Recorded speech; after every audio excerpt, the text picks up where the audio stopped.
The last response she gave was to bring it on. So we're bringing it on. And basically the message is listen to your citizens speak for 30 or 40 minutes or listen to my people speak for hours and hours and hours. And for every rule that they come up, we're going to add another hour to the meeting. So they, just like Leon Valley, they think that they can come up with a bunch of rules and that'll limit the speech. They're going to find out, like Leon Valley did, you can come up with 1,000 rules, we'll come up with 10,000 ways to speak. So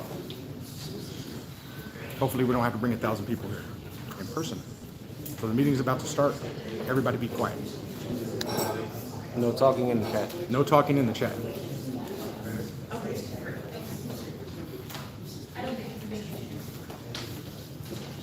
If you talk in the chat, the mayor might tell me to kick you out of the chat.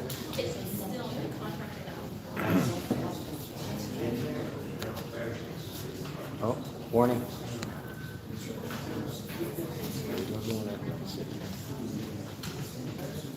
That's the mayor's new do, and I like it.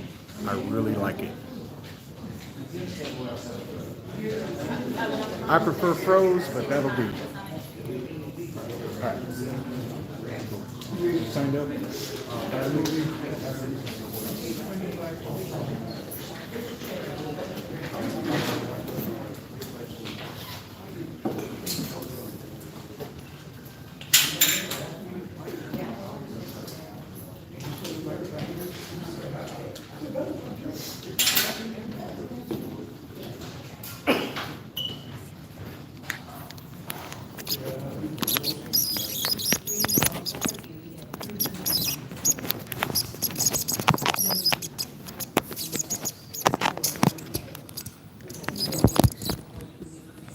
Sorry, guys.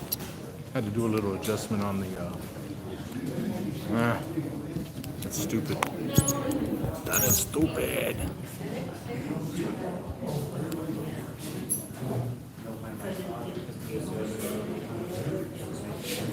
Who is? Oh, that's the thing sitting right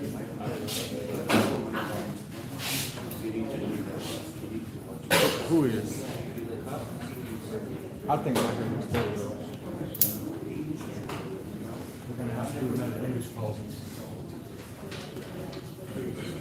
That's in my personal opinion. I could be wrong.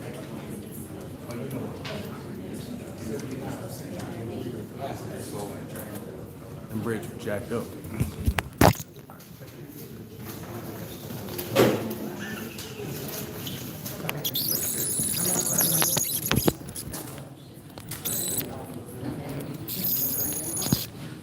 All right, sorry folks, that'll be enough of that Tweety Bird stuff. I just had to, all right, just getting everything done here and ready, so.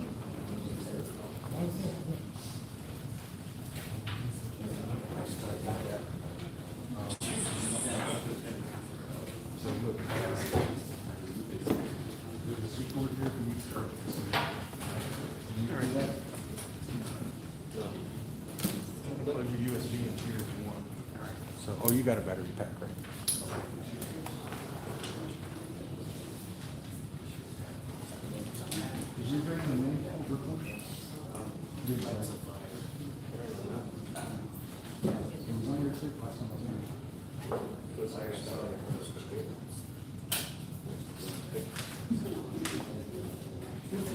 So I'm gonna set this on top of here.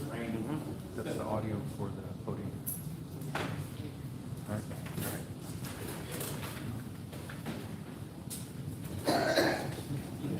And then whenever people are talking on Zoom, remind me to Call move the over here. meeting to order. November 9th at 7:05 p.m. Please rise for the invocation and pledge of allegiance. Tonight we have Pastor Sylvia Alvarado Ramos. She is with Woman at the Well Ministries, established in 2015. Her ministry focuses on helping women and spiritual life coaching.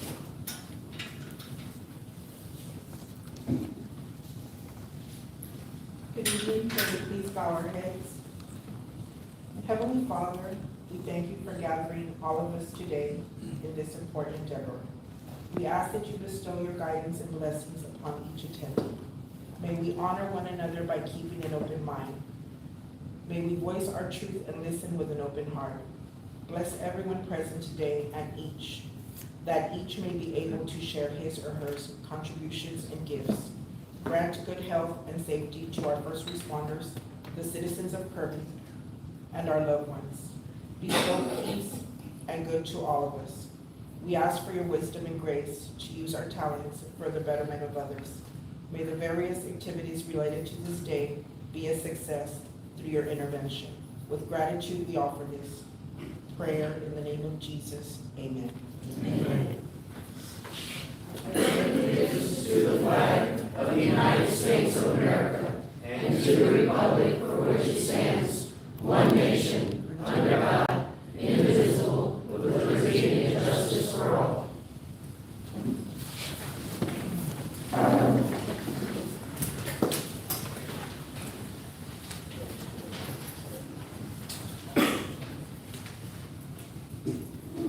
Mission statement: the city of Kirby is dedicated to delivering excellent municipal services to our community in a fiscally responsible manner.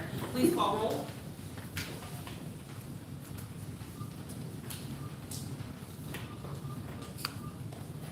Mayor Pro Tem Papadopoulos. Here. Councilmember Garza. Here. Councilmember Vitt. Here. Councilmember Lozano. Here. Councilmember Martin. Here. Councilmember Molina. Here. Mayor Frederick. Here. We have a quorum. Thank you. Moving on to citizen participation.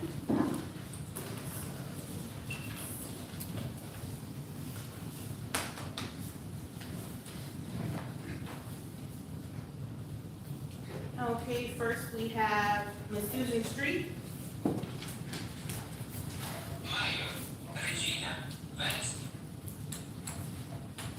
And before speaking, please provide your address, please. Your home address.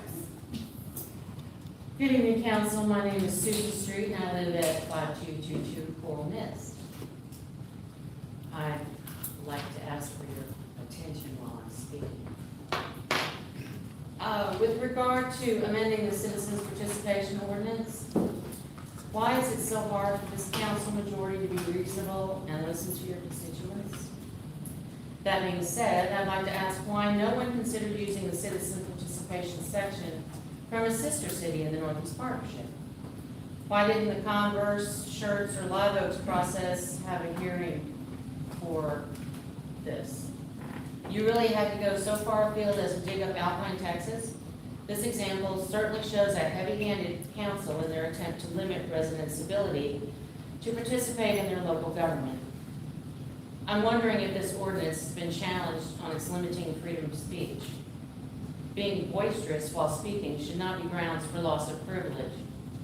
I'm also wondering what nonverbal reactions you might object to.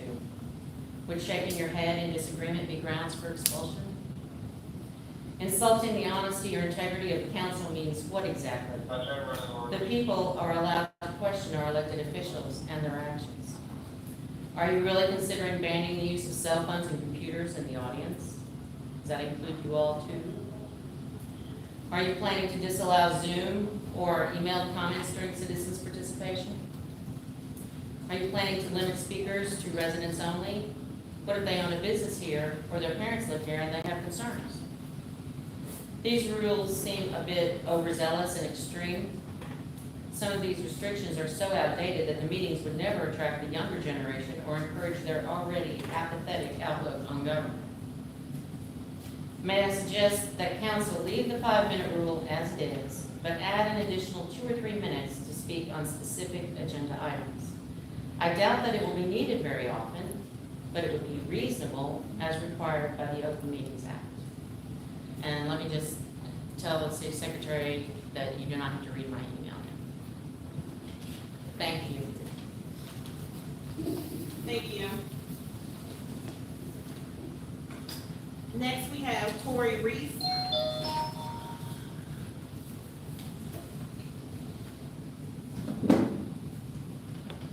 You can start my time at this point.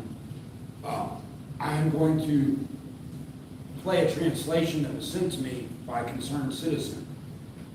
Now, quite frankly, I believe that citizen told me that citizen may be in this audience. I don't mind that.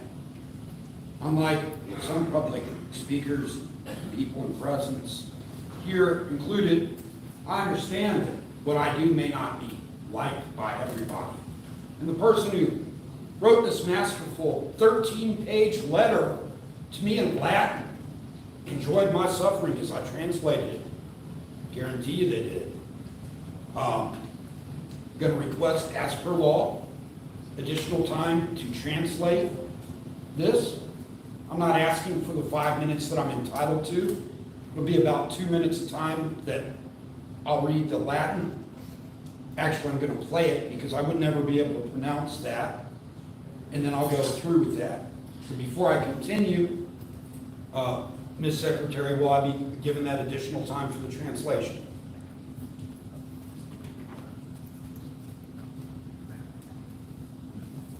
No. So you're refusing to allow me time for translation. Okay, thank you.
Now that was 1 minute and 40 seconds of Latin. You won't allow me additional time to translate? He continues on, but I don't have the time to translate the important parts there. First part is, Mayor, he specifically addressed you chewing gum. Now he may have said you chew cud like a cow, but he's referring to you chewing gum up there, which is against decorum. It's against Robert's rules. Please remove your gum in these public forums. Okay? He also mentioned your disrespect to Dr. Street in the last meeting. Okay? She asked you to look at her while she spoke, and you immediately looked down, chewed your gum. Then he referenced something that I noticed, and I know he must have seen it off of my video, because he said that he's not going to be able to watch your face as I speak because he knows where the cameras are. That's why I suspect he's back here somewhere, or he anticipates seeing my video. Either way, he basically said, Mayor, you're going to throw this idiot out if you understand Latin, but he has points. He mentions that you're a dictator, a fascist, compared you to Mussolini and some other things. I could go on into detail with what he said, but it's not needed. The general gist of what he said was clear. You choose to continually do the same things over and over. Now, the last time I was here, you violated my rights to speak. You cut me off before my time was up, and you threw me out. I don't anticipate not being thrown out again. I asked you for reasonable time under law for a translator as required, but you don't want to do that. I understand that. I'm going to say, hey, not a problem. The point is that your citizens have a right to speak about certain things. Now, I've got several citizens who contacted me because they're intimidated to come up here and speak because of the way that you treat them. One of them had lots of praise for one of your animal control officers. Where do I find these people? On your community website. The one that you espoused, the one that you said, when you ran for mayor, said that you were going to make sure the citizen had the right to speak, but you obviously lied. I could read that quote too, but you know what you said. Now you do the exact opposite of that. How much time do I have left? A minute. Okay, with that last minute, what I'm going to do, instead of quoting that individual specifically, because again, his message is clear, anyone who wants, I'll post that later if they want to hear exactly what he said. But at this point, what I'm going to do is read the words of your mayor and your councilman. I'm going to start with, if elected, my goals are to foster a relationship with our residents. Through effective communication, bring transparency to our city, and work cohesively. As a council member, we work for the people, and that we should be open and receptive to our residents' concerns and needs. If elected, I'll work hard to ensure that these objectives are met. Those are your words, Ms. Hick. Those are your words. Vote accordingly. Thank you. Next, we have Roger Romans. Madam Mayor, if I may speak on the agenda items when it's up. Okay. Next, we have Jack Miller.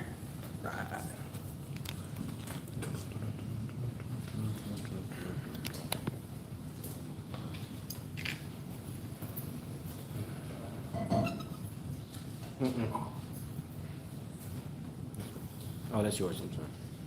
Jack Miller. Hello, hello. Now we're.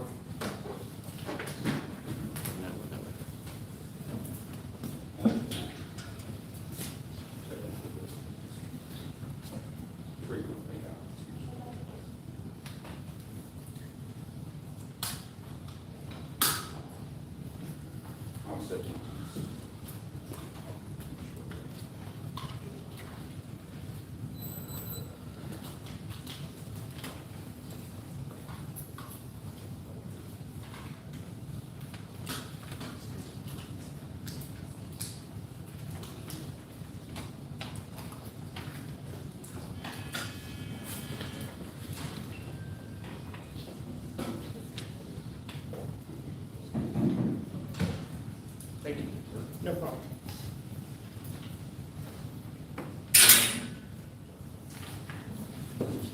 Where's the time? Is that the one that's highlighted? Just so I can follow with my own eyes. Is that the one that's highlighted? Yes. Okay, thank you.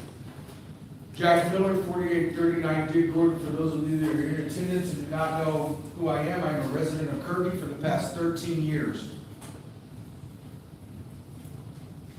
I'm a civil rights activist.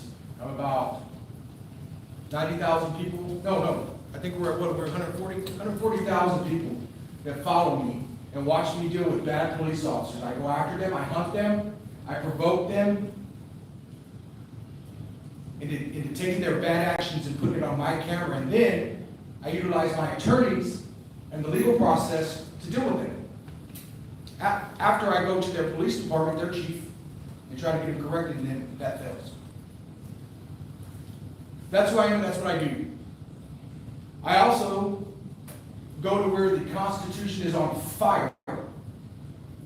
Meaning that, for example, our leader in this community, our mayor, decided several weeks ago to enact rules that, in my opinion, interfere with the ability.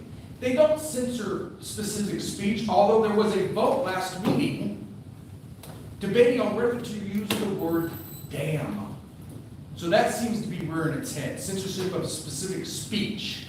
That was at the behest of the mayor, and she was voted against using the word damn. I was appalled that that was even considered, and surprised, because I voted for our mayor. I pushed her, for her to people. I never in my life dreamed that there would be a consideration of banning the word damn, the censorship of that word. But it happened. And then so this new rule that was sprung a few meetings ago, in my opinion, interferes with a citizen of Kirby. A citizen of Kirby. And we have them come every meeting. and they want to talk about certain things that are important to them. Not always important to everybody, but it's important to them enough to where they come up here to talk. And we're not talking about me. I'm going to be up here, if there's a nuclear bomb, I'm going to show up to the meeting. But these elderly ladies come up here late at night to talk about what's important to them. And now, because of this rule, which brings me here and brings my activism here, activism that you felt on the last meeting extended by an hour and 30 minutes or 40 minutes, and this meeting, I don't know what the tally's going to be. Probably 5 or 6 hours. And it goes on from there. But anyway, that rule is what brings me here. Anytime, part of what I do, anytime an official engages in conduct that limits a person's ability to speak, i.e., lady gets up here, talks for 5 minutes during citizens be heard about the park, and then there's something important about a construction project in front of her house, she is going to be told, no, you can't talk because you used your whole 5 minutes already.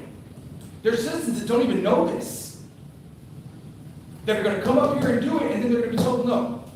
That activates me. Now, I warn everybody up on that dais so the citizens can know. I warned everybody here. I'm not doing this for views. If I was, I wouldn't warn you. But I warned you. Specifically, I warned the mayor. You know what I'm going to do. I'm going to bring person after person after person in here. And we're going to exercise our rights under your rules. And we're going to waste your time. We are going to filibuster your behavior. And the mayor said, without skipping a beat, didn't even take a breath, bring them on. So if anybody here is mad at me because this is going to be a 4 or 5 hour meeting, don't be mad at me. I was told by our leader to bring it on. And that's what I do. I'm the wrong person to tell to bring it on, because I will. And I will continue. I did send an email to all of you, and all I asked was that you guys, the mayor, because she's the leader, but anybody could have said, Jack, we're working on this. Give us some time. And I said I would stop. I would step back and let you guys work to fix it. Zero response from anyone. No response from Garza, my friend. No response from Councilman Martin or Hitt or Apodaca or Mayor Breyer or Ms. Lozano or Mr. Molina. Shame on you. You all sat up here and said, we have a phone number, we have an email.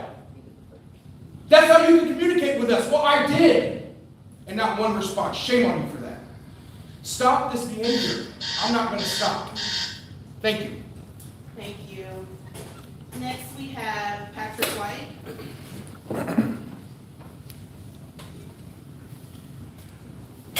Please. Please. All right, I'm gonna try to keep it without privilege in there. I'll try. I'm not get frustrated. So, try to wipe 2839 take away.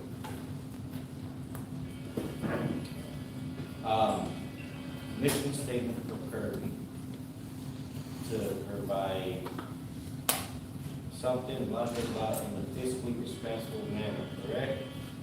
But yet you want to spend $10,000 on Christmas decorations for quality of life. I don't know. What about the people that celebrate Hanukkah? What about their quality of life? What about people that celebrate Kwanzaa? What about their quality of life? And I have to give credit where the credit is due. On that subject, this kid did not say a word and did not roll with the Megron. I give her credit for that. It was Mr. Molina that said, oh, I agree, $10,000 for some lights for Christmas. Yes, let's do it. I'm all for it. Quality of life. Let's talk about some quality of life. Let's talk about maybe revamping some of these parks. I'm sure we can get some stuff for less than $10,000. And again, that bottomless pit that we got, the blank check that we got, that we can constantly just keep pulling money out of thin air. Maybe it's a tree in the back that grows money. I don't know. That was sad. Quality of life, Christmas lights. Oh, so what if I could find them for a little bit cheaper? Man, come on. Seriously? Is Christmas lights that important to you? Put them up in your own damn yard. Serious. Physically responsible. We got 2 attorneys here. Did we get a buy one, get one free? Or is this 200 plus a minimum of 100 per hour for the past few meetings? Fiscally responsible. Fiscally responsible. Let's take the stuff, and before we get up here and sit our tails up here and try to talk about it, let's research it first and have our ducks together. That way you don't have to say, oh, well, we need to talk to the attorney to see if it's okay to plug that light in over there. Come on, man. Fiscally responsible. My 5-year-old son was fiscally responsible better than some of y'all up there. It's sad. Speaking of my 5-year-old son, Miss Hicks, Miss Ryder, and Mr. Williams, y'all saw my 3 youngest ones at the Halloween thing, which was great. Miss Kathy Gomez, Crime Control, y'all did a great job on it. That was beautiful for the community. That was fiscally responsible because it benefited a vast majority. Not our own, oh, well, I found these Christmas lights that are 10-foot lighted Christmas trees, and they'll look. Nobody's gonna come through here to drive through and look at 3 Christmas trees, and then, oh, well, let's go spend some money in Kirby. Okay, where do you wanna go? I don't know, I need gas to go to Quick Trip. Really? Yeah, we're making big money off that. Food trucks, gas making, because they gotta get a permit. They gotta make sure they're up to code. That's making money. Not, oh, let's buy some Christmas lights. And decorate the gazebo. Make it a community event. I guarantee you these beautiful people of Kirby will donate lights, decorations to make that gazebo look like it used to every Christmas. Back when we were a community, back when we were finding rocks and getting a free breakfast taco, back when we were building together. But now our mayor at last meeting wants to make a stereotypical comment and condone all y'all are okay with this, insinuating that all y'all are somehow in the community is racist because someone said, tighten up your brakes. So we want to, like, all else fails, let's play the race card. Come on, man, that's not right. That's not right. We're not doing what we're supposed to do. We're not. We're not being responsible in any form or fashion. I'd like to save the rest of my time for later in the meeting. Thank you. Excuse me. Thank you. Next we have, Hang tight, guys. Hang tight, hang tight, hang tight.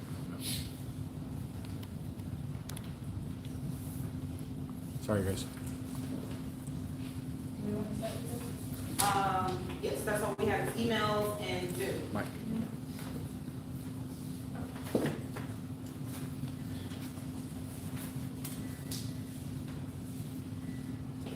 And I'm here, there's no address, no address.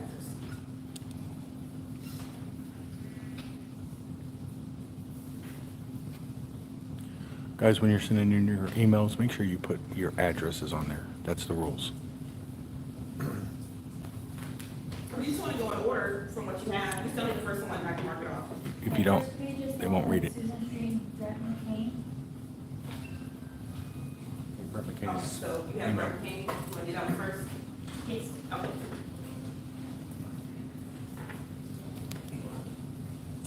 Brett McCain, please see attached speech for tonight's city council meeting. Good evening, Mayor Greider and City Council. My name is Brett McCain, and I reside at 1137 Carrollton Road. I am writing to you all today to discuss my dismay of the actions of your mayor and her cabal. For the past 7 months, I've watched your city council circus. Wow, what an eye-opening experience this was, and not in a good way. I'm sure that many of the Kirby City Council meetings violate various aspects of the Texas Open Meeting Act. I was given my 5 minutes of time to speak at last month's City Council meeting by Her Highness Mayor Greider. However, as I later learned, for most of my speech, the volume level was too low, and those at the meeting complained about it, only to be met with admonishment by the mayor and her cabal. At the 5-minute mark of my talk, I was cut off, stating that my time was up. I asked if I could finish, as I had just 2 short sentences left, so instead of allowing me to finish, which would have taken maybe 30 seconds of time, they had to stop, make a motion, and take a vote on whether I would be allowed to finish speaking. Now, how much time did that waste? Yep, that's the routine 3-ring circus known as Kirby City Council meeting has become. The council's continuous violations of the Texas Open Meetings Act continues, as now I am hearing that Her Highness prohibiting those individuals who live outside the city limits of Kirby from talking and addressing the Cooperman. While not being an expert in the Texas Open Meeting Act, I have read the handbook on numerous occasions and am familiar with it. To prohibit certain individuals from giving public comment at the city council meeting is, to the best of my knowledge, in a violation of the Texas Open Meetings Act. Two commissioners and a county judge walked into a bar. The judge says, "I'd sure like to get this road out front fixed." The two commissioners say, "That sounds like a good idea." Though it sounds like the setup to a joke, the above situation isn't funny to prosecutors familiar with the Texas Open Meeting Act, TOMA. That's because two county commissioners and a judge may perform. Their conversation constitutes a meeting, and now the local county attorney has a TOMA violation to deal with. Long before we could tune into basic cable to keep up with the Kardashians every move, the legislature passed TOMA to ensure that we could keep up with our government. Adopted in 1967, the act essentially gives the public near complete access to the meeting of the governing body. The law is based on the principle that citizens have the right to be informed about to participate in their own governance. And reviewing courts conduct their analysis of TOMA issued with this principle in mind. Today, reality TV and social media have led to the expectation that we are informed about everything from our favorite celebrity's baby name to an update with photos of the salad that a random high school classmate had for dinner. In this world, should we really be surprised that our citizens want to know the who, what, where, when, and why their local government? On the surface, that sounds pretty simple. However, anybody with a JD can tell you that things are rarely as simple as they seem. Violations of the Open Meeting Act happen a lot, as my boss likes to say. Lots of people are afraid that someone else is getting something that they aren't. We can count on those same people to let us know the second that an agenda item is not properly posted by the local school board, and complain that no one is investigating members of the city council for having lunch together. One of the worst things about TOMA violations is that their appearance can be so unpredictable. In a rural jurisdiction like mine, we might go years without dealing with a single one, then all of a sudden our phones start blowing up with calls from helicopter moms who are out for blood after the school board did something they didn't like, or Lewis Lane live reporters hoping to not bust Luther off his perch on the local city council. This article is an attempt to save prosecutors' headaches and forays into TOMA to research answers to your common questions. Here is a glimpse at some of the ins and outs of this important legislation. Every regular, special, or calling meeting of a government body must be open to public. One, governmental body is defined in the Texas Government Code 551002. The list contains entities like the Commissioner's Court and a school district board of trustees, like you would probably expect, but it also includes a few that you might not necessarily think of as governmental bodies, such as certain nonprofit organizations and some property owner associations. TOMA comes into play when there is a meeting of the government body. A meeting is defined as a deliberation between a quorum and a governmental body, or between a quorum of a governmental body and a resident.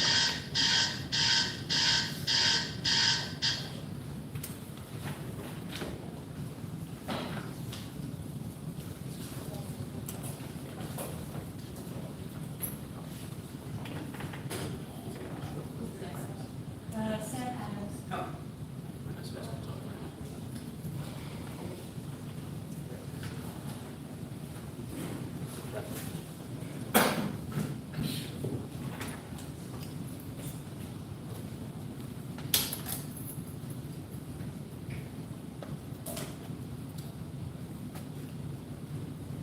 Sam Adams, 4839 Dave Gordon, Kirby, Texas.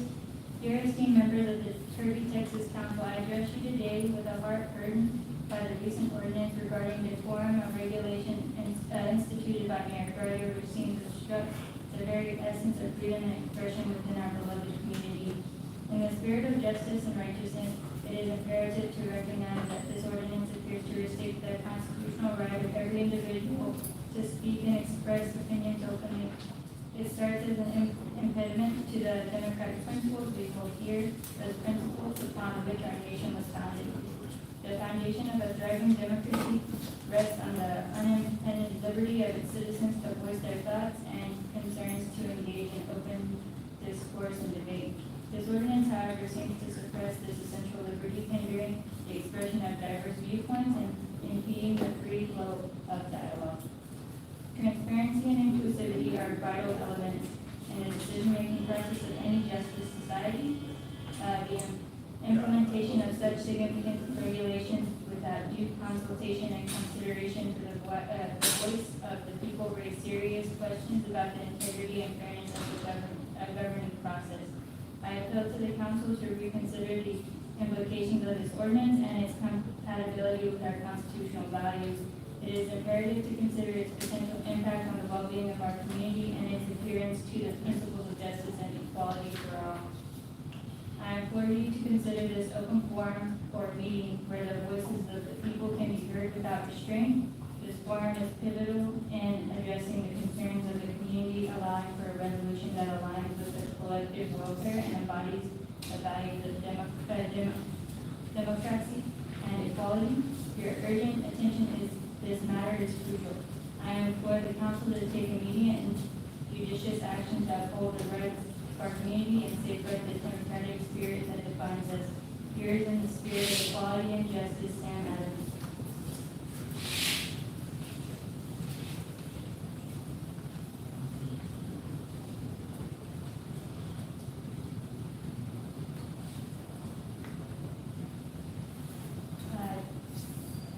Dax, Montana.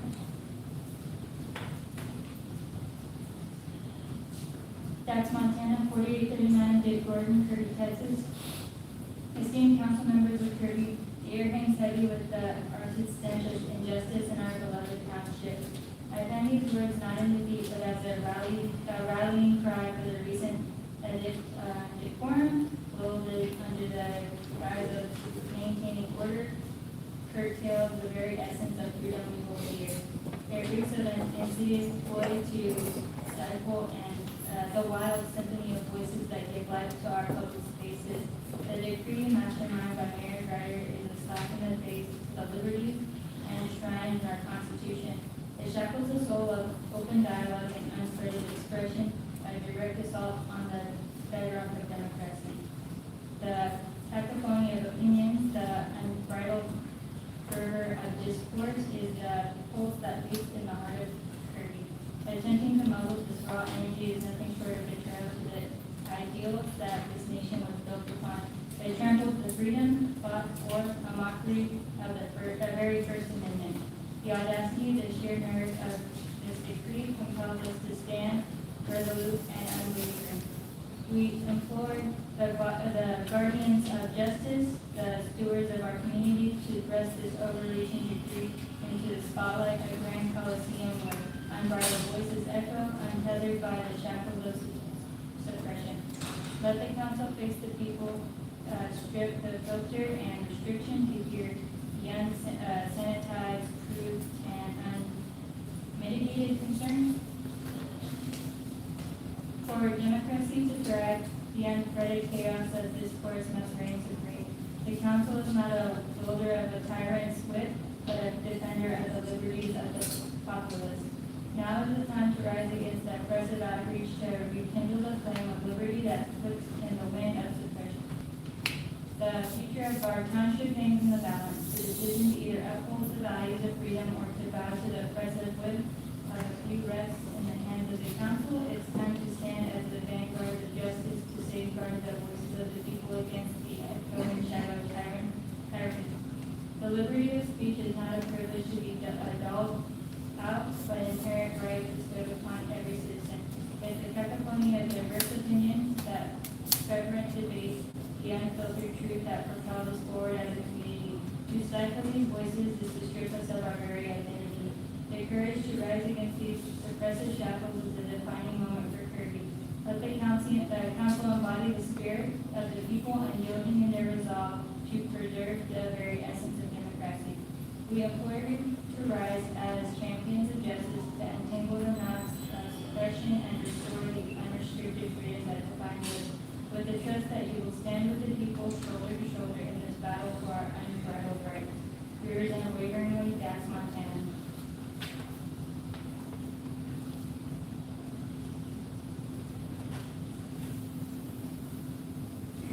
Danny Concord? And that one doesn't have an address on I don't believe you put one. it. So again, so according to our ordinance, if there's no address, move on to the next. John Daniel?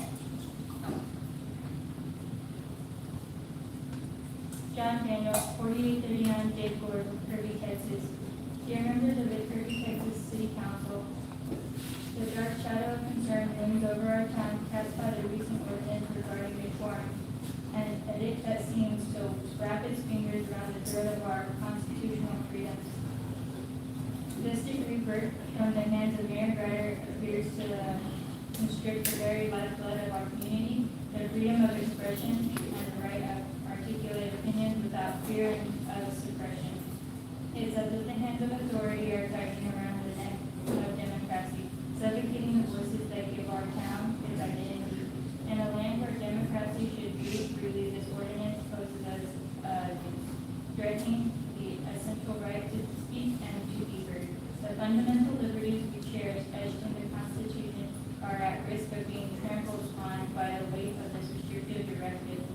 A decision of the magnitude, one that affects the core of our societal interactions, demands a more open and transparent discussion. Such sweeping rules considered behind closed doors lead to skepticism about the intentions and fairness behind their creation. It's essential for the council to listen to the diverse voices of our town, to truly understand the pulse of the community and weigh the impact of such decree on the right and liberties of the people. This plea for open disclosure and inclusive decision-making is a call to embrace the democratic spirit to ensure that policies are not merely imposed but crafted with the communal well-being and liberties at their core. I urge the council to consider this public gathering or forum a place where the feared opinions and hopes of the town can be aired and heard. It's within this space that the true essence of our democracy and the unfiltered voices of the people can resonate and guide the course of action. As we navigate these turbulent waters, it's crucial for the council to wield its power with a sense of responsibility, ensuring that every decision resonates with the values that underpin the foundation of our democratic society. Thank you for considering the urgency of this matter. I hope for a resolution that safeguards our constitutional freedoms and respects the voices that form the very essence of our community. Sincerely, John Daniels.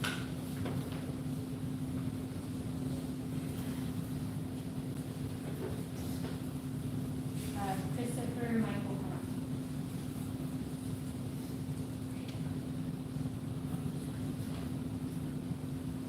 Christopher Michael Hunt, 4839 J. Gordon, Kirby, Texas. City Council of Kirby, Texas. Mayor Grider, Councilmember Papadakis, Councilmember Day, Councilmember Lozano, Councilmember Garza, Councilmember Molina, and Councilmember Martin. Members of the Kirby City Council. The purpose of this letter is to express my deep concerns about a recent proposed rule that appears to limit speech by the public in our city. It is my belief that such a rule may infringe upon our constitutional rights, which is a matter of paramount importance to our democratic society and undermine my 26 years of military service to our country. Freedom of speech is not just a privilege, but a fundamental right that underpins our republic. It is the cornerstone of our society, ensures that citizens can express their opinions and concerns openly without fear of censorship or restriction. The ability to engage in dialogue, criticize elected officials, and express dissenting views is an essential element of our democratic system. The founders of the United States understood the vital importance of free speech. They enshrined it in the First Amendment to the U.S. Constitution, emphasizing its role of fostering a vibrant and participatory democracy. Several of our founding fathers, such as Thomas Jefferson, John Adams, and James Madison, spoke eloquently about the significance of free speech in our society. Thomas Jefferson, the primary author of the Declaration of Independence and the third President of the United States, once wrote, I am not afraid of the pen or the scaffold or the sword. I will let the truth wherever I please. His words underscore the importance of unrestricted expression in a democratic society where truth can prevail over falsehood through open discourse. The God-given right to free speech and to redress the government isn't limited to kind words that do not insult or offend. Indeed, our Constitution specifically prohibits speech that is derogatory, insulting, abrasive, demeaning, hurtful, offensive, vulgar, profane, and in every way rude. Supreme Court Justice John Marshall Harlan wrote, for the majority opinion in the case of Cohen versus California, one man's vulgarity is another man's spirit. In response to the state of California prosecuting a man for displaying the F word in a courthouse, bottom line, any attempt to restrict free speech that is not directly threatening or clearly intended to incite violence is unlawful, unconstitutional, and un-American. History bears witness to the grave consequence of suppressing free speech. Dictators like Joseph Stalin, Adolf Hitler, and Kim Jong-un silenced their citizens to consolidate power and maintain their oppressive regimes. Their actions led to unimaginable atrocities and a lack of accountability, emphasizing the dire importance of safeguarding free speech and public discourse. For instance, in the Soviet Union under Joseph Stalin's leadership, political dissidents were ruthlessly silenced. The government controlled media and imposed strict censorship, leading to the imprisonment and execution of countless individuals for expressing dissent views. The lack of free speech contributed to a climate of fear and hindered the possibility of constructive change. Similarly, Adolf Hitler's Nazi regime relied on censorship and propaganda to manipulate public opinion and stifle opposition. The suppression of free speech allowed for the propagation of hateful ideologies and unlimited led to one of the darkest periods in human history.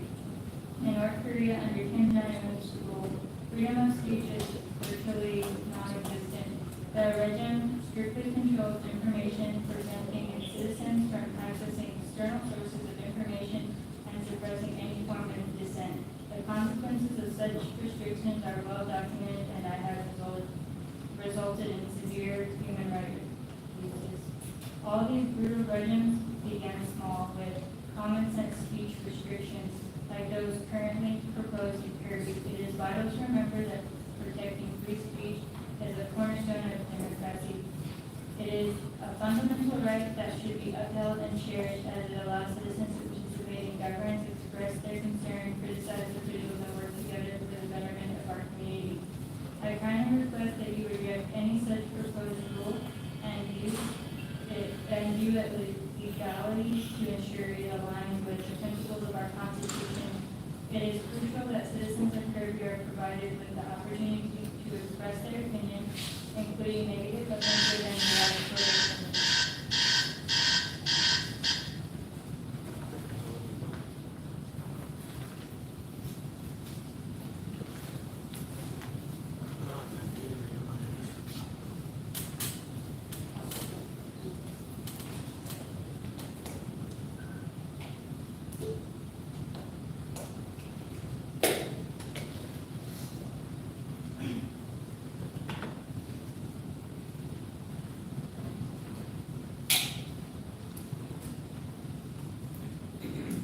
Okay, I have Anita Man. Do you have an address?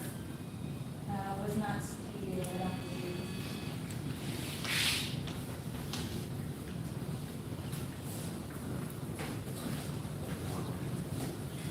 It's not on the paper either.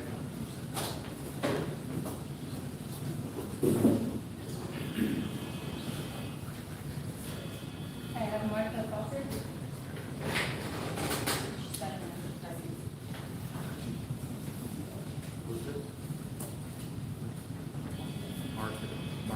Please read the following message of the citizens to be heard, portion of the city council meeting, 11/9/23. My name is Martha Walker. I live at 135 Bedford Street, Kirby, Texas. As the holiday season approaches, one of the iconic symbols of Christmas in many cities is the large Christmas tree display. These magnificent displays bring joy and a sense of togetherness to our community. However, the question arises, how much should a city spend on a large Christmas display? display. In the next 5 minutes, I will explore this question considering various perspectives of the matter. 1. The significance of a large Christmas tree display. Large Christmas trees displays have long been an essential part of our holiday tradition. They serve as a symbol of hope, unity, and a celebration during the festive season. These displays bring communities together, foster a sense of wonder, and create a vibrant, welcoming atmosphere that benefits residents and tourists alike. Balancing traditions and fiscally responsibility. 2. When considering how much the city should spend on a large Christmas tree display, it's essential to strike a balance between preserving tradition and maintaining fiscal responsibility. While we all want to create a memorable experience for our citizens, it's crucial not to overspend and burden the city's budget. 3. Community benefits. Large Christmas tree displays offer a range of benefits to the community. They boost local tourism, support local business, and provide residents with a sense of pride in their city. These displays often become the centerpiece of holiday celebration, attracting visitors from near and far, fostering a sense of community and togetherness. 4. Financial prudence. While the benefits of large Christmas tree displays are evident, it's vital for city officials to be financially prudent. Overspending of these displays constrain the city's budget and detract resources from the essential services of education, healthcare, and infrastructure. Finding a balance between creating a beautiful display and ensuring financial responsibility is paramount. Public and private partnerships. One way to manage the cost of large Christmas tree displays is by seeking public and private partnership. Collaboration with local businesses, community organizations, and sponsors can help share the financial burden and ensure that these displays remain affordable for the city. Sustainability considerations. In recent years, sustainability has become an increasingly important consideration in the holiday displays. Cities are now exploring eco-friendly options such as using live trees that can be planted after the holiday season or using energy-efficient LEDs, LED lights to reduce electricity consumption. These sustainable choices can benefit both the environment and the city's budget. Citizens' involvement and input. Engaging citizens in the decision-making process can be crucial in determining the appropriate budget for a large Christmas tree display. Seeking input from the community can help ensure that the city's spending aligns with the desires and values of the residents. In conclusion, the questions of how much a city should spend on a large Christmas tree display is a complex one. These displays hold immense cultural and community value, but fiscally responsibility is equally important. Balancing tradition, community benefits, and financial prudence should guide the decision-making process. Seeking public and private partnerships and adopting sustainable practices can help manage costs while ensuring a beautiful display. Additionally, involving citizens in the decision-making process is a way to prioritize their preference and values. Ultimately, the goal should be to create a magical holiday experience for the city while being mindful of the budgetary constraints and ensuring that the benefits of the display outweigh the cost. By striking this balance, we can continue to cherish and celebrate tradition of large Christmas tree displays while maintaining responsibility stewardship of public resources. Thank you for your attention, and may your holiday season be filled with joy, unity, and goodwill.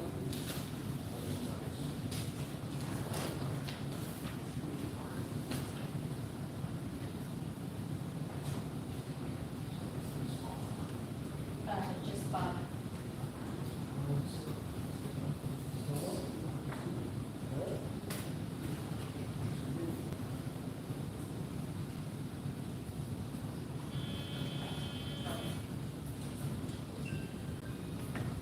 Hello, Council. First, thank you for donating your time and trying to help the community you live in. Thank you, Police Chief Cardona, for being a great role model and all the support you give your team and the city of Kirby. Everyone should also recognize and thank Chief Pilgrim for not only being a great role model, but also the help he has provided during the transition with the city manager. Most of the residents, the actual tax-paying property owners of Kirby, appreciate your dedication and willingness to offer leadership. Thank you, Mayor Grider, for your dedication to helping others in all walks of life. You do this unselfishly and without hesitation, and we appreciate you. Most of recent council meetings, all we hear is the complaining by people who obviously never had the attention they needed. Not sure all the residents of Kirby are aware that we live less than 3 miles from one of the largest city landfills. Those hills off I-10 are not part of the hill country, it's trash. And as of 4 months ago, we, the city of Kirby, are within 3.7 miles from one of the largest permanent housing compounds for homeless that San Antonio has been praised for creating, and currently have budgeted another $4 million to already $12 million for the 400 to 500 occupants called Town Clean Village off Beatrice Road. Chris Garza and followers have said Kirby should be annexed by San Antonio, but does San Antonio see Kirby as anything other than their dump? What will we be next? Have we seen any dumps or homeless communities in Alamo Heights, Chavano Park, the Dominion, or even Cibolo? You have 5 to 8 hour council meetings where nothing is ever resolved because you are allowing disruption and attention-seeking behavior from felons and degrading polarity from the mentally unstable for their own amusement. These residents who want to carry a toy and organize racially motivated hate campaigns and speak for hours about nothing will work. Where are your solutions for volunteerism? Because none of us have heard anything but your whining and complaining about how unfair life is when you don't get your way. What have you done to give back to the city you live in, or help someone other than yourself, or be someone's puppet? Have any of you ever served on anything or worked for the city of Kirby? We also listened to the disgruntled Susan Street on what she would do, but did nothing while on city council but argues and fights with others. How much money is wasted on city hall utilities and overtime for our police department and city workers who have to sit through these degrading, pointless meetings because of these people? Mr. Garza and Mr. Molina is seen on the record recorded meetings numerous times laughing, and Jack Miller, their friend, starts his rehearsed tirades and stomps his feet for something he didn't get his way on. Jack and Patrick then threatened Councilmember Hayes, Aguadaca, Molina, and Mayor Carter with bringing weapons. Is this why Mr. Garza wears a vest? Vulgarity relentlessly. These people harass and show their racism at every meeting and try to tear down a strong mayor. We ask the city council to take back your meetings and work together. Bob. What was the name and address for that person? I don't think you stated it. Sir, you're interrupting. The address is 4839 Big Gordon. 3839 Big Gordon? So I'll be able to see that email. So you're speaking out of turn? Sir, just please keep it down. Yes, ma'am. Thank you. What's the problem? I was curious, I didn't hear that particular name and address. So we have, Speech starts with comment. you have an address for that one? Because everything else is pretty much 4839 Big Gordon. So you have an address for that one?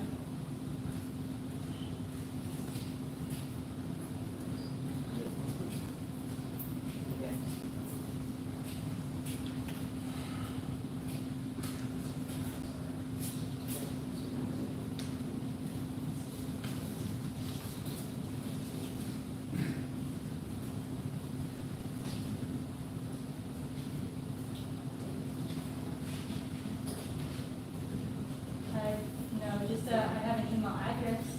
I said a home address. We'll just sign it. Okay. So the next one?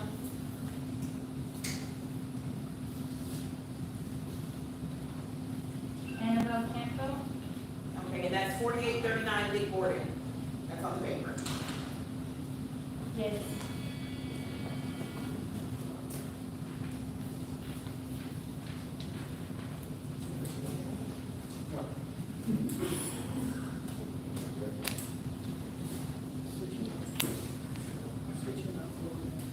My name is Annabelle Campbell, and I live at 4839 Big Gordon Street, Kirby, Texas. Today I want to talk about something that might seem mundane, but has profound implications for our community, interest, self-esteem, well-being, and overall confidence. The importance of hair care. Our hair is not just strands of keratin, it's an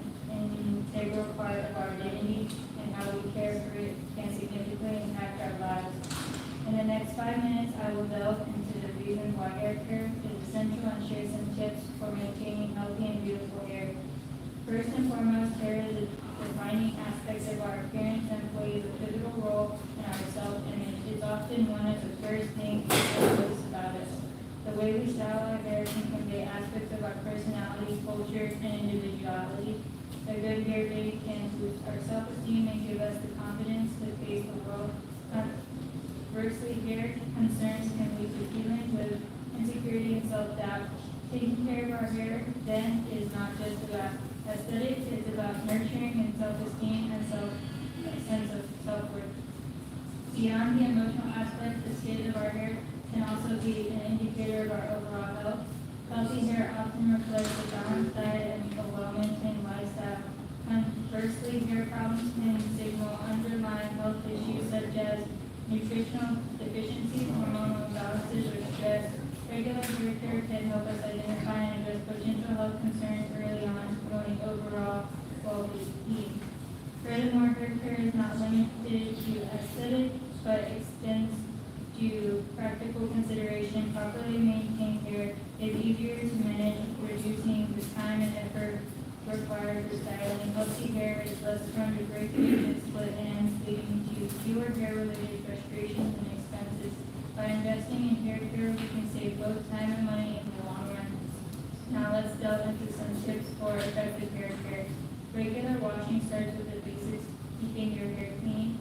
Use a good quality shampoo and conditioner that suits your hair type. Avoid overwashing as it can strip your hair of its natural oils and aim for a balance that maintains cleanliness without drying out your scalp. Balanced diet. As mentioned earlier, nutrition plays a critical role in hair health. A diet rich in vitamins, minerals, and proteins, along with staying adequately hydrated, can make a noticeable difference in the strength and vitality of your hair. Protective styling. Be mindful of excessive heat, styling, harsh hair treatment, and tight hairstyles that can damage your hair. Use heat protectants, products, and choose gentle accessories that minimize strain on your hair. Regular trim. Regular haircuts help prevent split ends and keep your hair fresh and vibrant. Aim to trim your hair every 6 to 8 weeks. Manage stress. High stress levels can lead to hair loss and damage. Implement stress reduction techniques like exercise, meditation, and relaxation practices to keep your hair and overall health in check. Use quality products. Invest in good quality hair products that match your hair type. High quality products often yield better results and prevent long-term damage. In conclusion, the importance of hair care extends far beyond vanity. It's about nurturing our self-esteem, health, and overall well-being. Taking care of our hair is an act of self-love, and it can have a profound impact on our lives. So let's embrace the simple yet meaningful act of hair care, not just for the sake of aesthetic, but for the sake of our confidence, health, and happiness. Thank you, Annabelle Campbell, BSN RN.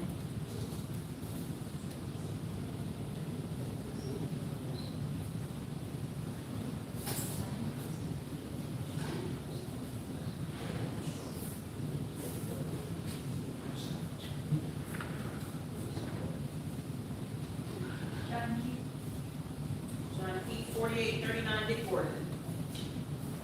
Yes, ma'am.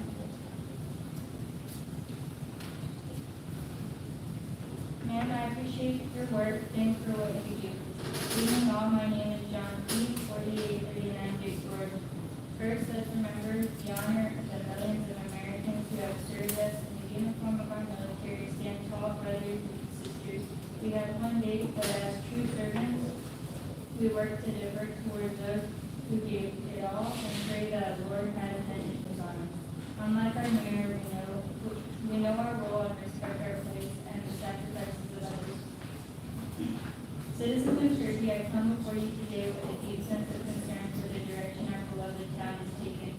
In recent times, there has been a noticeable shift that seems to be closing the channels through which we, the people, can actively engage in the decision-making process that define our community. History rarely repeats, but it often runs. Both Hitler and other communist leaders restricted free speech in various ways. Hitler's regime in Nazi Germany controlled media, the press, those who oppose or criticize the government, similar to communist regimes, force restrictions on free speech, censorship, and punishment for dissent. Those actions we often aim to maintain ideological control and suppression of opposition. Sounds like good old North Korea. Sorry, North Korea, my bad. Kirby's strength has always been its people, and at the core of the strength is our ability to voice our opinions, share our perspective, and contribute to the vibrant reality that makes our time unique. However, it appears that recent measures such as limiting speed time and imposing stringent rules threaten to dampen the very spirit of our republic that has guided us through the years. Lemon, the Brown, Madam Mayor. Our town hall meeting, once a bastion of open discussion and collaboration, are at risk of becoming mere formalities. The proposed restrictions could silence the diverse array of voices that have historically fueled our progress. We cannot afford to stifle the power that comes from the free exchange of ideas. Citizen input is not a hindrance, it is a lifeblood of a thriving community by actively participating in the decision-making process. We ensure that the beliefs and initiatives that shape our future are reflective of our collective values and aspirations. It is our right and indeed our responsibility, citizens of Kirby, to actively contribute to the dialogue that defines our town's future. By limiting our abilities to express our concerns, ideas, and perspectives, we've been alienating individuals whose insights could be instrumental in addressing the challenges we face. I implore the mayor and elected representatives to reconsider the restrictive measures our town greatness aims in its people, and our voices should be celebrated, not constrained. Let us learn from history where communities thrive when citizens were active participants in the democratic process, not a communist infection meant to undermine our republic's censoring voices. In conclusion, let us stand together to safeguard the democratic republic values that define Kirby, the great state of Texas, and our United States of America. Together as engaged and passionate citizens, we can ensure that our town continues to flourish as a beacon of freedom and liberty, where everyone's voice is not just heard but valued. Thank you for your time and commitment to the well-being of our community. Stop the proposed communist rules before they implement. May Mayor resign, you're too un-American, likely the communists, and do not deserve to hold any seat in these great countries. We need unity, not division. Thank you for your time. May God bless our veterans. May God bless our neighbors. May God work on the soul of our mayor and council. Do better. D&A John.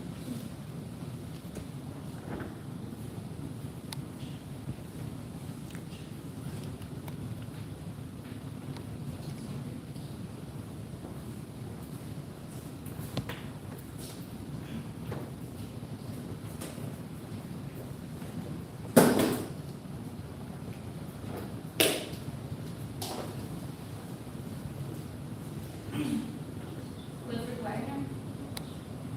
And, oh, and there's a different address, 5565 FM 78. And here we go. Yay. Members of the Kirby City Council, my name is Clifford Red Dog Wagner, and I just moved to town, and I usually sit in my car near the Quick Trip gas station at 5565 at Farmer Market Road 78. I am writing to express my extreme and very rational concerns regarding the recent proposal to limit public comment during city council meetings in Kirby, Texas. As a very new resident of Kirby, I have not yet been dissuaded from my firm belief in the importance of transparency, open dialogue, and the protection of our constitutional rights. It is my understanding that this proposal not only violates the principles of open meeting laws within the state of Texas, but also challenges the fundamental rights granted to us by both the Texas State Constitution and the United States Constitution. The proposed limitation on public comment appears to infringe upon our freedom of speech, fundamental right enshrined in both our state and federal constitutions. Furthermore, it is crucial to emphasize that the state law explicitly provides the right to speak at public comment and each and every agenda item. Visitors and non-residents of Kirby, as well as residents, should have the opportunity to participate in meaningful and unrestricted discourse with their elected officials.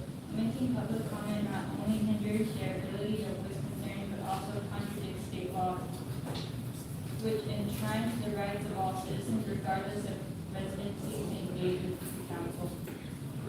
I urge the council to reconsider the proposal to ensure that any changes made to the city code fully respect our constitutional rights, the principles of open and transparent government, and the inclusivity of public comment for all individuals, including visitors and non-residents, as guaranteed by state law.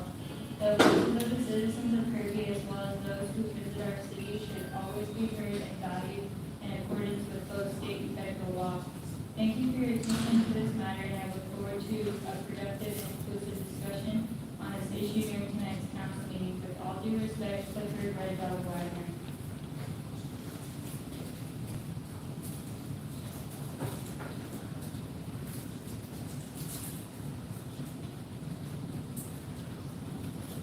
John Felix? You have an address for that one?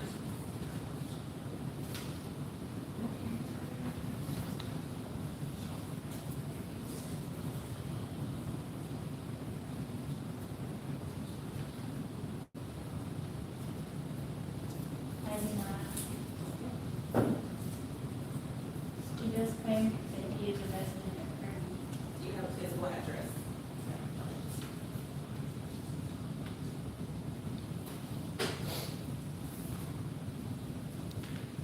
David Copperman?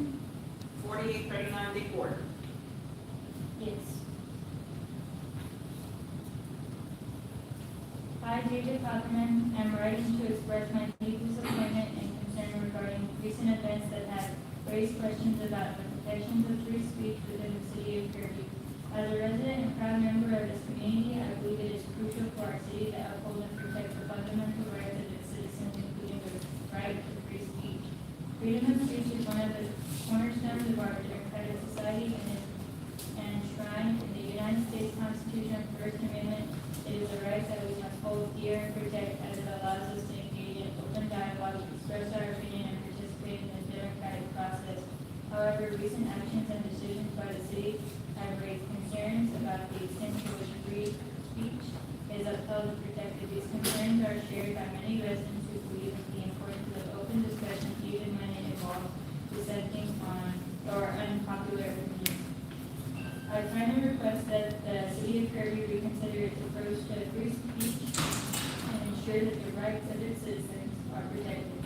This might include reviewing relevant policies, addressing recent incidents, and fostering an environment where free speech is encouraged and respected.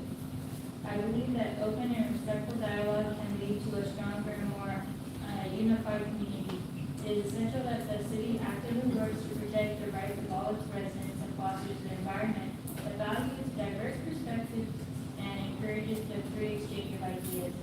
I look forward to your response and to learning more about how the city of Kirby intends to address these concerns and uphold the principles of free speech that are vital to our democracy. Thank you for your attention to this matter. Sincerely, David Copperman.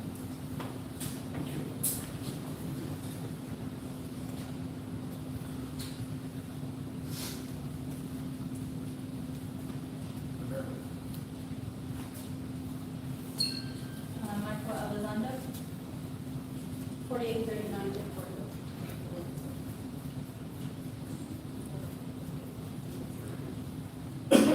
I believe so.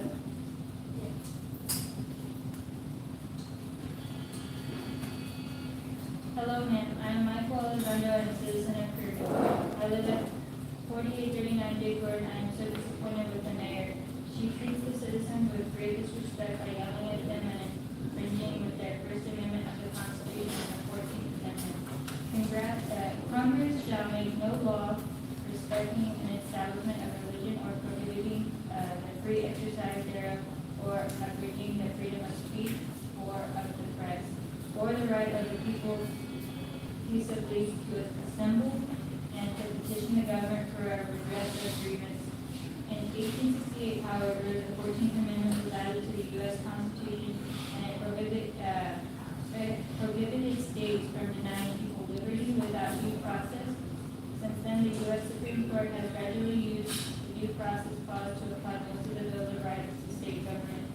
In particular, from the 1920s to the 40s, the Supreme Court applied all the clauses of the First Amendment to the states. Thus, the First Amendment now covers actions by federal, state, and local government. The First Amendment also applies to all branches of government, including legislatures, court, juries, and executive officials and agencies. This includes public employees, public employers, public university systems, and public school systems. For the mayor to plan to ban electronic devices in public meetings is a clear violation of our civil rights. She, the mayor, can be sued in federal court if she wants to cost the city of Kirby a lot of money. I strongly suggest she reconsider her actions. Sincerely, Mr. Michael Alexander.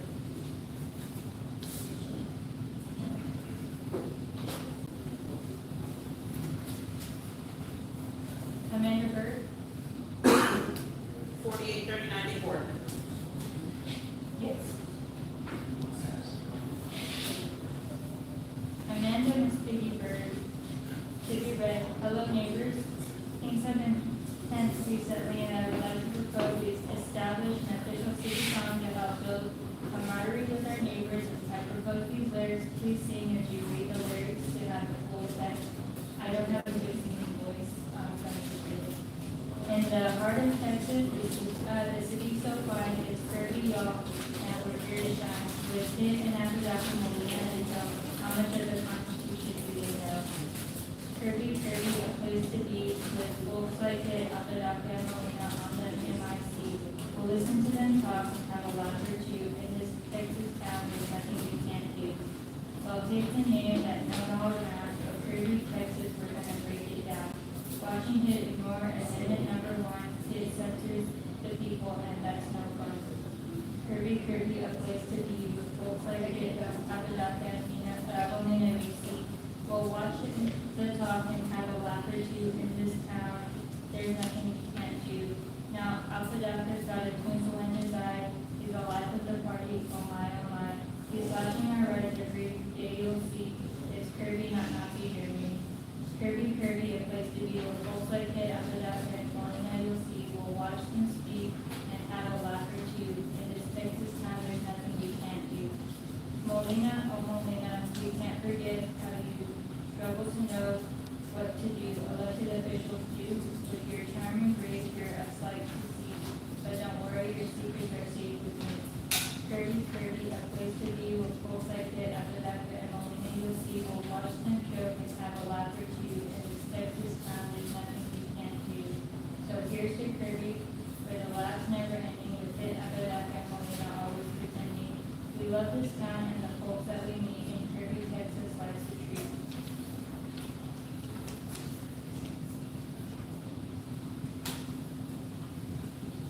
Tim Parker? 4839 Dearborn. Yes.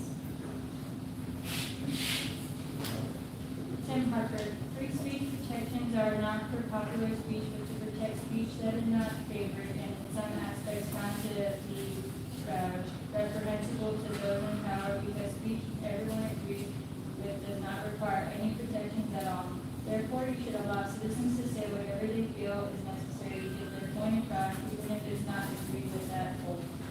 In fact, you should be standing up and defending every citizen's right to participate, speaking in public forums, and express their feelings without reservation. You may not agree with what is being said, but you should stand up and support their right to say it, no matter what the concern of their speech is. To do so otherwise is tyrannical and factious by nature. Take note of the right of the citizen's right to vote. You have the power and start listening to us, or we will send you a message during the next election. Thank you.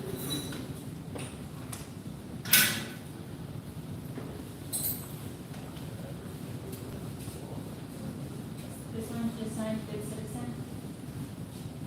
Address. No, I do.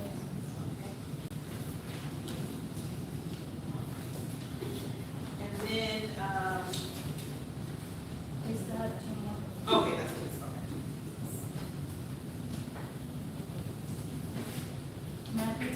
Matthew Christina. 4827 is for.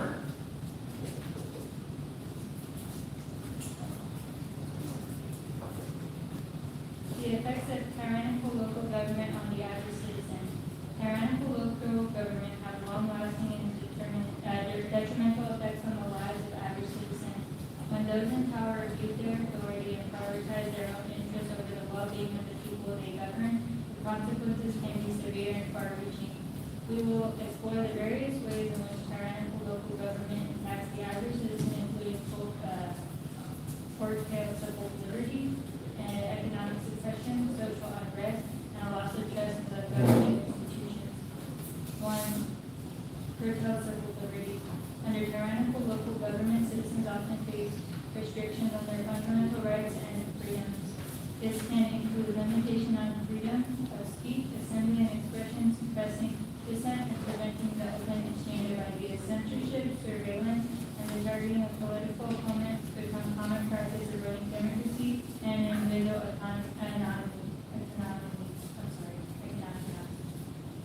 economic suppression. Tyrannical local government can stifle economic growth and prosperity. Corruption, nepotism, and favoritism in decision-making processes hinder fair competition and discourages investments. This leads to a lack of job opportunities, reduced public service, and limited access to resources for the average citizen. Economic suppression fuels inequality, exacerbating social divisions and widening the gap between the ruling class and the rest of society. 3. Social unrest. When citizens are subject to tyrannical government, social unrest often ensues. Oppressive policies, lack of accountability, and unequal treatment breed frustration and anger among the population. Protests, demonstrations, and even violent conflicts may arise as people strive for justice, equality, and a better future. The resulting instability can disrupt daily life, compromise communities, coercion, and create an atmosphere of fear and insecurity. 4. Loss of trust in governing institutions. Tyrannical local government erodes trust in the very institutions that should serve and protect the interests of citizens. When those in power prioritize personal gain over the common good, public confidence in the government diminishes. The loss of trust undermines the legitimacy of the governing system and weakens social cohesion. It can also lead to apathy and disengagement from civic participation, hinders efforts to bring about positive change. Conclusion: the effects of tyrannical local government on the average citizens are profound and far-reaching, from curtailed civil liberties, economic suppression, social unrest, and a loss of trust in governing institutions. The consequences are detrimental to individual and society as a whole. Recognizing and addressing these issues is crucial for fostering a just, inclusive, and democratic society where the well-being and rights of citizens are protected.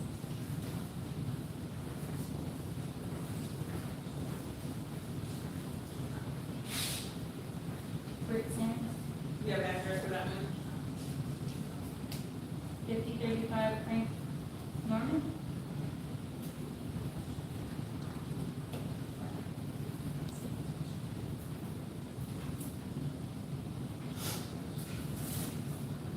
This email is intended to be read at the City Council meeting on Thursday, November 9th. My name is Brittany Trevino and my address is 5035 Frank Norman. I would like to start off with a debt of gratitude to all the men and women who have lost their lives in the battlefield. They gave the ultimate sacrifice so that we here in America can enjoy the freedoms provided to us in the United States Constitution. I believe we owe it to them to keep it that way, not lay down the face of increasing tyrannical government. It's important that the silent majority speaks out against any and all overreach. I feel like here in Kirby, the government is overreaching, and I think it would behoove you to take this evening to realize how important the Bill of Rights is to our society. As another order of business is Veterans Day, I would like to address that we need to get the Constitution sped up and done by the VFW. The construction sped up and done by the VFW because the veterans are hurting. They cannot get patrons into the building because it is such a nightmare to get to. As a veteran, I know how important these posts can be to some of our veterans. The sad reality is that a lot of veterans don't have a great family support and they seek refuge in places. It's a safe place that they know they can go. After COVID-19 pandemic BS, the percentage of the homeless population that our veterans were so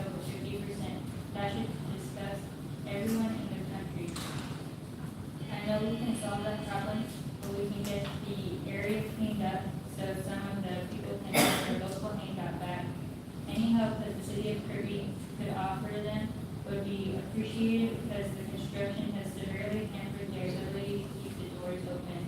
God bless those who have served and are serving. God bless the homeless veterans. God bless the United States of America. The next matter I would like to address, I do not know if you know the guy that covers local government. He is local to Kirby, the Texas Sheepdog 72. If you have not heard of him, you should look him up on Facebook or YouTube. He actually has covered some city meetings on one video that I watched on his channel was a retreat where one of the council members was kicked out. You literally took a vote and kicked him out. I want to say that you all should be ashamed of yourselves.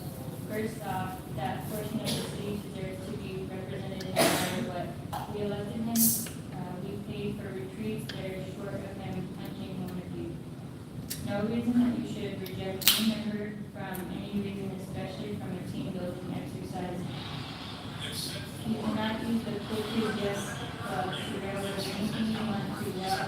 I guess you could, but that would be wrong to do. It's not really a democratic way to do things when the most powerful person in the room has at least 3 heads on a 7-person panel. It's clear who wins every time, and to the member who was rejected, I would like to acknowledge you and let you know that we see you and we appreciate you.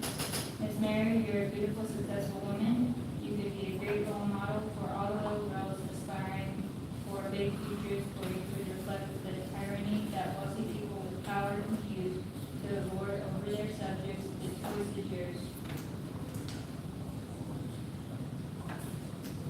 Okay, now we're going to Zoom.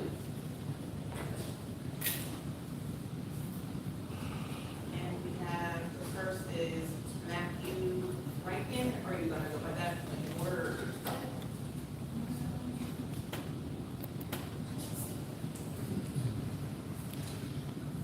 I don't believe he is here.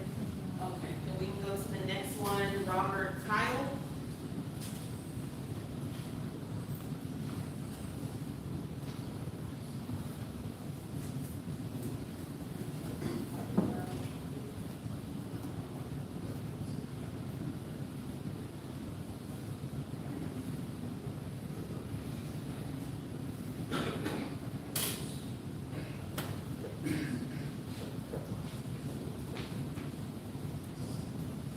You guys gonna state your address, please?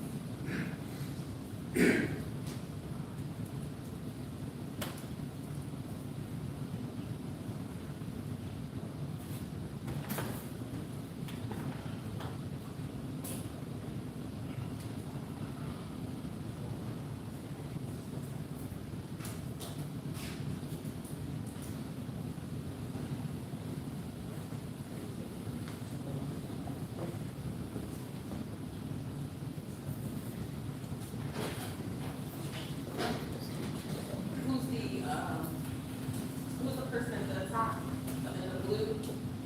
That, oh, they didn't, you're not on He here. just joined. What about Joseph Anthony?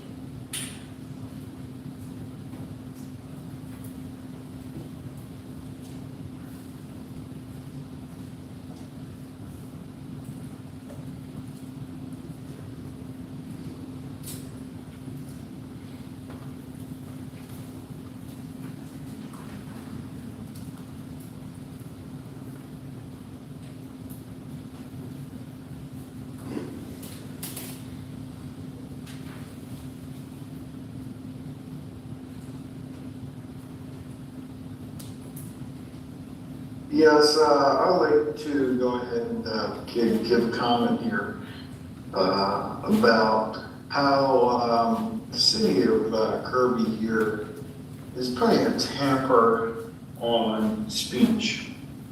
And I'm a tax-paying person that comes into the city for business trips every so often.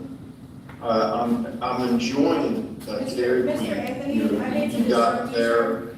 I mean, I really Sir? enjoy it. It's so good, Mr. and I Anthony? love paying my sales tax to Dairy Queen. Sir, can you hear us? And it's right there on Siegel. I really love it. But I want to talk about the damper speech. Damper speech we got going on is pretty bad here in the city. Mr. Joseph, Anthony, I don't know if you can hear me, but at this time you have not called your name and said your address. And until you do so, we cannot let you proceed. So if you can hear me, please state your name and address.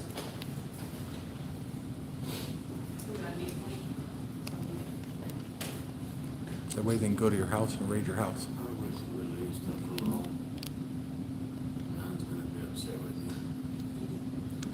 They have to be able to know where to go to raid your house. Somebody tell him to state his name and address so they know where to send the police.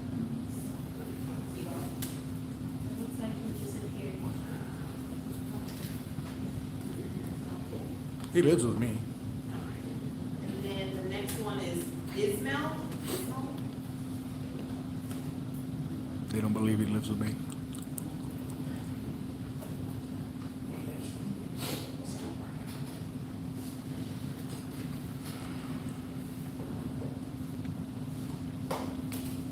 ¿Sigo yo de hablar? Everybody make sure you state your name and address. ¿Me escucho? ¿Me toca hablar a mí? I can't say for me. ¿Me escuchan? Mayor, per our ordinance, you would have to provide or request ¿Sigo yo de hablar? No escucho a nadie. 48 hours in advance before this meeting. Can you do that? Not that I'm aware of. He doesn't need a translator, officer? Is that what he said? He doesn't need a translator, is that what he said? Because I don't. Ismael, did you need a translator, sir? Because we don't have one for you today. He may not be able to hear you.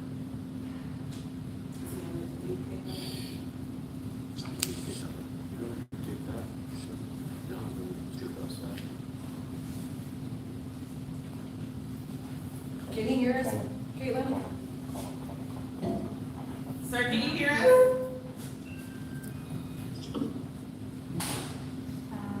The mic says that it is on. Okay, maybe he just wants to use his time to not speak?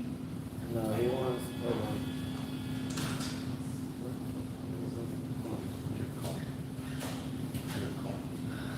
All right, sir, go ahead. Mr. Ismail?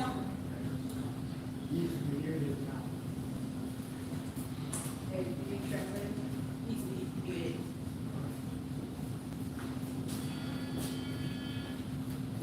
You didn't count out Unmute him, please.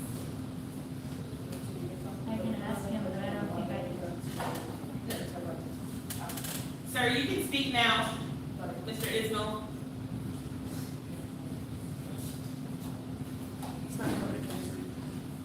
Tell him you're muting himself. He's unmuted.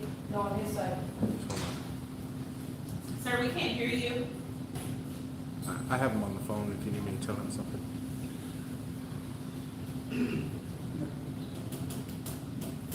¿Ahí sí me escuchan? Go ahead, sir.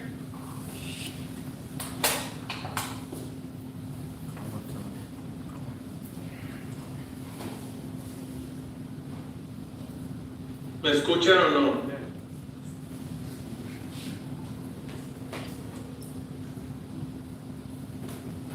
Sir, you can speak now. We can hear you. All right, we can hear you. They're trying to talk to you. But yeah, we can hear you. You can speak. Sorry. And please state your address.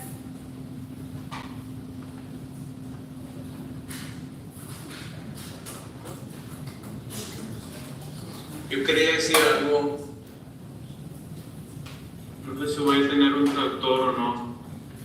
Si no tengo traductor está bien. Mientras yo me entienda, con eso está bien. Lo que yo quería decir es que la verdad no preparé nada para hablar en esta junta y vieron que no ha cambiado mucho de la vez pasada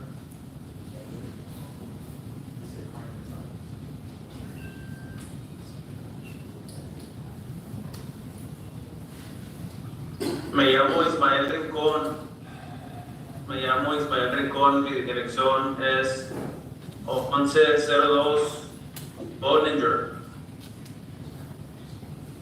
en Laredo.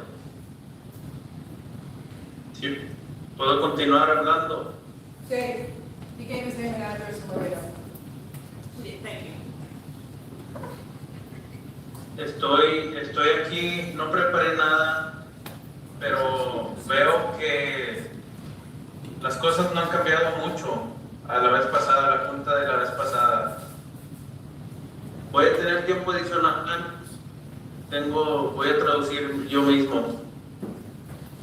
¿Alguien me puede contestar en el chat o algo?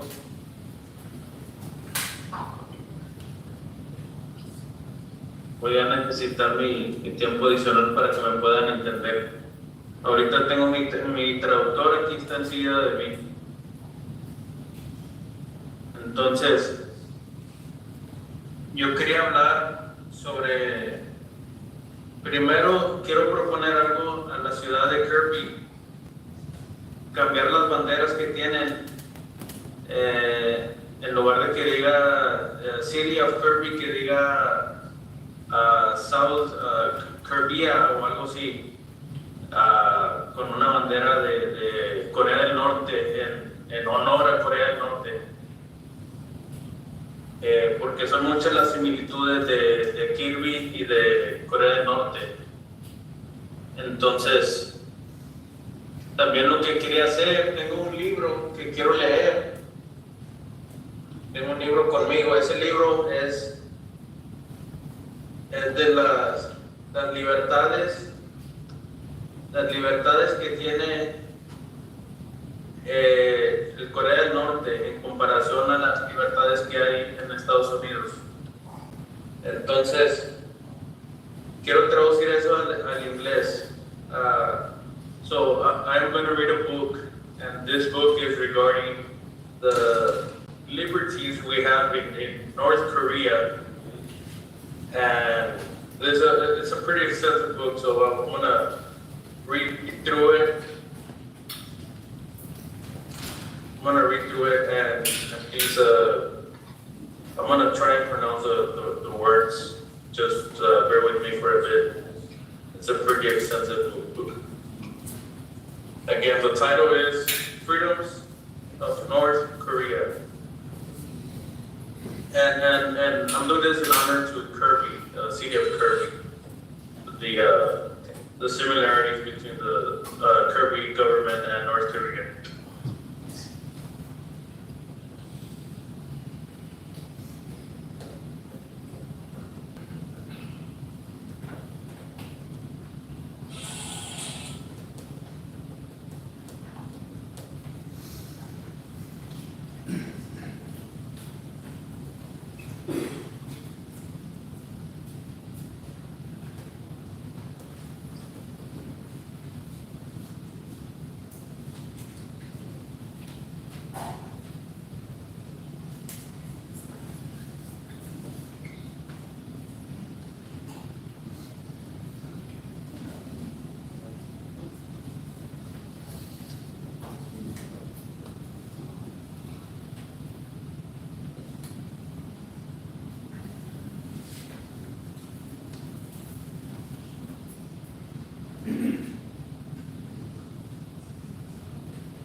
It's 9 seconds left, so you can let him finish his six.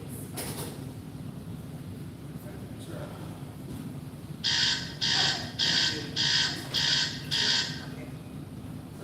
what I was gonna ask is if he's, speaking in English, then do we still need to give him the attendance? Is that what he was requesting, an extension, because he's Spanish or needed a translator? Our ordinances states that he has to provide a 48-hour notice, and that we would double his time if in fact he needs a translator. But he was, He did not request it. okay.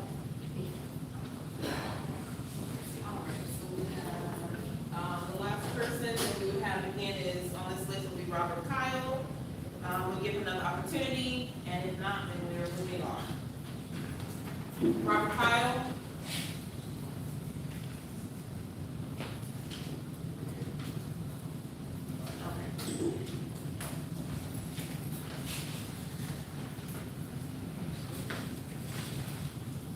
Okay. All right. Okay, we gave Robert Kyle a second opportunity. He is not on there, so we'll move on. There's another gentleman requesting if he can speak. What is his name? James, He's on Zoom. he didn't sign up, he's just. Well, no, he has not signed up on the paper. Okay, so moving on. 6A, consideration of and action on minutes, regular minutes, July 6, 2023.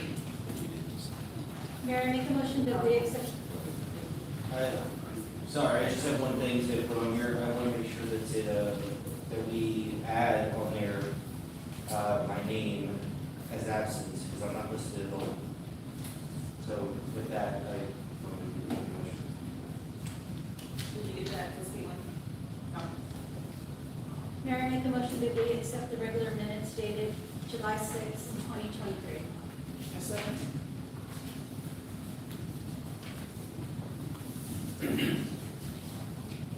Okay, we have a motion on the floor to accept the meeting minutes July 6, 2023, first by Mayor Pro Tem Amadaka, seconded by Councilmember Hicks.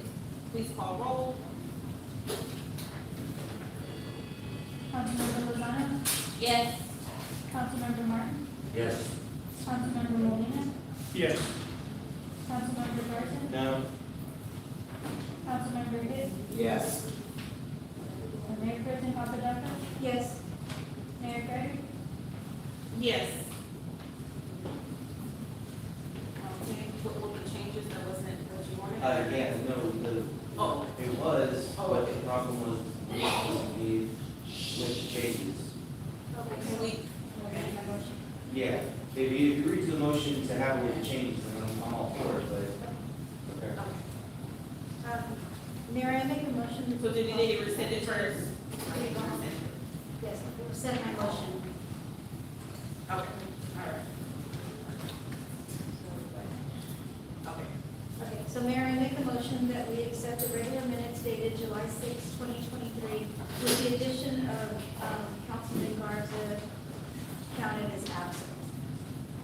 A second. So I have a motion to accept the regular meeting minutes, July 6, 2023, with the addition of Councilmember Garza absent. First by Mayor Pro Tem Amadaka, seconded by Councilmember Hicks. Please call roll. Councilmember Molina, Yes. Councilmember Martin, Yes. Councilmember Lozano, Yes. Councilmember Hicks, Yes. Councilmember Garza, Yes. Mayor Pro Tem Amadaka, Yes. Mayor Carter. Yes. Moving on to the regular meeting minutes, October 12, 2023. Mayor, I make a motion that we accept the regular minutes dated October 12, 2023. A second. Have a motion to accept the regular meeting minutes, October 12, 2023, first by Mayor Pro Tem Amadaka, second by Councilmember Hicks. Please call roll. Councilmember Molina, Yes. Councilmember Martin, Yes. This is Robert Cobb. Sorry.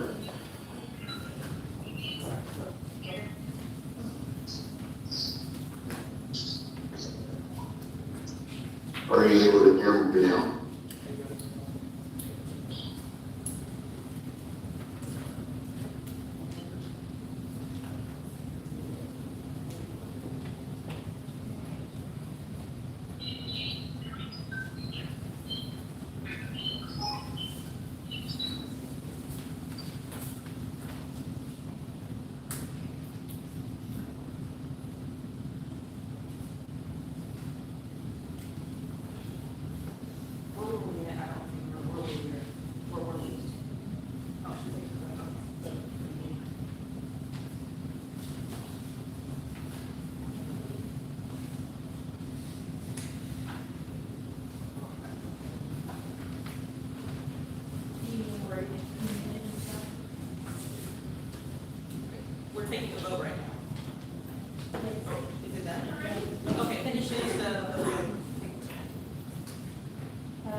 Yes. Councilmember Hitt, Yes. Councilmember Garza, Yes. Mayor Pro Tem Apadaka, Yes. Mayor Greider. Yes. Moving on to special minutes, October 16th, 2023. Mayor, I make a motion that we accept the special minutes dated October 16th, 2023. I second that. Have a motion to accept the special meeting minutes October 16th, 2023, first by Mayor Pro Tem Apadaka, seconded by Councilmember Hitt. Please call roll. Councilmember Molina, Yes. Councilmember Martin, Yes. Councilmember Lozano, Yes. Councilmember Hitt, Yes. Councilmember Garza, Yes. Mayor Pro Tem Apadaka, Yes. Mayor Greider. Yes. Now, this one for October 26th, did you say we need to bring this back? I fixed Oh, it. you did? If y'all approve it. Okay. The regular meeting minutes, October 26th, 2023. Mayor, I make a motion that we accept the regular minutes dated October 26th, 2023. Two.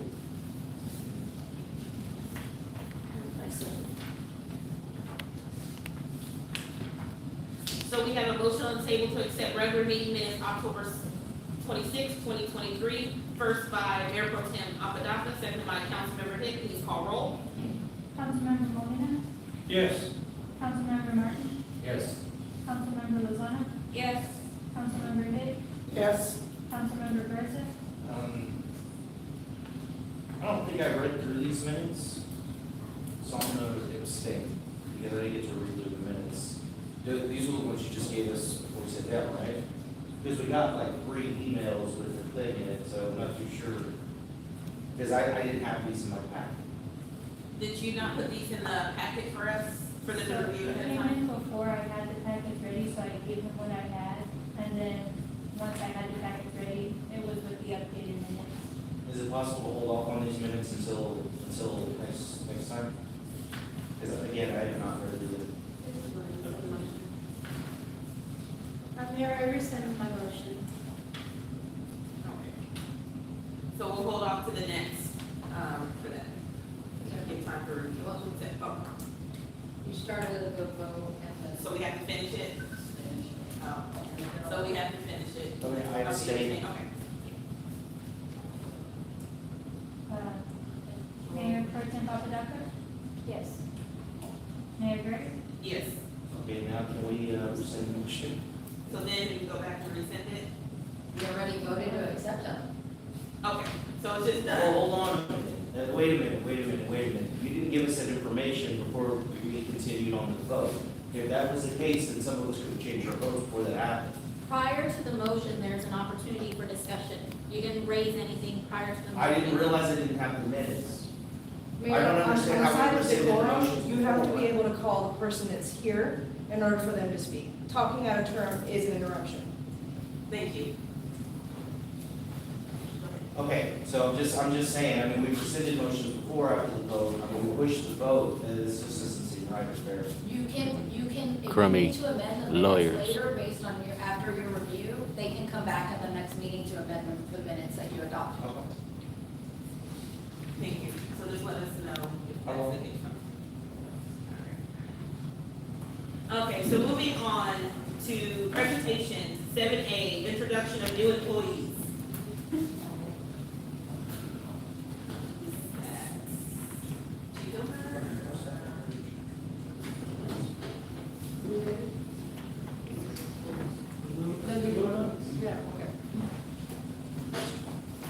All right.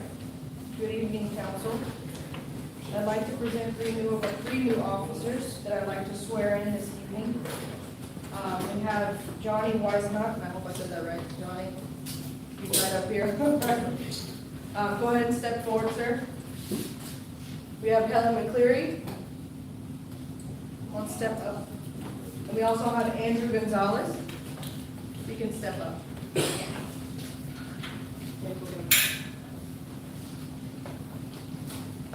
I need my supervisors, Jason Rendell and Sergeant Donnie Wacky to step forward as well.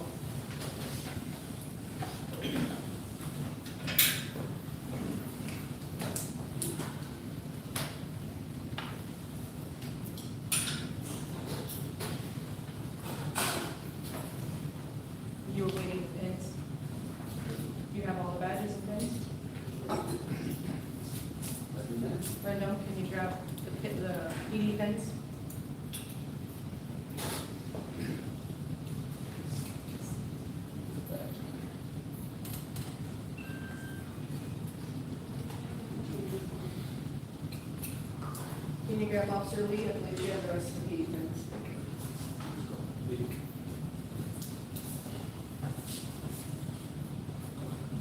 She is all.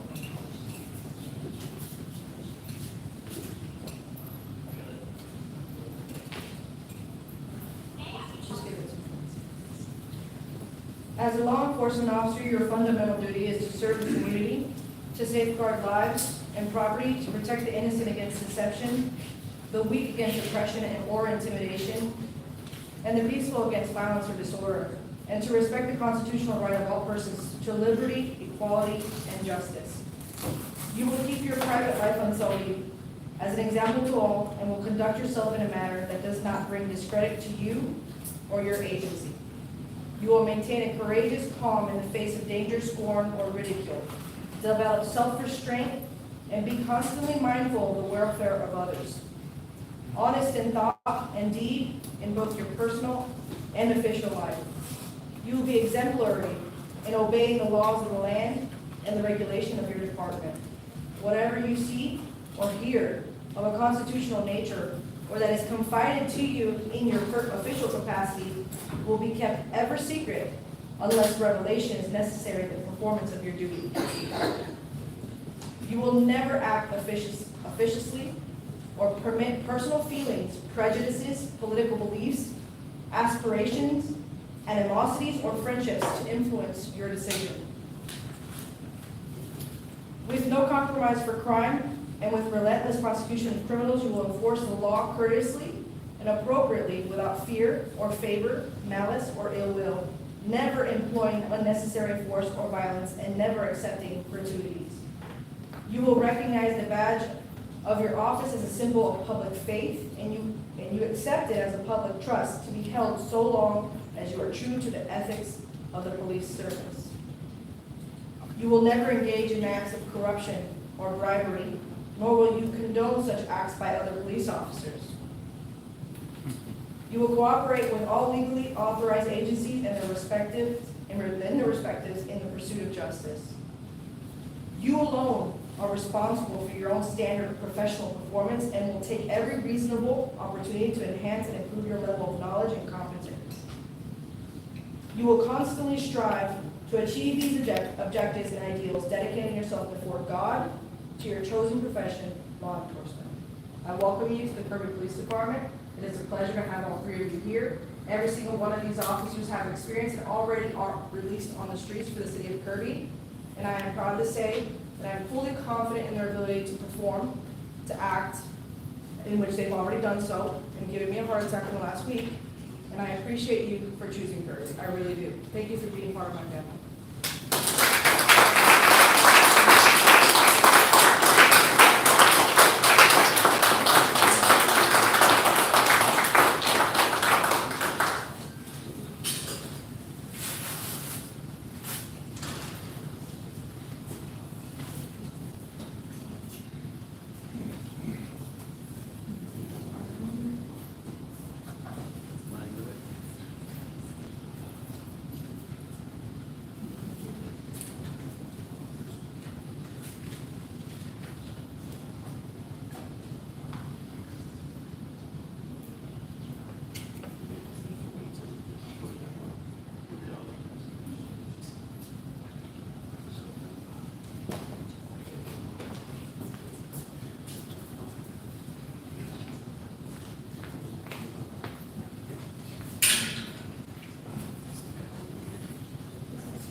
final vote, doing employee advancement, right? Or, oh, right, yeah, oh, right, fine, sorry, yeah, the fire department. I know, like, my bad. Okay, moving on to 7B, badging for fire. All right.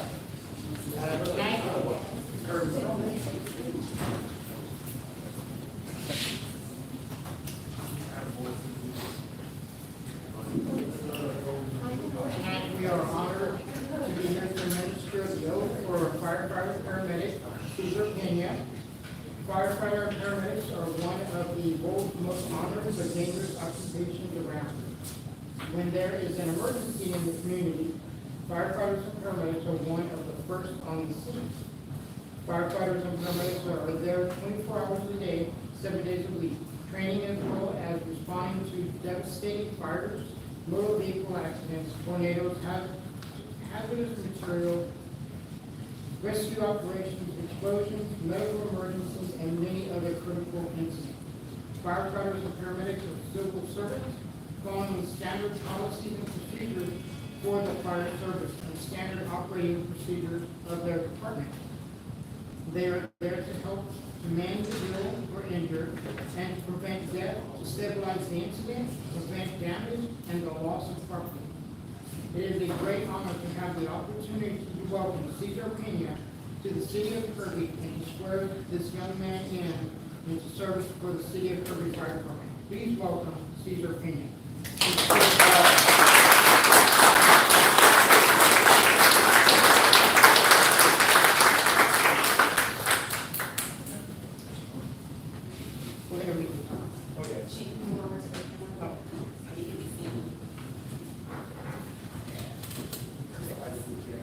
Yes.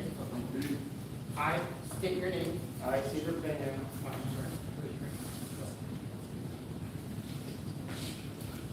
Do solemnly swear that I will support and defend. Do solemnly swear that I will support and defend The Constitution of the United States of America.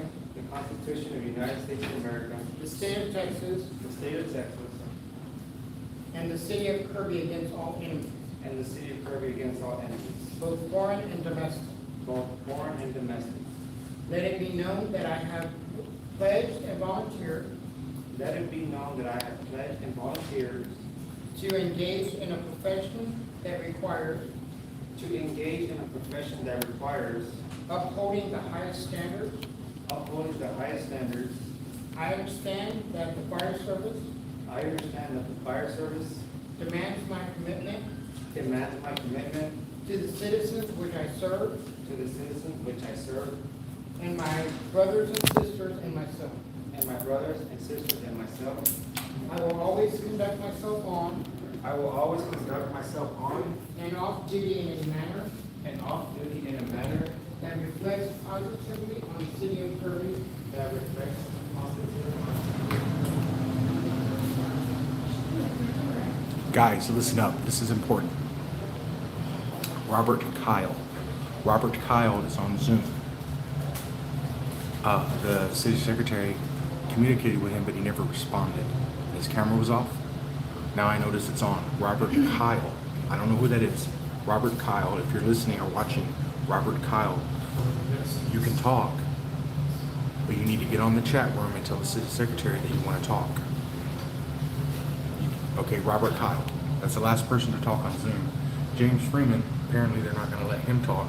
They say because he joined after 7 p.m. So they consider him late to the meeting, and they're not going to let him talk. But just so y'all know, we can see James Freeman, we can see Ismail Rincon, and we can see Robert Kyle. The other two people are actually presenters. So Ismail, we can still see you. The whole audience can see you. James Freeman, we can still see you. The whole audience can see you. Robert Kyle, get in the chat room on Zoom. Tell the city secretary you want to speak. And she'll probably bring that up to the mayor and see what the mayor says. So anyway, and then I'm going to take the camera, put it back on the Zoom, so everybody can see James Freeman, Ismail Rincon, and Robert Kyle. So feel free to do what you want to do while you're waiting. Why are my teeth so goddamn yellow on this live stream? Jesus. Trying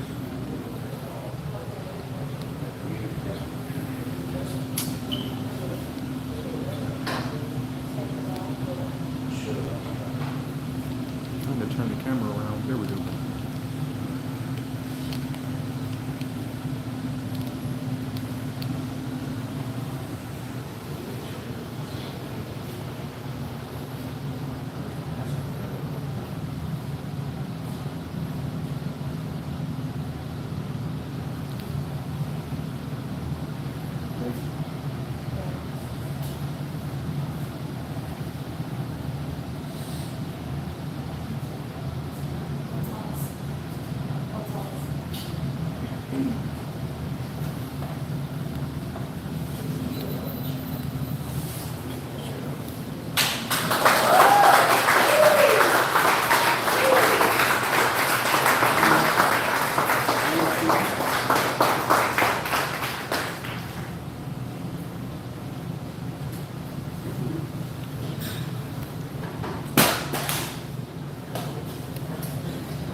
Hey, get out of my way.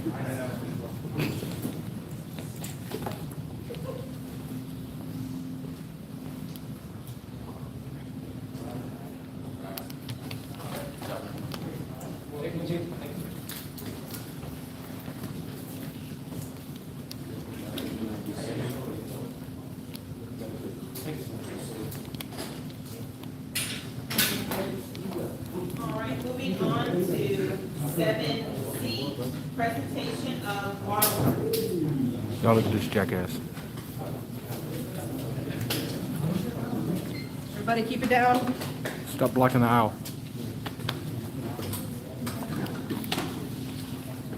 Good evening, everyone. Can you hear me all right?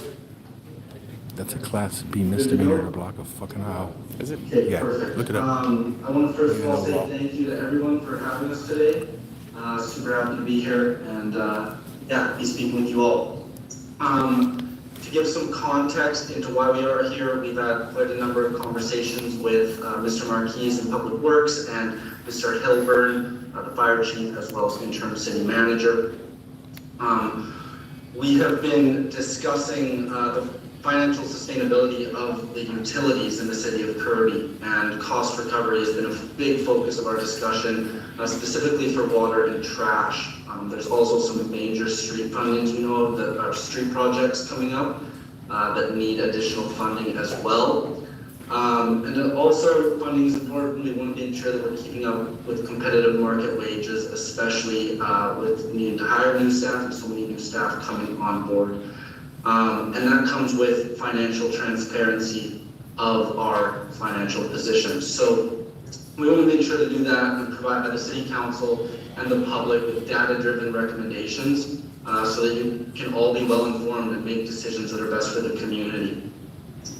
So what we're going to do is I'm going to have my colleague Grange, who's with me today, he's going to actually take you through our cloud-based platform. And for the sake of time, we're going to keep it very tight. I know it's getting late, so we'll make sure to keep it tight and efficient. But to give a bit of context on Waterworth and our background, our founder used to be a rate consultant. He did that for about 15 years before pivoting our business model into this cloud-based solution, which the biggest thing here is that it's backed by our support and advising. We know how busy everybody is, and we take care of all of the onboarding of data, updating the model, and presenting to city councils just like yourself. So I'm going to pass it over to my colleague Grange to actually dive into our solution. One thing I'll ask is that, make sure you can share a screen. So we're good to go. Perfect. Thank you, Lachlan, and thank you to the City Council of Kirby for letting us share tonight. We'll keep it tight and efficient. So we started out modeling water, wastewater, stormwater, utility systems, as these usually have the biggest needs, being out of sight, out of mind. However, it was shortly driven after, usually by elected officials like yourselves, loving seeing the information presented in this fashion. They said, you know, how about streets, how about the general funds, and we created community worth, and are continuing to add different service areas based on our clients' requests. Now, when it comes to financial planning and forecasting, you know, bringing in rate consultants, which is in our background, is one common method. The other method is forecasting in Excel. The biggest difference between our models and what can be produced in Excel is the ability to layer our different factors together to tell that financial story. So you can see I'm bringing in different variables. What we've done now is identify our long-term revenue requirements. For example, this Water Enterprise Fund. We work with over 170 communities. This is just a data set under Gordon City, so it's not your own data. And we are looking at that enterprise fund for today's example. You can see we take a few years of fiscal actuals, usually pulled from budgets or audits. Audited numbers, we take upcoming budget numbers, and we have forecasting out in the future. We can extend this planning horizon, we can shorten this up, whatever you prefer, but again, very dynamic in its ability to tell that financial story. If I switch now to our revenues, you can see each of these gold bars we indicating our sale of water service in any given year. We can stack on the other operating, non-operating, developer contributions, impact fees, grants. And now that we have all of our revenues, like I said, when I build this background back up of our expenditures to our revenues, we're really able to see how we are stacking up for the long run. So as you all can see, in years 2019 through 2024, our bars, our revenues are really stacking up nicely with our revenue requirements. We would anticipate cash to be quite balanced and healthy. But as we get out in the future, you can see our revenues are not stacking up. We're experiencing a funding gap, and we would anticipate cash to be negatively impacted. This leads to that punchline, which is that cash position. We would also want to help you to develop cash flow policies. You have a lot of assets in the ground. We want to make sure that we're protecting the enterprise fund. So you can see I can isolate our operating threshold and cash reserve policies, as well as the cash position target, making sure that we're not holding too much cash in the enterprise fund. But again, very visually driven, focused on communicating these needs. Now, there's a few different ways we can go about this. I think most communities, there's a lot of needs on the utility systems, right? There's out of mind infrastructure. So I'd say the most common way, you know, if I look at our rate modeling, you know, sales service forecasting, we can have a few different assumptions in here. So one being population growth, but that's going to impact your revenues.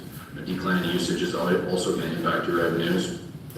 And we also have increment, you know, rate adjustments, which, you know, ideally we'd like to not be able to touch these, but we have to deliver sustainable services to our constituents. So as you can see, if, for example, city staff came to city council and said, we'd like to talk about adjusting utility rates, well, in 2024, you might say, well, we're sitting on a healthy fund balance, why do we do that? And the idea is that if we wait until 2026 when we're dropping below our threshold, it's going to take something very significant to get us back on track, like a 22% adjustment. These are the types of increases that nobody likes. City council doesn't like these, the public doesn't like these, city staff doesn't like to have to, you know, recommend these. So the idea is, what can we do today, which is going to, you know, get us back on track while avoiding a 22% adjustment. So maybe that's a few years of 7s, maybe that's a 5, and then maybe it's 3s moving on in the future. And from here, we balance out our cash flow model. But this can also be where we understand there's realities and there's things going on in the community. Perhaps something's going on. We want to keep this to no more than, you know, 4%. Well, we can do 4%, that's no problem. But then in 2026, this might need to jump up to an 8% to balance us out. So again, very dynamic in its ability to model out rate adjustments. We have the ability to get much more granular. For the sake of time, we won't go into that. Another key aspect is the ability to explore different scenarios. So let's say this is our baseline model. It won't take much more than 2 more minutes. We're going to lock this model. Now other staff members can come in, click clone. This is going to create an exact carbon copy. And perhaps this is a larger capital project. Maybe it is a water storage tank replacement. We've just created this new scenario. I'm going to take you a little bit behind the scenes here. We can look at a funding strategy for how to fund this capital project. So when I go behind the scenes, this is where we'd have all of your operating expenses. We'd have different tables pulling all this information together. This is where we'd have your capital plans. And in this example, we want to add a new water storage tank or water storage tank replacement. Now, let's say we are aiming for that project to take place in 2026. Maybe it's going to be a $4 million project.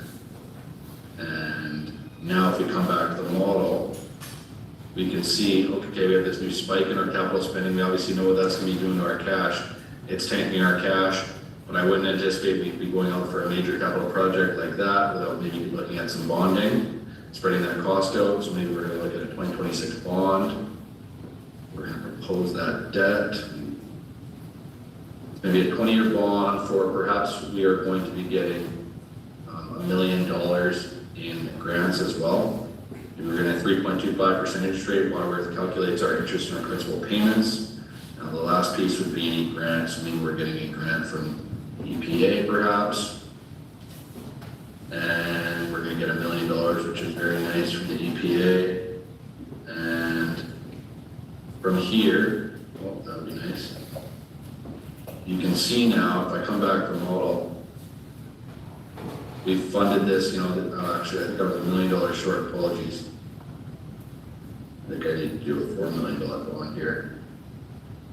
If I come back to the model, you can see, okay, well, we filled this gap, but now what's really hurting us in the long run is that proposed debt service. So we can look and see, okay, our debt service is jumping up from 413,000 to over 829,000.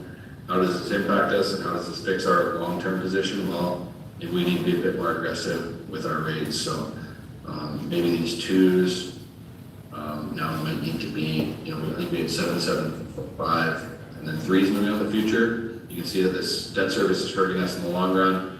Maybe this needs to be a 7, and from here we balance out our model. So we just looked at how to fund a larger capital project when things are continually changing again, trying to be very transparent for you all so that you can all make decisions that are best for the community and providing sustainable services. So yeah, we can definitely open it up for questions, but I definitely want to thank you all for having this tonight.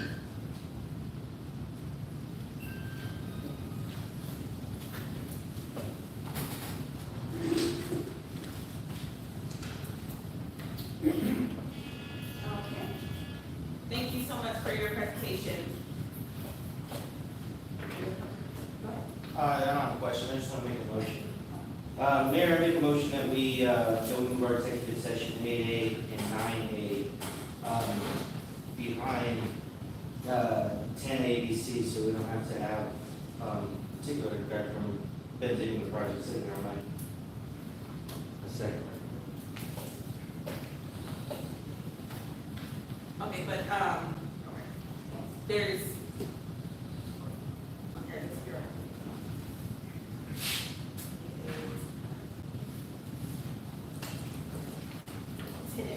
Yeah. no, I'm sorry. Yeah, I'm looking at the thing, I was like, yeah. Or 10A, so we can get past our city visits.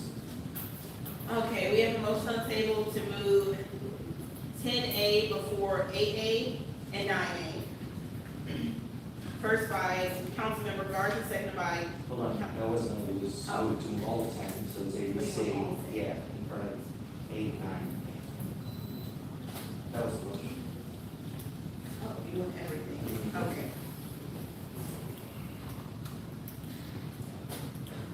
Okay, so we have a motion on the table to move 10A, B, and C before 8A and 9B.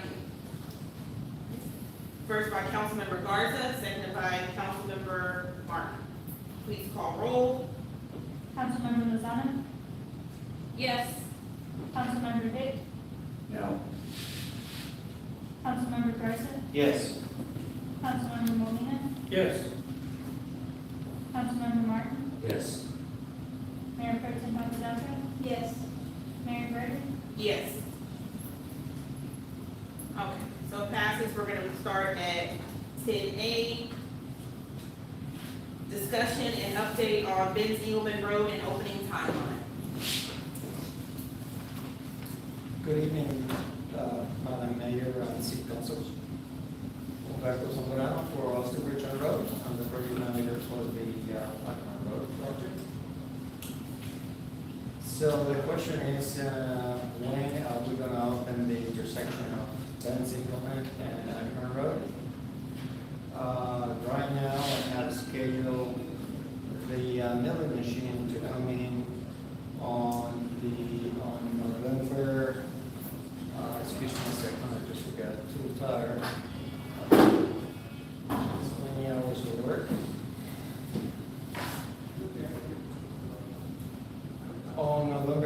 15th. The middle machine will proceed to remove all of the asphalt and most of the excavation that we gotta do on the intersection. And we also have on the schedule to place asphalt at the same intersection on the section of northbound Ackerman from Vince Engelman to Todd. We'll also get asphalt, the first 11 inches of asphalt will be right there. After that, we will be able to open that intersection. Not the whole thickness of the asphalt will be in place, but it's going to be enough to hold the road and get the traffic back in that intersection. Any other questions?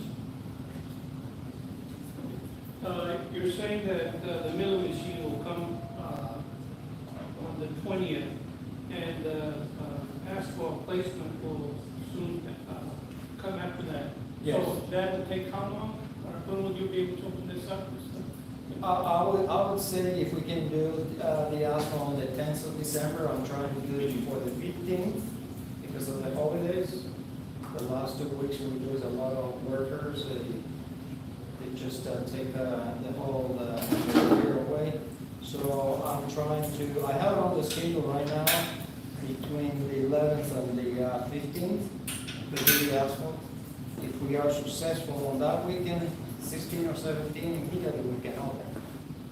I'll have the temporary paving markings and the stop signs and anything else that was there previously, we will put it back.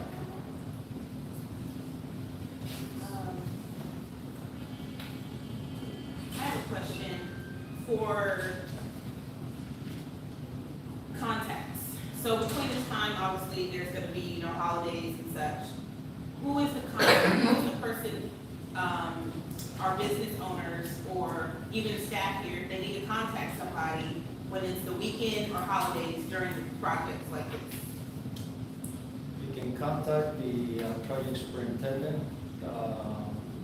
Mr. Stryker, myself, for any emergencies that may arise. I can provide you with numbers, those numbers, contact, with contacts, numbers. Okay, before you leave, can you please give that to Chief Hilburn so we can give that to our business owners? Thank you.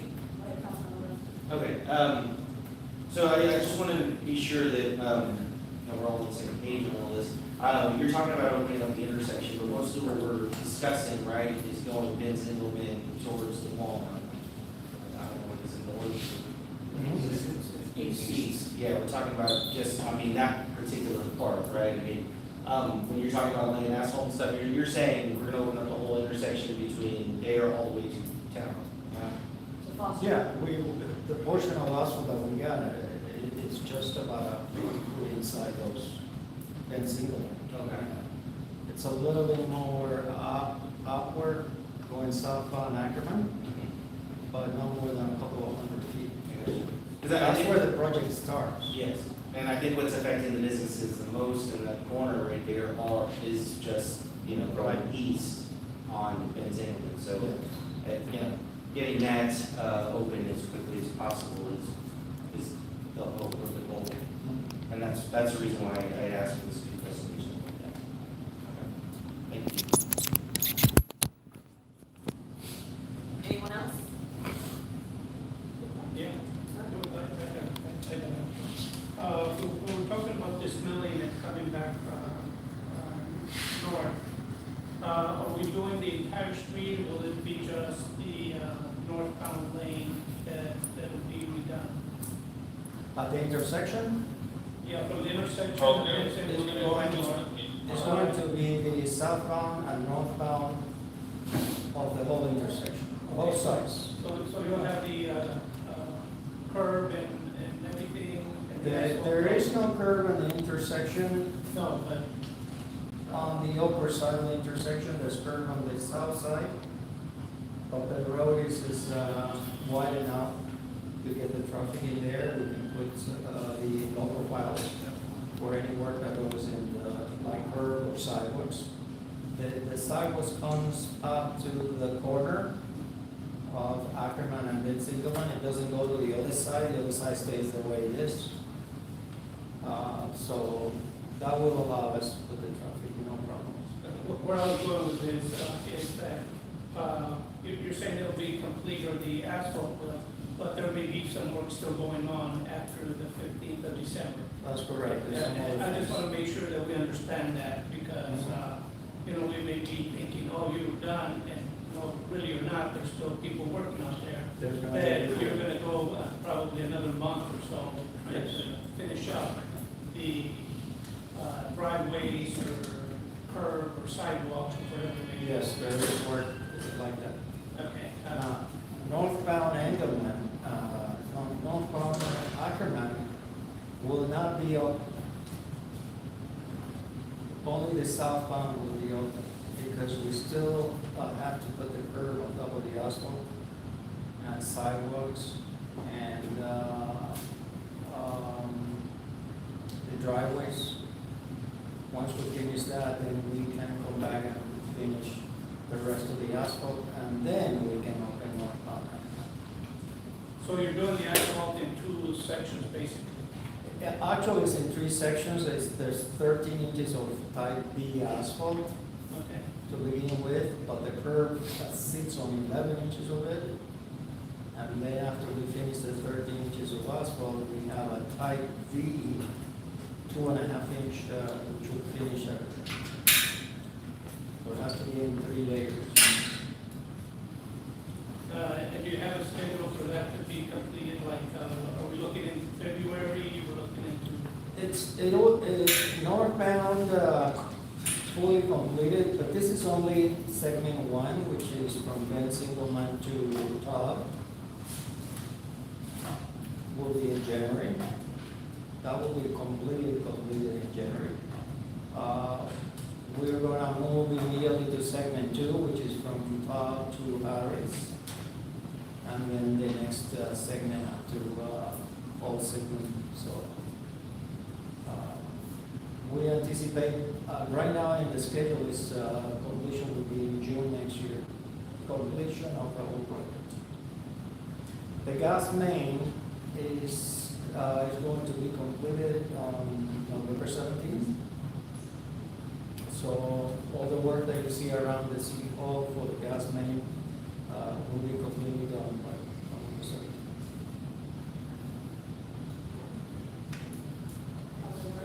17th. Also, earlier we'd spoken about closing off Ackerman entirely between Benz and Tao. Is that still gonna happen? Only for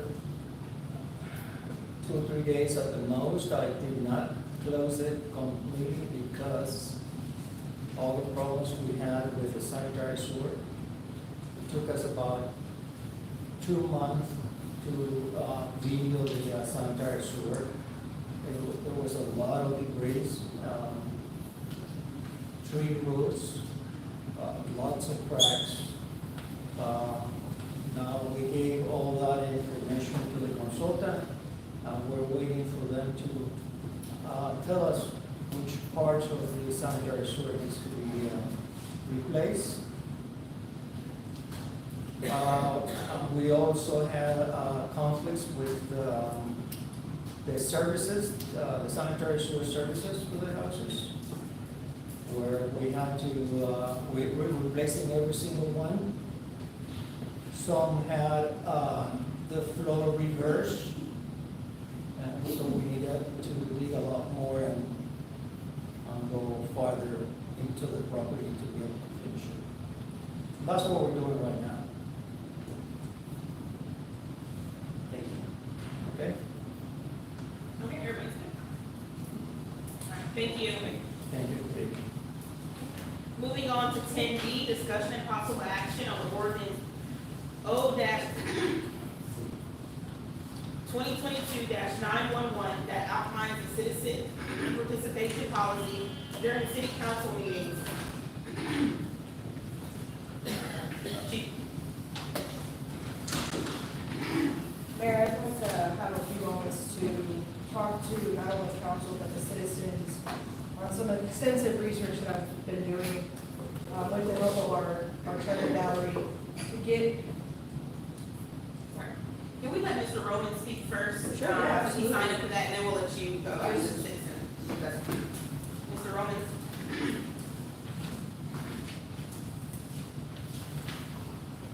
Good evening, Madam Mayor, Council. I appreciate your time. Part of what I'm discussing here is, I'm just curious as why this is being put on here. Over the last few meetings, I've heard things like, one time, 5 minutes, that's your shot.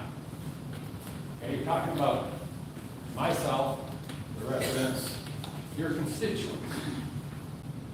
Sign up on time or speak at the next meeting.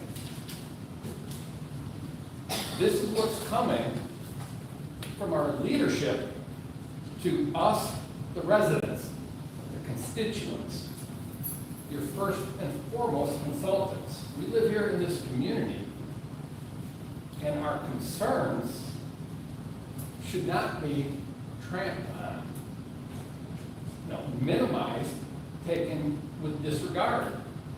As a resident, I see contempt toward the citizens who want to share their concerns. At the previous meeting, I had a concern with VIA. I knew I could not express within 5 minutes the information that needed to be presented. I put an online post on social media. It got residents involved. They contacted VIA. These gentlemen from VIA that came in provided information. They're not from the city of Kirby. Some of the changes you're looking at making would have prevented these individuals from coming here, giving you information so that you can make an informed decision. When you all don't have information and you make decisions in ignorance, it's we, the residents, that suffer because we have to put up with the bad decisions that are made from up here. That would have happened had these individuals not been able to speak. Our department heads are non-residents. If you say non-citizens can't speak, does that preclude our department heads from giving advice to y'all here at a meeting? Because they're not residents. They're employees here. There's a lot of things that you need to really look at before you implement what you put in. None of our attorneys are from the city of Kirby. What you're saying is, well, if you're not a resident, we don't want to hear you speak. And yet, these are the individuals relying on. You here at council are supposed to provide vision and direction. The management and staff is supposed to be executing. You guys provide the budget for the city, the oversight, and accountability. The accountability is also to us residents.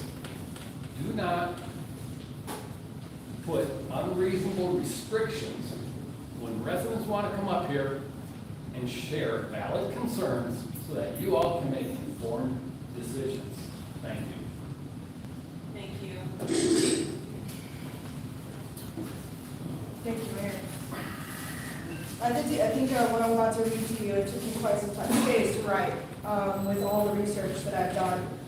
And I think it needs to be clarified so that council feels empowered, but also the citizens understand what is happening. I don't think the communication is clear. So I'm going to make it clear.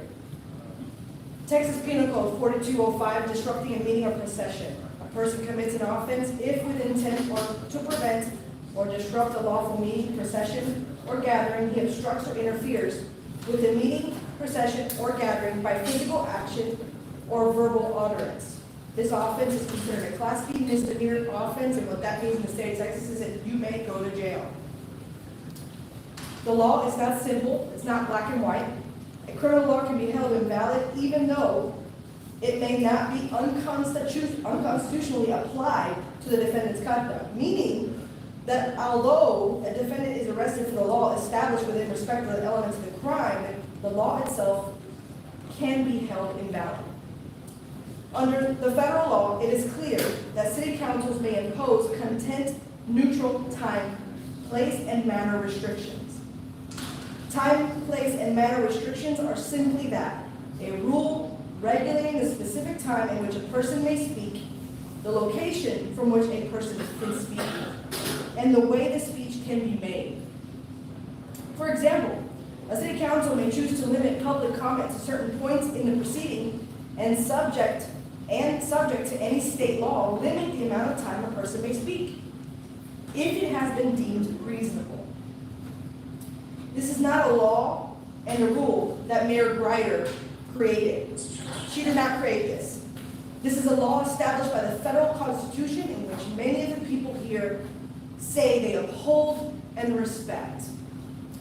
Per our ordinance, each member of the community is allotted 5 minutes to speak at citizens' participation and for the agenda items they have signed up for, in which the rights of the citizens will not be interrupted, disrupted, interfered, or obstructed by council or any citizen. The current discussion being held by the public is that they feel that 5 minutes is an unreasonable amount of time to discuss all agenda items. To be clear, the law allows for the governing body or a city council to decide what a reasonable amount is defined as, and any concerns of a reasonableness can be made with the Attorney General or any respective agency in charge of those rulings or court of law. My police department will be thorough in research of the law and practical application before placing the city of Kirby and its officers in any liability of lawsuit or placing them in a position where they could potentially be charged with a crime. In the end, when the law is misapplied, the public or courts will not care if the legislature wrote a law that is vague or unclear. What is going to matter is that the officer or individual that decided to interpret the law did so incorrectly. A criminal law must is sufficiently clear in at least 3 respects. A person of ordinary intelligence must be given reasonable opportunity to know what is prohibited. Number 2, the law must establish determinate guidelines for law enforcement. And 3, where First Amendment freedoms are implicated, the law must be sufficiently definite to avoid chilling protected expression. Courts have held that words with meaning, so well known as to be understood by a person of ordinary intelligence, are not considered vague and indefinite. In the Texas Penal Code 4205, disrupting a meeting or procession, there were 4 words that I read to you. They include prevent, disrupt, obstruct, and interfere. These meanings were further clarified and narrowed by the Court of Criminal Appeals when it is held that the defendant's conduct must substantially impair the ordinary conduct of the meeting. The word interrupt is defined to stop the continuous progress of an activity or process, or stop someone speaking by saying or doing something. The word obstruct is defined to commit the offense of intentionally hindering a legal process. The word disrupt is defined as an interruption of an event, activity, or process by causing a disturbance or a problem. The word interfere is to take part or intervene in an activity without invitation or necessity, prevent a process or activity from continuing or being carried out properly, or handle or adjust something without permission, especially to cause damage. Currently, the law is subjective. What that means is it leaves the interpretation of the law to each individual police officer and their meaning of the law. It is my recommendation that the City Council make proper definition of disruption and conform rules so that it is understood by each individual citizen, and it also shows unity of our council with its employees in our handling of these sensitive concerns of the public. Based on the findings and research into the law, the Kirby Police Department wants to place a disclaimer that we support and uphold the Constitution of the United States. We also support and uphold all Texas and federal laws, and when laws are not always defined, we fall back on case law to help us define it. The act of disrupting, obstructing, interrupting, or interfering of a legal and public meeting will not be tolerated. This law has nothing to do with the freedom of speech, but of the act of interfering a legal public meeting. A meeting in which a governing body has the expressed right to conduct business for their city, a meeting of which is a limited public forum that allows for freedom of speech during your allotted time and does not give express authority for anyone to act in a manner that disrupts its proceedings. The definition for disruption is going to be appropriate and fair. Disrupting a meeting is going to be defined by our police department as the following: addressing the council, commission, board, or committee without first being recognized. That includes not only disrespecting the mayor when you're talking out of turn, she hasn't talked to you, and it also, that includes council, and it also includes the citizens.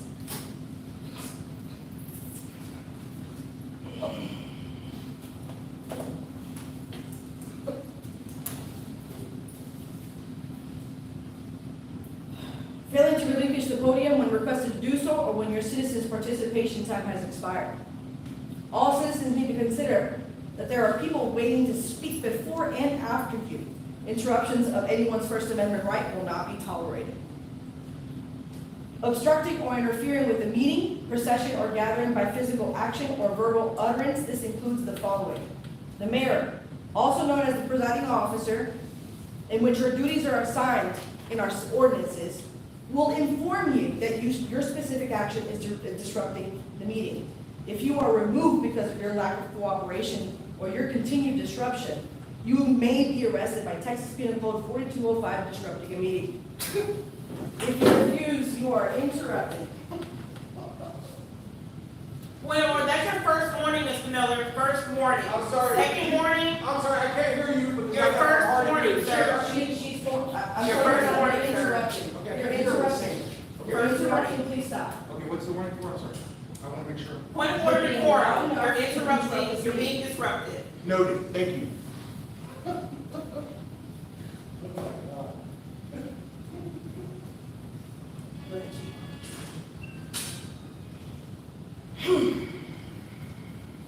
Okay.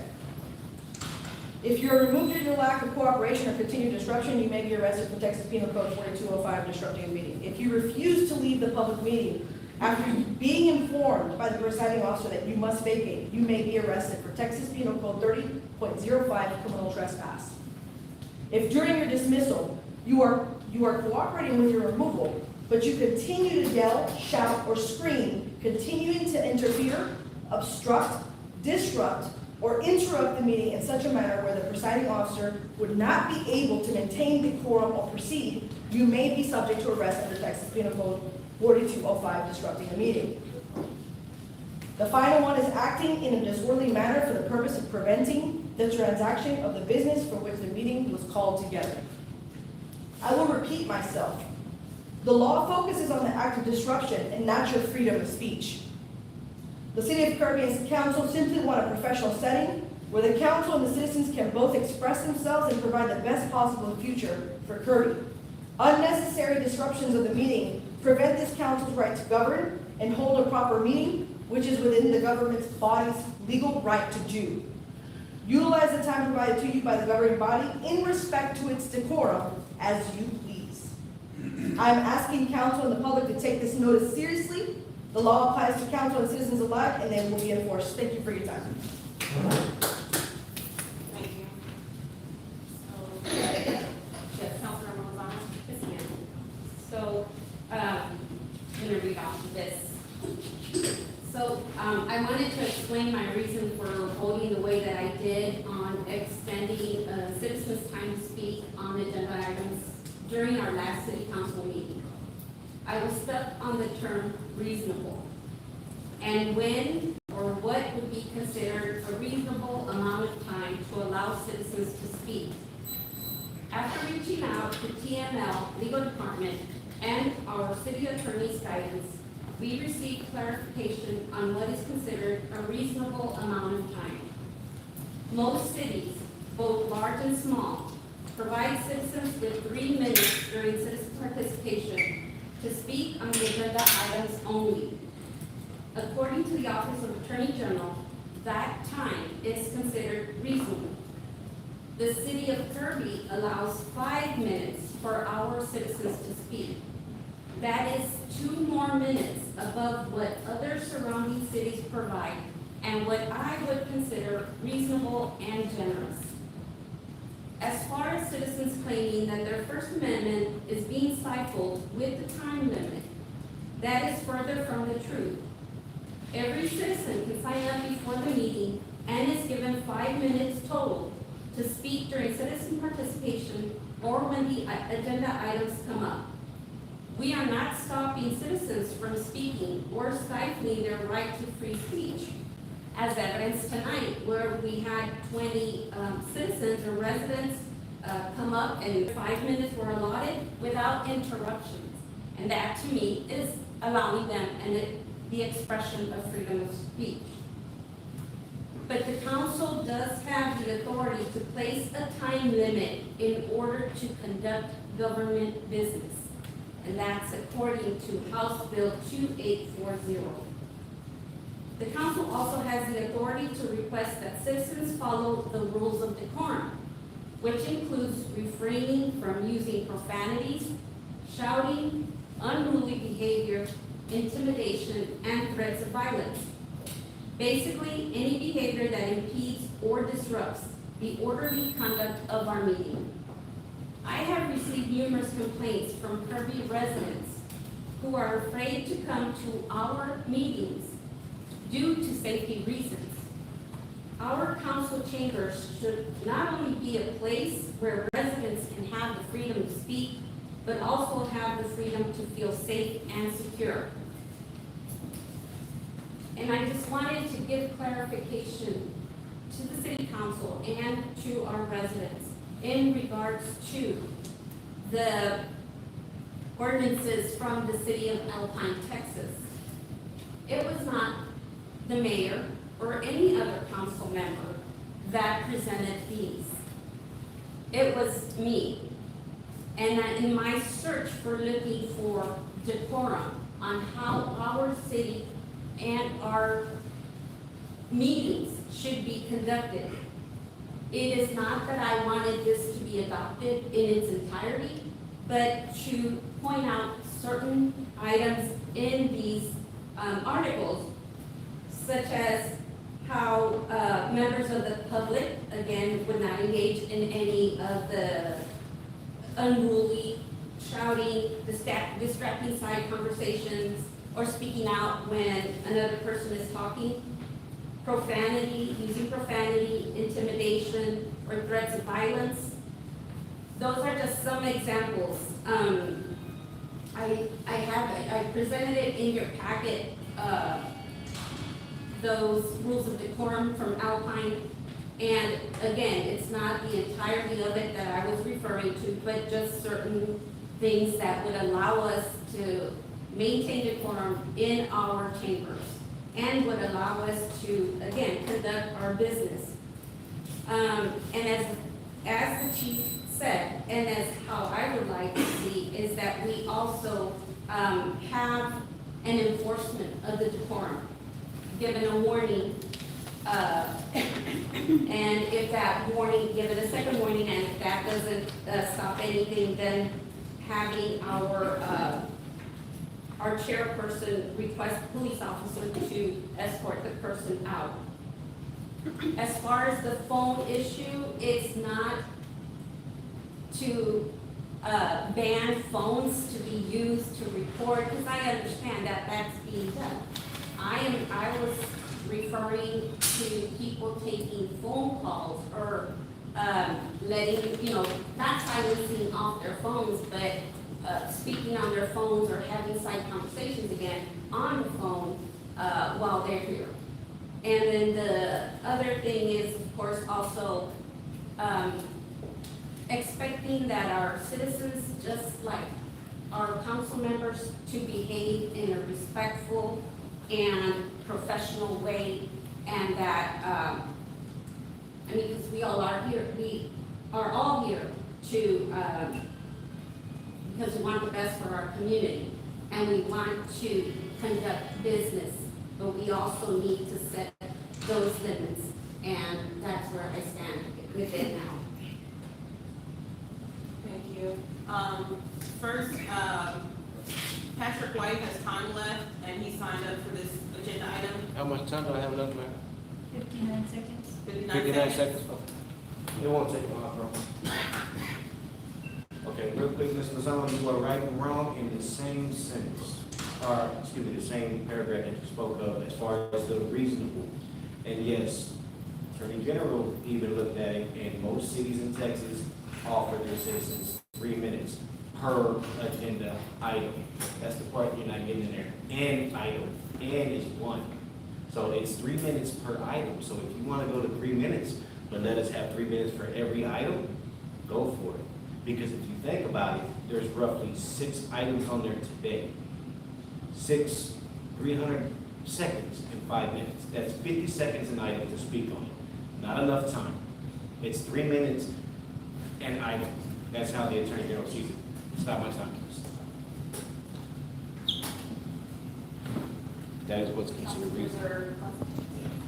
Okay, so my big problem that I had with this example, right, was first off, has anybody seen a council meeting from Alpine, Texas? Did you watch one before you presented this?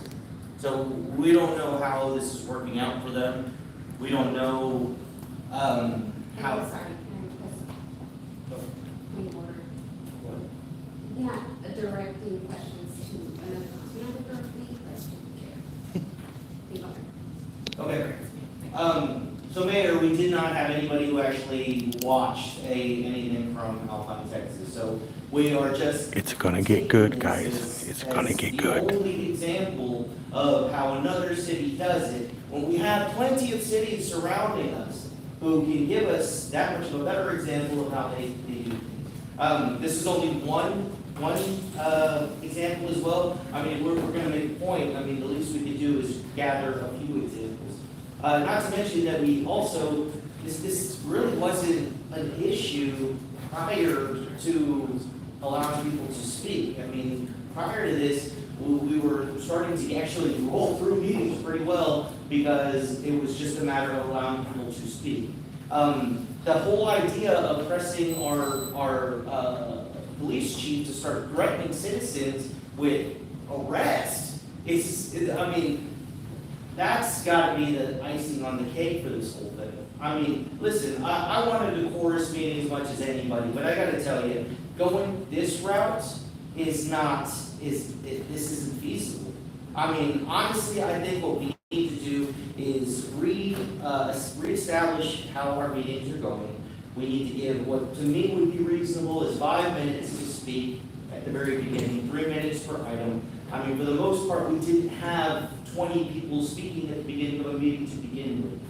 We weren't having this issue, and now it became an issue because our lawyers stated something, and then we all dug our feet into the ground with it, and nobody's let up. And instead of trying to do what I would consider is the right thing, and instead of doing that, we're coming out with examples of, well, you know, this city did it this way, so we should do it this way. And by no means is that a way for us to take. I mean, we can really solve this issue by just allowing people, the same constituents who voted for us, allowing them the opportunity to speak on the items of which we are generally speaking of. There really is not an issue for them, but we are making it an issue by doing all of this. So really what we should do is relook at the way that we're doing this ordinance and reestablish just this piece. That's really all it is. We should reestablish this. Just 5 minutes and then 3 minutes per item. That's what I think we have to do. Thank you. So, so today I was at the Northeast Partnership, and also, not just today, but other days, I've talked to multiple cities in Bexar County. Not Alpine, Texas, I don't even know where that actually is, but I've talked to multiple cities, and it is true. It's 3 minutes, and they have them speak at the beginning of citizens. They actually call it citizens to be heard. That's when they speak. That was our citizen participation, and that's it. That is it. Now the problem is that, well, no, actually this is the thing. We have people.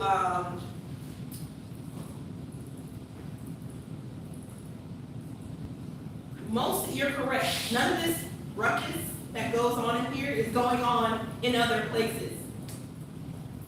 And I know this for a fact. This is not going on anywhere else. But we allow this to happen here. As a matter of fact, when I go places, we are considered a circus.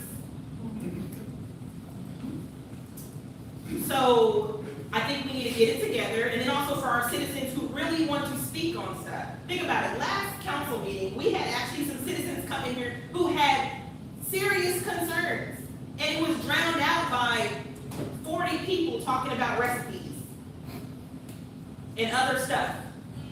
And then speaking about the Attorney General's opinion, our city attorney did, just like Councilmember Lozano had gave us the legal opinion on that. And basically, it was the same opinion that a citizen sent us. Basically, so I don't really, that was confusing. So again, also when we did this ordinance, it was in 2022. That was just, so April 2022, that's when this was, the second reading was adopted, April 28, 2022. A couple of us were sitting up here at that time when it was adopted. There was no problem then, nothing was said about it. I'm pretty sure that, can we reasonably say, that if one person comes in here, just one person, they can actually take up a whole hour. They can take up a whole hour. And again, most meetings do not have, like I said, they have the 3 minutes, and then also too, they get down to business. Last meeting we had actually, our former council member, Street, she actually came in, and what she did was, when she went over her items during citizen participation, she actually went down the list of things that she wanted to talk about. 5 minutes is enough time. Stop the meeting. Okay, so.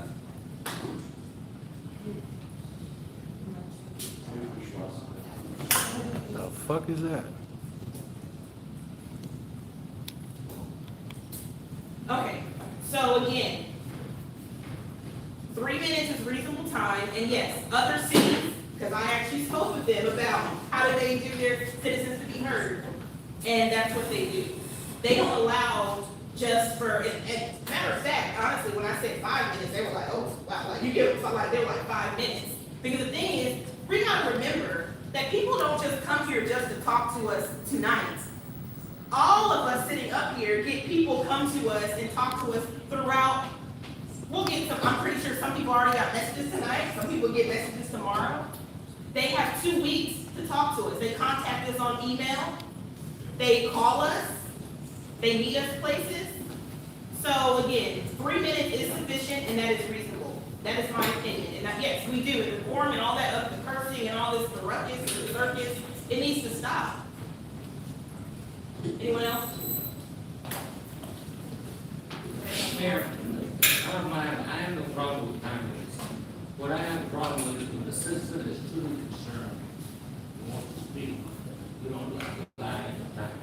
When there's 3 minutes, 5 minutes, this on agenda item down the road. You know, I don't think, it's just my opinion, I'm speaking for me. You shouldn't, I don't want to give somebody a time limit. They should be responsible enough to make their speech in the shortest amount of time. You know, if they need. Now, if somebody does need 5 minutes, that's on citizen's patient. If they have concerns, maybe a water leak, maybe a sewer, maybe they have problems with neighbors, I don't know. But then they got some other items they want to talk about on the agenda that's really concerning to them. I think they should be allowed to speak. That's just my opinion. Yeah, this rumbling stuff going on, I can almost promise you, if you give the time, we won't have any of this. We will not have none of this. We're not, what, that doesn't even make sense. So you're gonna give, this is my thing, that doesn't make sense. So you're saying, just give them all the time, so we're saying 15, 20 minutes, just give, but I'm saying, this is what I'm saying. You're saying, just give them time, and then this will just go away. Most of these people are not even our citizens. They are not our citizens. And anybody up here is claiming like they're our citizens, come on. Y'all know half these people on here are not our citizens. We had a last meeting where we had a citizen actually sit here to, I don't know, I think it was 1 o'clock in the morning, had a legitimate concern and was cursed out. Because the citizen participation and the decorum in here is just a month. It makes no sense. And then also too, 5 minutes is ample amount of time for you to talk about your water concern, you to talk about what's going on in your neighbor's house, and whatever. 5 minutes is actually a lot of time. This is not coming in here just to speak, just to speak. Councilmember Garza. Mayor, I mean, you're somewhat right, I guess, in some of the things you say, but prior to the lawyer stating to you that we didn't have to allow people to speak during agenda items, we didn't have this issue. And I believe that's what Councilman Martin was trying to say. I mean, realistically, we have every opportunity to listen to the people who voted for us to be here. And if we give the amount of time to do it, more than likely, they will only speak on the things that are necessary. It just, at this point, it doesn't make sense, because I don't know, I mean, you're making it sound as though half of these people don't live here. How on earth are we going to determine any of that? At what point will we determine that? I mean, I have to say, I mean, it's gonna turn into more of an issue because we are trying to disallow people from talking. I think the best thing to do in this situation is give the residents the opportunity to talk. I just find it interesting that we say we're disallowing residents to speak when they're using their 5 minutes to talk about, that's not allowing them to speak. That doesn't even make sense, but, you know, we're saying, how do we know they don't live here, or that, you know, we're talking that if, you know, several speakers or people that signed up, you know, they sent emails and everything, gave the same address. We had one person that was calling from a radio. We had one that talking about their hair, what needs to be done. You know, we're getting people just to call up here or to wanting to speak just because. And, you know, everybody has a right to be heard. I agree with that. But I think that the people that want to be, because I know some of them say that they don't want to come because of all the time that is spent by nonsense. And that's what they call nonsense. And that's why they don't come. Good residents that have been here a long time. So I think we give them ample time. I heard the same thing that the mayor did. 5 minutes is way too long. So, you know, the rule says that 3 minutes should be ample time for somebody to speak. And if you have everything you need to do, 3 minutes should be. I'm done. Mayor, you remember when we first got on council, on the door, right? So nobody come to the meetings. Nobody's having to speak. Then people started wanting to change. They want to hear their voice maybe, you know, heard. Then it started getting more and more and more. well, sorry, what, sir? Out. Out. Me? Yes. Why? You have to have, is that correct? Doesn't he have to have Leave clothing? Can you put your shirt back on, sir? She's telling you Sir. specifically what's wrong, and she's trying to explain that to you, and There's a then rule about clothing. I need you to talk to her. She's trying to She's define. trying to talk to you. There's a rule about Can you clothing. please put your shirt on? There's a rule about shirts. Sir, please put your shirt on. Right, my question is, are you enforcing a rule, or is this just you want me to put a shirt on? It's hot in here. Sir, please put a shirt on, or you have to. I don't want to put, it's hot. I'm diabetes. We're at this point I'm getting- interrupting. I'm And getting- she's telling you. Out. You told me Come on, please go out. Come on. I'm literally. Please don't continue interrupting, because I will arrest you, Jack. Out. Please just step out. You Don't say anything else, Jack. I can't, you're gonna arrest me for saying something? I'm gonna arrest you for interrupting. Stop talking. You're talking to me. Okay, Councilor Martin, please go ahead. Like I said, look for we never had a problem. And, you know, somebody wanted to speak out, they couldn't do that. That's back when people didn't, you know, we didn't shut citizens down. We didn't have that many there. And then they shut it down, we gotta speak. And now, we have a lot of folks speaking, I understand it's taking a lot of time. I don't like being here, I don't like anybody else. But I feel that they put us here to listen. We have to act, this is my opinion. We have to listen. I just want to say something right before you go. I am 99.9% sure if we were able to put this to a vote at the polls, reasonable people and the majority of the citizens, because the 2, the 3, the 4, we have 9,000 residents here. And I guarantee you that they are not up to this nonsense and this ruckus. They want stuff to be done. They actually want their legitimate concerns to be heard. We had somebody last time who actually had legitimate concerns drowned out by all of the nonsense. Go ahead, Councilmember, sorry, Okay, so, yes, Councilman Martin, I agree with you. Back in the day, we didn't have very many people show up for our council meetings. Their time was limited to 3 minutes.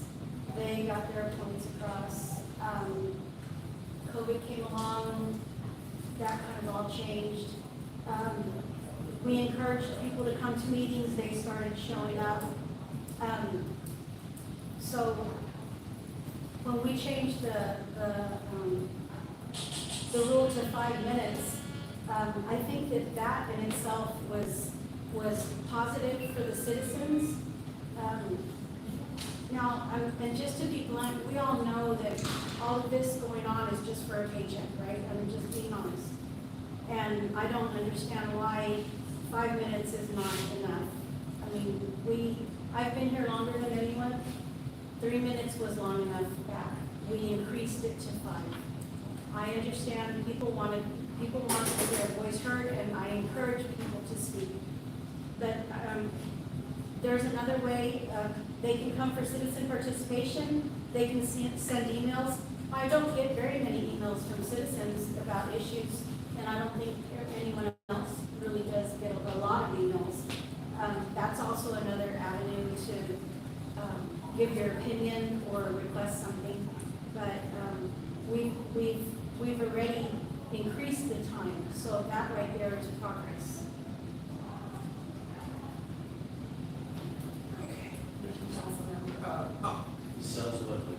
Go ahead. Just real quick, I did some little research myself from June through the beginning of October. Citizen participation took up 1 hour, 49 minutes and 18 seconds. Executive sessions took up 6 hours, 23 minutes and 49 seconds. I'm sorry, can you say that last part? The executive sessions from June through the beginning of October, not counting the last meeting where all the people emailed and stuff, but basically the meeting right before that, the executive sessions took 6 hours, 32 minutes and 49 seconds. Thank you. So it was more an executive session versus citizen speaking. Councilmember Garza. I just wanted to voice my disagreement with Ms. Abadaga, because I have to say, when I was here speaking for 3 minutes, there was absolutely no way I had enough time to say anything I needed to say. And realistically, I really wish we could pull up some of the videos where I'm talking 100 miles a minute just to get the 3 pages in that I wrote down that I wanted to discuss, because there were 10 items where there were those pieces. And they were like, well, I'd like to discuss these pieces. I'm telling you, I've been on both sides of this, and as a citizen, there were opportunities to sit here and say, hey, listen, I have these concerns, these are the problems. And it shouldn't be, okay, well, then run for council, and that's the only way you'll ever get to talk. What needs to happen there, seriously, is we really do need to give people an opportunity to speak. We are here because of them. We are here for them. And I do think that you're most likely right about the people who may not all be citizens or residents, but this type of stuff, it's just, I'm telling you, I don't think it's going to stop. And realistically, we weren't having this issue prior to this rule. And that's what I keep getting at. Why on earth are we continually telling ourselves that we're just gonna keep going after it when it, more than likely will just go away if we just sit here and say, we have 5 minutes and 3 minutes to speak on every item. I mean, it's all they're really asking for, and I think that's what we should do. I have no problem. So actually, the thing is with me with the 5 minutes, I have no problem with the 5 minutes, but not every single agenda item. At the beginning, you speak citizen participation, you have that 5 minutes, you can talk about whatever. And like most people, just as we have residents who come in here and speak, they actually know what they write it out, they study what they're gonna talk about. So the 5 minutes I think is sufficient. And also I just wanna add that a lot of cities also, again, they speak at the beginning only. And then throughout the agenda, when those items come up, that's for council and the presenters to speak at that time. Councilor Martin? Well, you know, what's taking the BS. That's all it is. We'll sit here and just do it. And I think that we keep it on track. We keep it to 5 minutes or 3 minutes, I don't care what it is. Maybe 2 minutes on each agenda item. And just keep it straight, agenda item. And don't allow other BS, and I think everything will be fine. Councilmember Gardner? One last thing to add to, as far as the enforcement of these tax rules, we have to consider the idea, like this last week or whatever, when Dia showed up, I mean, those guys talked way over 5 minutes. They were not here as presenters. They signed up for citizen participation, spoke on their agenda items, and the thing was, we gave them more time, because the stuff they had to say was important to us. And that could very well be the scenario if we're gonna tear up a street or do something on a certain roadway and people wanna discuss it. They wanna show up and discuss it, we should give them the time to do it. And I'm not saying, I mean, you're right, 5 minutes at the beginning, okay? And then, 3 minutes on the agenda items. And this stuff, I'm telling you, I truly believe it's gonna go away, that's what they're asking for. So, that's what I think. Okay? I just wanted to bring up that VIA keeps being brought up, that they were just so, I did confirm that since if they are on the agenda, if they're notified or not, and they show up and they're on the agenda, Yeah, it's not, VIA is not on the agenda, so we can't talk specifically about that. But if you're talking about citizen participation on the agenda, then we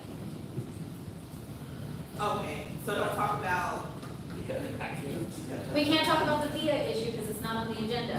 But if you're still just alluding to participation and speaking, then you can. Yes, I'm just talking about speaking. I'm using them as an example. Okay, so they came to speak and they signed up. But then again, they were on the agenda. So that's why they didn't have to sign up for citizen participation. They were already on as an agenda item anyways. So that doesn't quantify. If right now, the lawyer just spoke, if they need to interject and say something, that's what they're gonna do. If Ms. Caitlin needs to say something, that's what they're going to do. They are staff, that's what they're going to do. I think we're going into a little deeper, we're trying to make it like the chief can't talk and we gotta, they don't live here, like that's, come on guys. I don't think that's what we're going at that far, Go ahead. Okay, so where does that stop? All right, so let's say we're gonna tear up Headway. Does that mean everybody who lives on Headway gets the opportunity to speak during that agenda item? Or do we have to list them very specifically? Because again, they're on the item. But we're saying, no, that's not how it's supposed to be, we want them to speak 5 minutes, or they can speak on that agenda item, and that's the only time that they get. What we're doing too is we're putting 15 things in the agenda, and it's causing this issue where we're saying that we don't have enough, they get 15 seconds per agenda item if they really want to discuss it. So, I mean, again, why are we not just giving them a small time limit during the agenda item? It doesn't have to be 5 minutes. It doesn't have to be 5 minutes, it can be 3 minutes. But, I mean, just to give them the opportunity to speak, it would make the most amount of sense. Okay, what do we wanna do? Because we just go in circles, so. Okay, Mayor, I make a motion that we, do 5 minutes at the beginning, 3 minutes per agenda item for citizens to be heard. Are you talking, you want to amend the ordinance? Yeah, I want to do Then add that. Mayor, I would like to amend the ordinance to allow 5 minutes at the beginning of the session for citizens to be heard, 3 minutes per agenda item. Can we have a motion on the table to amend the ordinance to allow 5 minutes at the beginning of the session and 3 minutes per agenda item?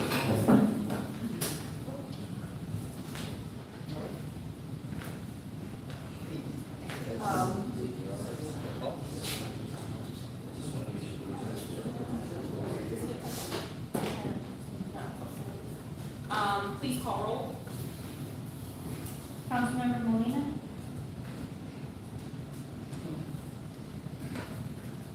No.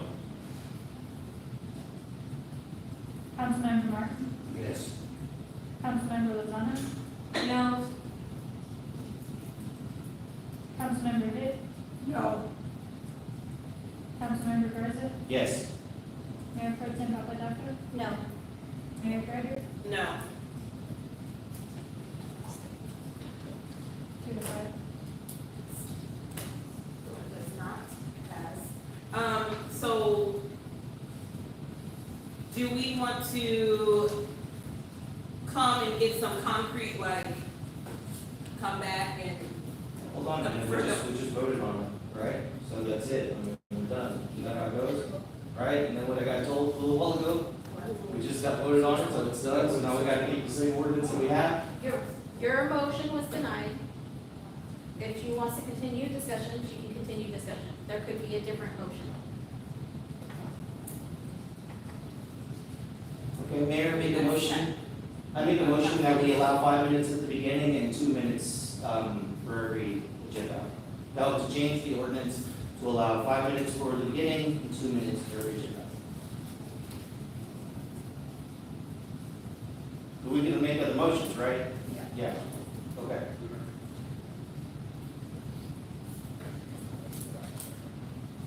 Okay. Guys. Mayor, I'd like to make a motion. But 3 minutes, it says. Well, hold on.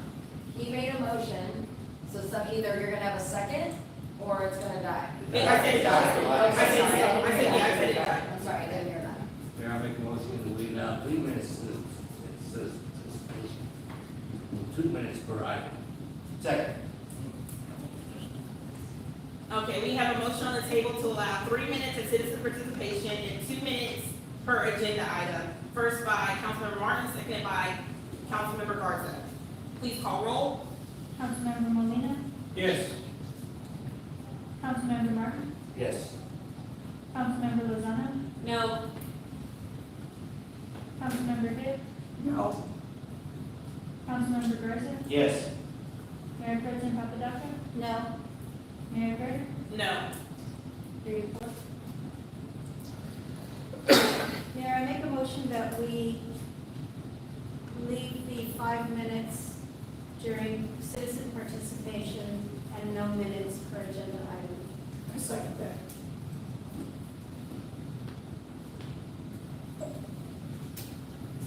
Wait, Okay, we to can keep it the same, we have to make a motion? So, the city council has the option. You can require in the ordinance that citizen participation be only at the beginning, or only during the agenda item, or like you have it, you can choose, the citizen can choose to speak at the beginning or the agenda item.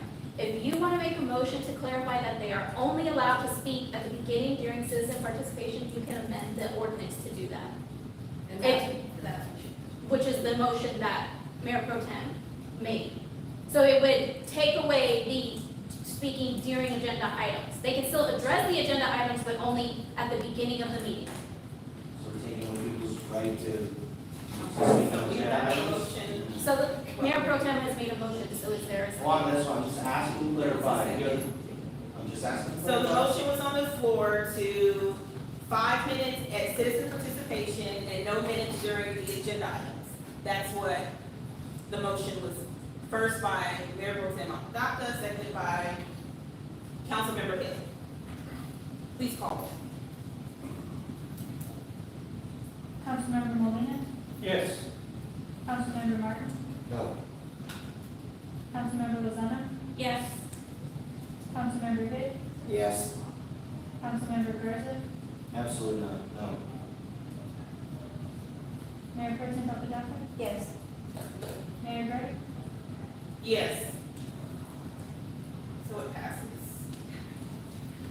Okay, so,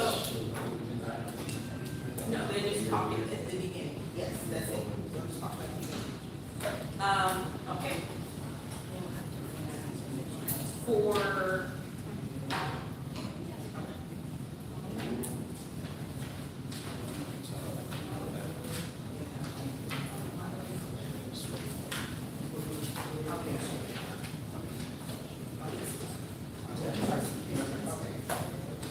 Moving on to 10C. Discussion and possible action on a resolution to approve the 2023 tax rolls.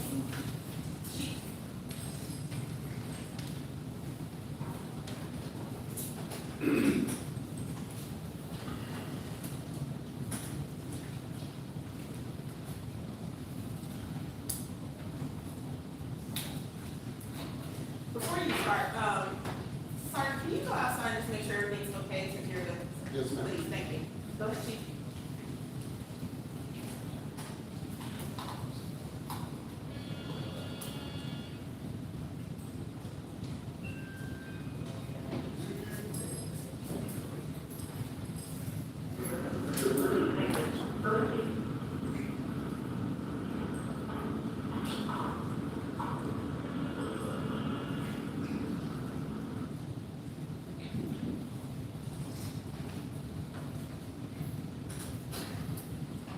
Can everybody hear me now? Say it again. Can everyone hear me now? No. I don't think your mic's on. Oh, yes, it is. Oh, okay. Okay, all right. This was brought up, by Valerie. She had, our city attorney, she had asked if we needed to, approve this as some other cities have. Excuse me. I've never been part of this process, so I wasn't sure if we've ever had to do it or not. In speaking with the consultant, she said some cities do, some cities don't. It just varies on what we want to do. I couldn't tell you whether the city of Kirby's ever done it before or not. But at this point, we already had it on the agenda, and we already had the resolution made. Attached to the resolution is the tax assessor collector's letter and the 2023 certified tax roll as of October 1st, which shows we have a total levy of $3,217,887.63. And so this would be just the adoption of the resolution accepting that tax roll as of October 1st.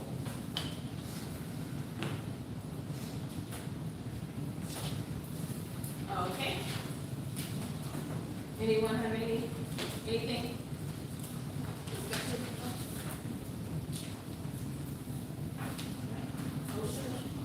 Mayor, I make a motion that we approve the 2023 tax rolls. I second it.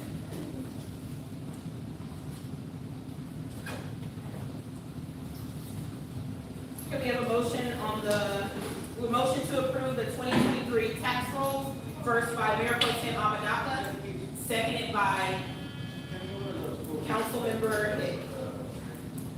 Please call roll. Councilmember Molina, Yes. Councilmember Martin, Yes. Councilmember Lozano, Yes. Councilmember Hitt, Yes.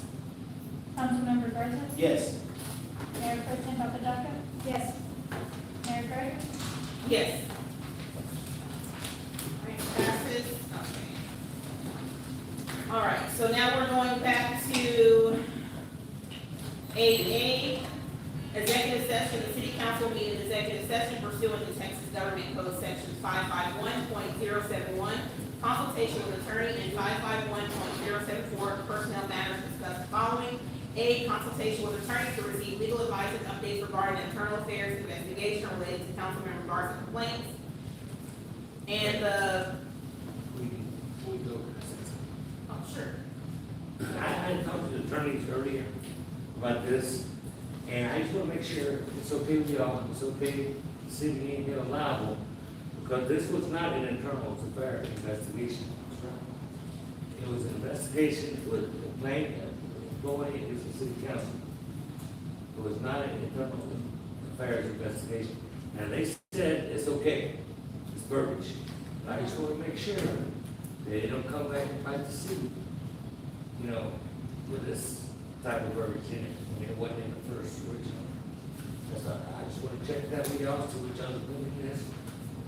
So our city is it? Thank you. Okay, so it's good to go. Okay, all right.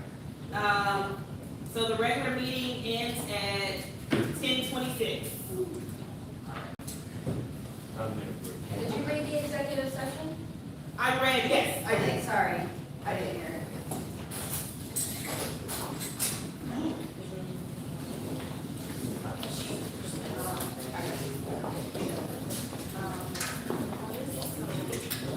I just had to make sure. It ain't been no custom.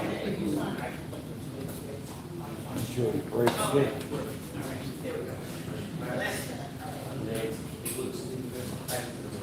What's this? Is the meeting over?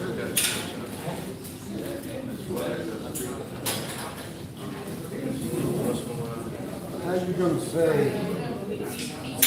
Via can speak, because they're on the agenda item, the citizens can speak. When that's on the item, but you don't let the citizens speak. Give them what they want.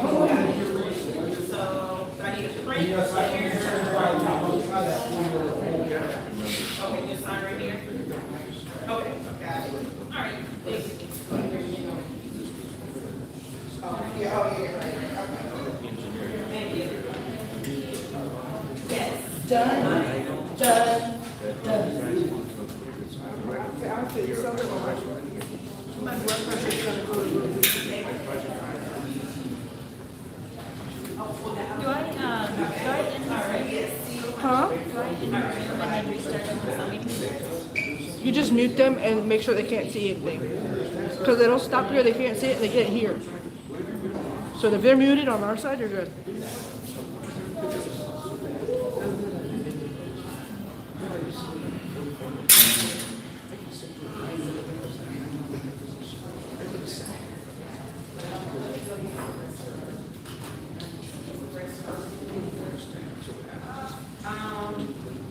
I didn't get one of those papers for the. I didn't get a paper for, yeah. Thank you.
position, I stand in front of the door.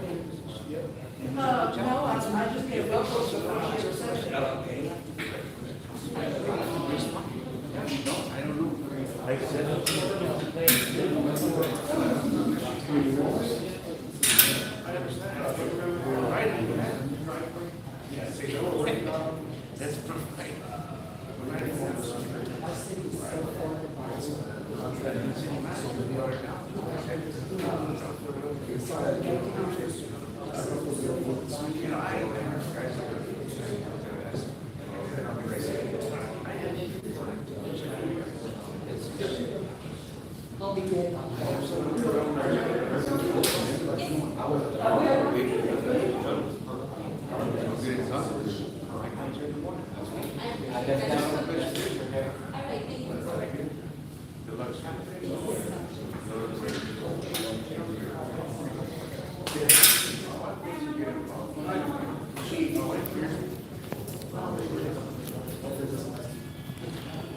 All right, executive session. I'm gonna take y'all outside.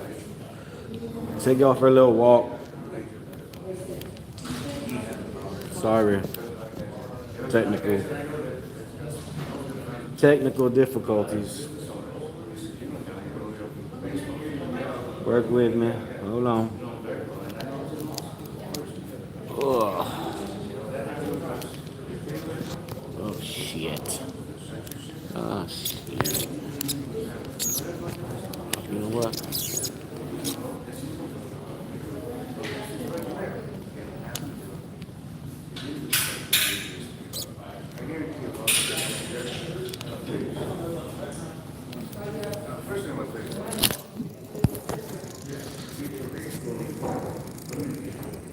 Hang tight, y'all.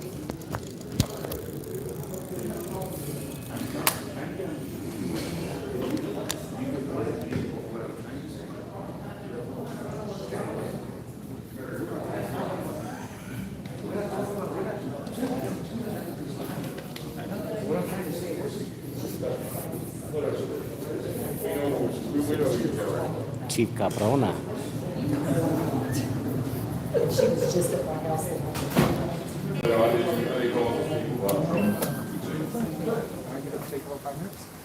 No, we have all the times. Him's naked.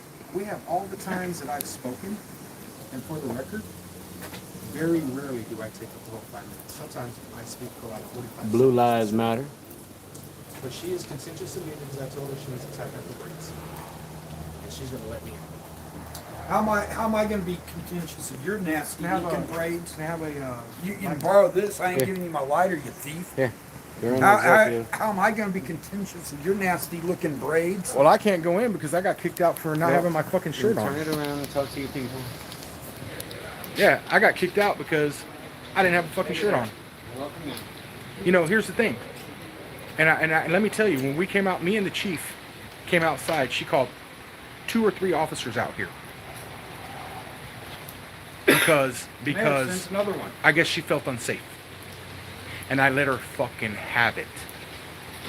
Because the chief fucking tells me that when the mayor told me to leave, that because I continued talking, although I was leaving, that I was committing a crime. I was leaving. I turned around and started walking as soon as the mayor told me to leave. So, in case you missed it, this is what happened. It's fucking hot in here. It's hot in that building. It's hot. All right, I got hot. I was hot. I was sweating. I was hot. I started getting nauseous. So I took my shirt off. There is no rule that requires a shirt. It's not in the rules of decorum that you have to wear a shirt. It's not in the Texas laws that you have to wear a shirt. It's not in the Robert's Rule of Orders that you have to wear a shirt. So the city attorney started pointing at me as soon as I took the shirt off. Pointing. He's got his shirt off. He's got his shirt off. Then the mayor tells me to put the shirt on. So I'm like, I'm hot. Oh, now I'm disrupting the meeting because I said I'm hot. So she calls a point of order. I'm like, what's the point of order? What am I disrupting? Taking my shirt off? And so she's like, put your shirt on, put your shirt on. I'm like, so, I mean, but am I violating a rule? Put your shirt on. Like, so you're stopping the meeting and calling a point of order because you want me to put my shirt on? So now you get to call points of order and kick people out just because you want to? When they're not violating any rule? I quietly took my shirt off. I didn't get up. I didn't walk around. I just took my shirt off. And I was just going to take it off for a few minutes, cool down, and then put it back on. Got a big old bottle of Gatorade there. That's all I was going to do. I was being quiet. But because she did not like, I don't know, she don't like the color of my skin. She don't like that I'm fat. What is it? She's not attracted to me? I don't know what it is. I mean, is the mayor saying that I was engaging in offensive behavior? Is she fat shaming me? Is she saying my body's offensive? My body's disruptive? What is it, Mayor?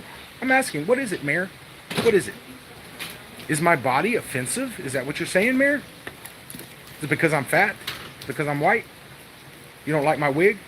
Because they're better braids than you fucking had in your hair last meeting?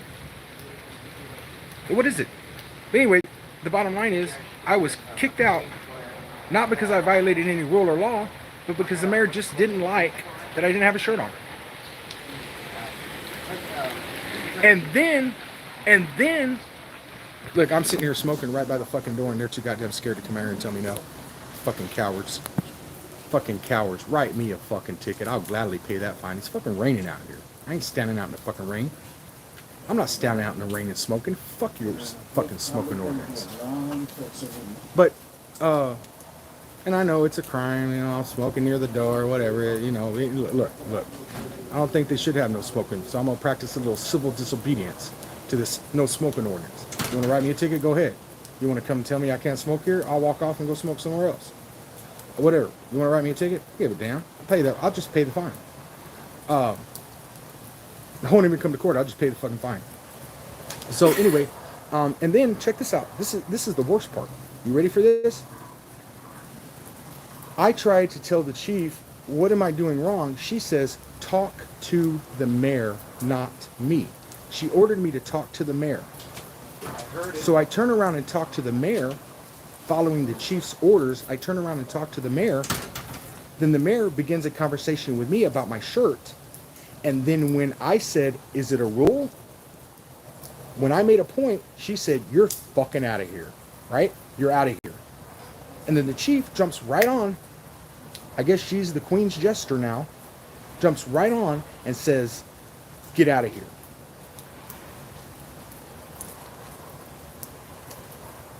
So then as I'm walking out, immediately start walking out, the chief says something to me, you have to leave and don't say anything. So she says something to me, like I wasn't talking. She says, don't say anything when you're leaving. And I said, as I'm leaving, I didn't stop. As I'm leaving, I said, I can talk all I want. And then she threatens me with arrest if I don't shut up. She said she was going to arrest me for disrupting a meeting as I'm walking out because I won't close my mouth. I wasn't talking loud. I was just saying I was responding to the chief. She told me not to talk. I told her I can talk all I want. I'm leaving. And was she going to arrest me because I won't stop talking? So now not only do we have the mayor making up shit, we got the police chief making up fucking laws. Saying you don't shut your mouth, you're going to jail. I'm going to call her, her name is Roxanne Cardona. I'm going to start calling her Roxanne Savaggio. Fucking Roxanne Savaggio right there. Telling me I'm going to get arrested if I don't stop talking. Well, that used to happen in the 60s if you was black. Right? And the police told you to stop talking. They fucking arrest you. We don't do that no more. We don't do that no more. Maybe it's the wig. I don't know what it is. Absolutely insane. Absolutely insane. I appreciate all you guys watching. This is what I really need from you guys. Tonight we had, I think, 12, 13 emails. We had maybe 12 or 13 people on Zoom. We had like 4 or 5 people speaking. I think the meeting was extended today because of that, because of people speaking. It was extended by about 2 hours and 15 minutes. So it would have been done 2 hours and 15 minutes earlier. So great job on exercising your free speech and tying up their meeting with it, which is not illegal. The mayor thinks it's illegal because I am asking people to come in here and tie up their meeting. She wants the chief to arrest me, saying that I am disrupting the meeting because I am getting people to come up here and speak. Oh yeah, and I can prove it. These are communications that she had recorded. It's legal. It's perfectly legal in Texas to record a conversation that you're part of without telling the other person. I guess the mayor just thinks nobody can record the queen without her knowledge, or she'll behead you in the kingdom of Kirby. So yeah, she thinks the police chief should arrest me because I'm getting people to come up here and talk. She says it's disrupting a meeting. So far the police chief said no, it's not disrupting a meeting. I can ask 1,000 people to come up here and talk, and you can't arrest me for disrupting a meeting because if anything, I'm not really disrupting a meeting. I'm creating a meeting. Is it against the law to create a meeting? You're having a meeting with 30 people and I turn it into a meeting of 1,000 people. That's a crime. So this is really what I need you to do. Obviously, we have a huge problem here. We got the mayor saying you got to have a shirt on or you're out of here, kicking person out for laughing. Earlier, I chuckled because the police chief was talking about disrupting a meeting, and frankly, she said some shit that I thought was funny as fuck. It was insanely funny. Y'all didn't catch that. It's on video though. I chuckled. Then she said some even more outrageous shit. The police chief. She was talking to council. She said some shit so outrageous that I knew I was not going to be able to control my laughter. So I immediately got up on my own and started heading towards the door because I wanted to laugh loud. But I held it in, but I couldn't hold it in enough, and I kind of laughed a little bit, enough to where, people could hear, people could tell I was laughing. And you could also tell that I was running outside like I had diarrhea because I wanted to laugh. And as I'm walking out, not until I got to the door, I hear the mayor. Barely heard her. I thought she had called my name. I heard Mr. Miller. I didn't hear anything else. I just heard Mr. Miller. So I stopped and turned around, and I didn't know, what she had. So as I'm walking in, I'm like, did you call me? And they're already screaming, point of order. You're going to get kicked out. You're disrupting the meeting. And I'm like, well, why are I heard my name. What's going on? Point of order, point of order. I'm like, okay, point of order for what? I want to comply. What did I do? Because I'm thinking, all I did was laugh, and I'm trying to leave. Did I don't know, did I walk? Did I walk in a wrong way? Did I get up too fast, too slow? What rule are you saying I violated to call a point of order? Laughing. Laughing. And I was told if I laughed again, like that, that I would be kicked out of the meeting. And if I continue to laugh, after being told to leave, as I'm leaving, if I continue to laugh, that's disrupting me, I would be arrested. So they've declared an all-out war on your beloved activists here. All because I'm coming in here and filibustering their bullshit. It could be a new Dairy Queen hamburger. The bullshit filibuster. Maybe I ought to sell that idea to Dairy Queen. Call it the cow patty filibuster. Dairy Queen. If y'all don't know what Dairy Queen is, look it up. They're a great hamburger restaurant here in Texas. Alicia Yanez, activist of was? Shit. Activist of Yo Punani if you ever give me the chance. Alright. So, anyway, Alicia whatever the fuck her name is. Alpaca Valerie, something like that. Anyway, she said activist of what? I don't know. Use ChatGPT, use Google, use Siri, use Alexa, and just see what an activist is. Dumb bitch. I'm mad right now, so I got a little bit of cussing coming out. I'm trying to get rid of that cussing a little bit. I'm trying to turn over a new leaf, but sometimes I get mad and potty mouth comes out. So let's see what people are saying here. Fucking, I'm gonna go to jail for laughing. Clowns, yeah, clowns. And even the mayor said it. The mayor said it during her little. Everybody looks at us as a what did she say? A circus. And I'm in the front row going, yep. And I'm pointing at her. She's the fucking ringleader of this circus. And as long as she's there, you can't have a circus without a ringleader. She's the ringleader. So as long as she's there, we're gonna have a circus, right? She don't get it.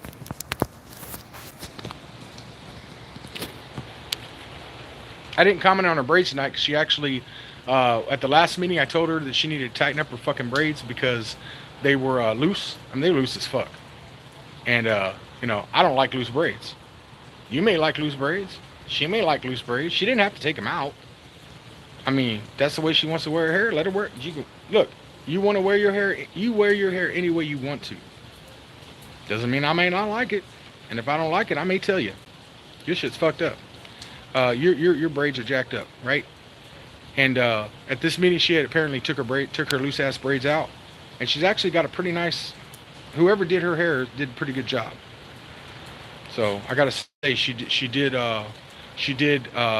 change her hair for the better. She looks much more professional, well kept, and definitely serves as a better role model for our younger folks that are just learning how to care for their hair. So I appreciate that. Got to give credit where credit's due. She did change her hairstyle after I criticized her braids, and yeah, so kudos for her for that. Fuck her for kicking me out for laughing, or what did she kick me out for? Oh yeah, not having my shirt on. I bet you every time. I bet you when the mayor's at home watching BET. And there's a drama show on, and a guy walks by without his shirt on, I bet you she shuts the TV off. She's probably got rules of decorum in her house. The mayor has rules of decorum in her bedroom. Ain't got nobody in that bedroom. Ain't nobody want to bang her, but she got rules of decorum in that bitch. I'm just playing around. This is comedy hour. It's satire. She gonna try to get me banned for saying that shit. Harassment. Nah, I'm just being a comedian. I was showing James stack of hundreds because he was hitting his big ass bong. Yeah, man, James Freeman, thank you very much, Bubba. I'm sorry that you didn't get to speak. I was really looking forward to you speaking, man. And look, everybody else as well that got up there and spoke, thank you from the bottom of my heart. Thank you for partaking in this activism situation that we all are engaging in to end the suppression of free speech at these meetings. Thank you for doing what you do and attending. Thank you for spending the time on Zoom, sending in the emails, coming in person. So I wish I could remember who all of you were, and I thank you individually. I do know a few of the people that spoke. You know who you are. I'm not going to just say you because, I don't want to single anybody out, but thank you from the bottom of my heart for attending by Zoom, sending in emails. And yeah, and I wish I could give you a full body shot. Yeah, look at that fucking 18 pack right there, Bubba. 18 pack. Whew. It's cold out here. It is kind of chilly out here. Amagan's impressed when he does his videos. He's like, yeah, I'm in the city of Kirby today, and it's I love Amagan's Press. It's 73 degrees Fahrenheit on a lovely Sunday afternoon, and we're gonna see if how these people do with the First Amendment. I'm just like, hey man, look at that. It's cold as fuck out here. Look at them fucking nipples. The temperature is hard ass nipples. You know me. All right, so anyway. Thank you guys for watching. Temp check. Oh yeah, temp check. Temp check. Temp check. It's still cold. It is still cold. Guys, temp check. It's still cold. We'll check back in a little later to see if the temperature has gone up or gone down. All right, because when the temperature goes up and it starts getting hot, they turn into elevator buttons. Right now they're more like what is that?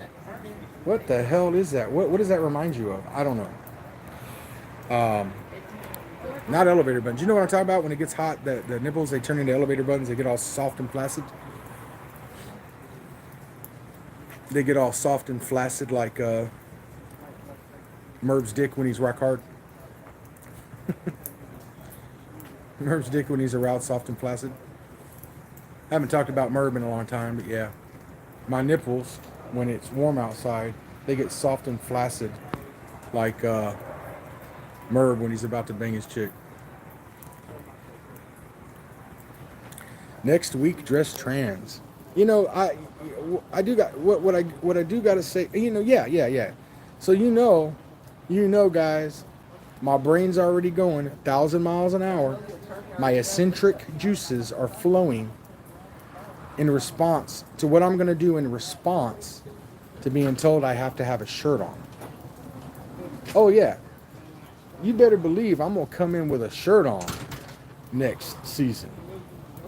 I mean, next meeting. I'm going to come in with some clothes on. Yeah, I'm going to come in with some clothes on. And it's not going to be a shirt of the mayor's braids either. It's going to be good. I got a few ideas already floating around in my head, so you guys stay tuned to the next meeting. Dress code in full effect. But really, to be serious though, seriously, on a serious note, I need to tell you guys right quick, and share this everywhere you can. Tell your friends, tell your family, tell your sister, tell your dogs, whatever. I need you guys to send emails, and I'll put out, I can tell you right now, you send it to the city secretary of Kirby, Texas, and you, in the subject line, put submission for citizens to be heard, and then begin the email. This is important because they're looking for any reason not to read your email. The rules of decorum here require that you put a name. It requires that you put your name and address. That's how you have to begin. My name is whatever it is, and then your address. So that way they know where to send the police to raid your house if they don't like what you say, basically. To be commercial All right. or residential? But to be honest with you, that rule is just an antiquated rule. Back when you had to be a citizen to speak in a city, you had to provide your name and address so they could verify that later. They don't have that law anymore or that rule anymore. But they continue with the name and address because it's an intimidation factor. I know of a handful of people that will not speak at this council meeting because they're required to give their name and address and they're scared to do it. So it's just a form of suppression.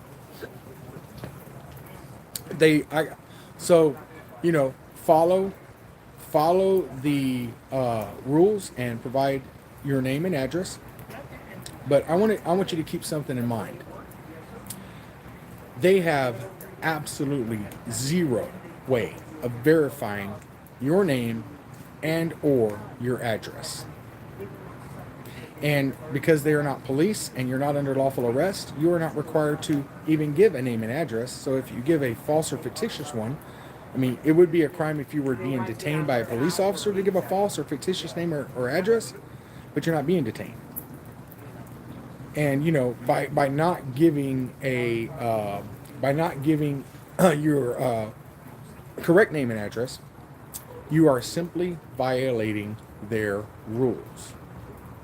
And I was watching a movie about Whitey Bulger, and Johnny Depp played in that movie, and he was giving his son some advice. His son got into a fight at school, punched some kid, got in trouble. And Whitey Bulger, who was being played by Johnny Depp, tells his son, his little son, he goes, "So why'd you get in trouble?" "Well, because I punched a kid." And he said, "No, you didn't get in trouble because you punched a kid. You got in trouble because you got caught punching a kid. So what you do is you just punch the kid when nobody's looking. So the point is, if nobody knows you broke the rule, you didn't break the rule. You didn't break the rule. So if you give a false name and a false address, currently it's not a violation of the law to give one here at this meeting when you submit an email. It's just a violation of rules, but if nobody knows you broke the rule, then you didn't break the rule, did you? If a tree falls in the forest and it, I don't know, there's a bear shit in the woods. I don't know how that saying goes. But anyway, you understand my point. So anyway, I would like you guys to submit your speech via email. I'm recording this way. I'm not recording you guys. I'm sorry. No. I'd like you guys to submit your speeches regarding whatever topic you want, city business or whatever. The mayor's fixing to outlaw talking about things that are not city business. I guess that's what she's proposing. She mentioned it in her little speech in there. People are talking about recipes. They're talking about things that nobody cares about, like recipes. How does the mayor know that nobody in her community cares to hear about a recipe? It's fucking tyranny. She wants to ban a person's ability to come up here and speak about a community interest if she does not think it is a community interest. That's what she wants to do. I'd like you guys to email the city council about that. Email the city council about your feelings about what they're doing and what they've done. All right, email them. They have to read these emails during the city council currently. Oh, she's going to outlaw that. She's going to ban that. She also talked about banning, like, you're not going to be able to talk here if you don't reside in this city. Now, how she's going to verify your residency, I'm still waiting to see that. Leon Valley said the same thing, and they quickly abandoned that because it's one thing to say you got to live here, and we're not going to let you speak if you don't. How do you verify that? From what I understand, because my address is 4839 Dick Gordon, and apparently there's a lot of people that live at 4839 Dick Gordon, and I believe that she's probably going to ask the police chief to launch an investigation into the occupancy levels at 4839 Dick Gordon. Maybe there's some ordinance that says you can only have 10 people live in the house. I don't know. But I think there was maybe 15, 20, 30 people that live at 48 Dick Gordon, according to the record tonight. So I'm looking for the police to be showing up to my house trying to head count. The only head, if the police show up at my house trying to head count, there's only one kind of head that's going to be going on. That's going to be them sucking it. So, anyway, I thank you guys for watching. I don't suspect that there's going to be any more issues. It's been a long night. We don't have anything to speak on anymore. They don't have anything to speak on, so they don't have anything to speak on. So I literally am overheating. That's why I took my shirt off. It's a medical issue. I was overheating. I was getting fucking nauseous. Anyway, one of the council people just came out and they're like, "Are you not cold?" Because I think it's like 58 out here right now or something. 58 degrees. Temperature check. Yep. Look at the nipples. 58 degrees. I can still see James up there on the screen. And oh yeah, the Patrick. This is Patrick, my producer, and you can see put the D in it. You can see Desert Goat here. They are soldiers, man. And then John Felix is at his house. They are fucking soldiers here, and they are soldiers. And also we got Desert Goat right here. Hold on, You ain't getting me. Hey, look here. We got Blue Lives I do Matter. not appreciate you filming me coming out of this gay bar. Don't film me coming out of the gay bar. Look. Stop looking at my nuts. Stop looking at my cock while you're talking to me. How about that? I mean, you can look at it. I'm just saying it's. I understand it's disrespectful. No, it's not disrespectful. It's completely respectful to look at my cock while you're talking to me, but my viewers might not like that. So I don't know. They might like that. Surprised you have any on there. Yeah, Desert Goat. Anyway, man, these guys are fucking soldiers, man. They come up here and they're fighting the fight. And they don't have to be here right now. They could have left a long time ago. We all got fucking thrown out and fired too. Oh, did y'all get thrown out? Not yet, but we will. Okay, good. Careful, the chief will arrest you for laughing, she said. The police chief said she will fire you for fucking laughing. Now, maybe she was a little heated because I really got in her fucking ass. I got in the chief's ass. And you know how I do. You know how I do. I'll be getting that video out soon. But I stood right here where I'm at with the chief for I don't know how long, and I got in her ass. Okay? I mean, there should be like some reverend here holding a marriage ceremony. I was so far up in her ass. Okay? I'm talking you know, you got them tubal pregnancies. I'm talking about a colon pregnancy, okay? And man, let me tell you, she was bothered. So maybe some of the things she said to me, she did it because, you know, I had her twisted and on tilt. She needed to be put on tilt. If you're an official, especially if you're a cop, and you tell me you're going to arrest me if I don't shut up, I'm going to put you on full fucking tilt. This is what I do for a living, baby. I'm a professional. I'm going to tilt you. You're going to be walking sideways when we're done. So maybe that was her case because she said some stupid shit. But I give her till close of business next Friday because, you know, she's done good. She's done excellent up until this point. I don't know if she didn't take her Xanax. She's about as straight as a $3 bill, so I don't know if her girlfriend ain't giving her the right kind of head. But whatever it is, she fucking up tonight. So I give her till a little consideration and some time to think about what she did tonight, reflect on what she did tonight, and make a decision on what she's going to do. I told her under no uncertain terms, if I ever feel the need to speak out against tyranny, and I violate a rule here, and the mayor decides to kick me out, and as I'm leaving, you tell me you're going to arrest me if I don't shut up, I will bring the fucking handcuffs. I will bring the handcuffs. Arrest me for not shutting up. She must have lost her damn mind. I just don't know what to think. She on crack. She's on fucking crack. So anyway, I'm gonna go ahead and end the stream. I thank you guys all for watching. Please, please, please, either attend by Zoom. You can go onto my community tab. You can see what the instructions are. Attended by Zoom. The Zoom number and the password are all the same every meeting. But the best thing to do is just send your email in. And you have 5 minutes. Currently, you have 5 minutes. They're fixing to reduce that down to 3. Again, if you send in an email, make sure you preface it with citizens to be heard submission. My name and address is this. My name and address is this. Hey, they're starting the meeting again. The meeting is starting again. You go in first, I'll be right in. Yeah, right. You guys, Patrick's going to take the phone back in and continue the live.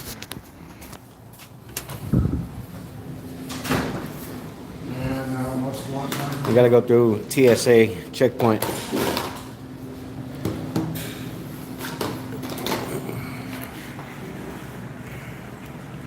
Shooting socks too. Yeah. You make me take off my belt loop, Dawson? You make me take it off? Belt? Is it gonna go off? Yeah, it's gonna go off. I can wander down really quick. Oh, hold on, let me put the phone on.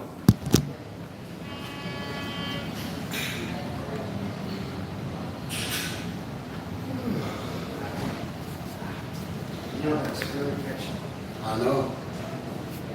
Well, it's not this way. Oh, yeah. Yeah. There we go.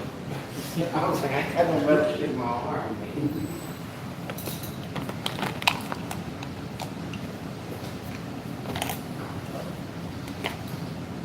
All good, man? Thanks.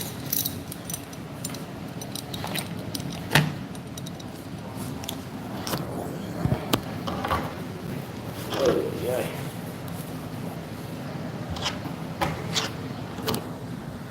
All right.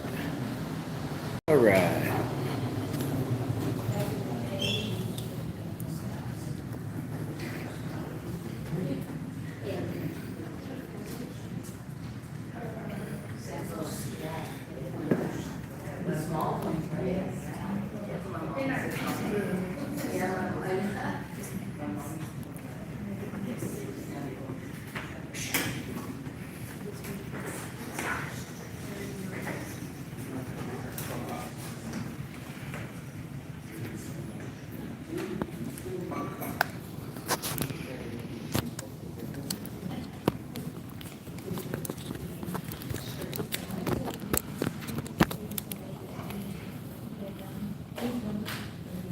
Oh, you mother lover. Come on, bitch.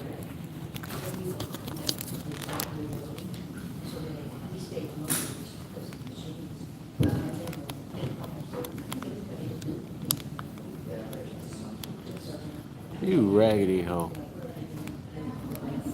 You son of a bitch. Hold on, guys. Oh, sorry, guys.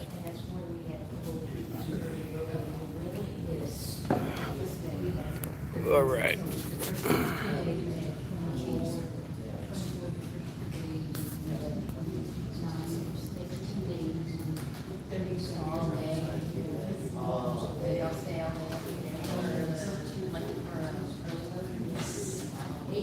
You green screen your shirt off, sweet.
Who put that? My grand? Where is that at? Oh.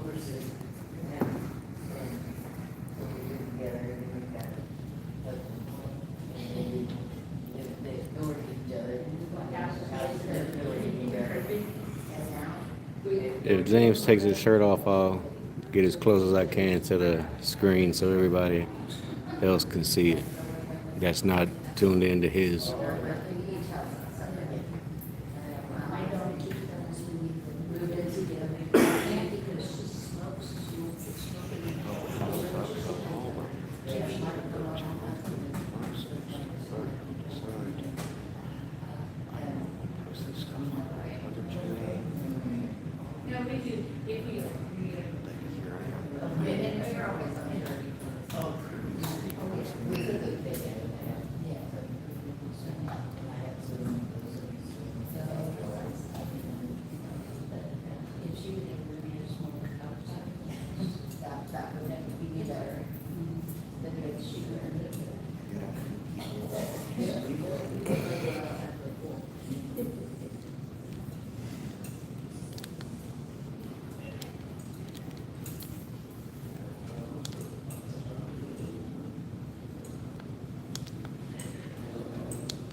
That's a lawyer right there.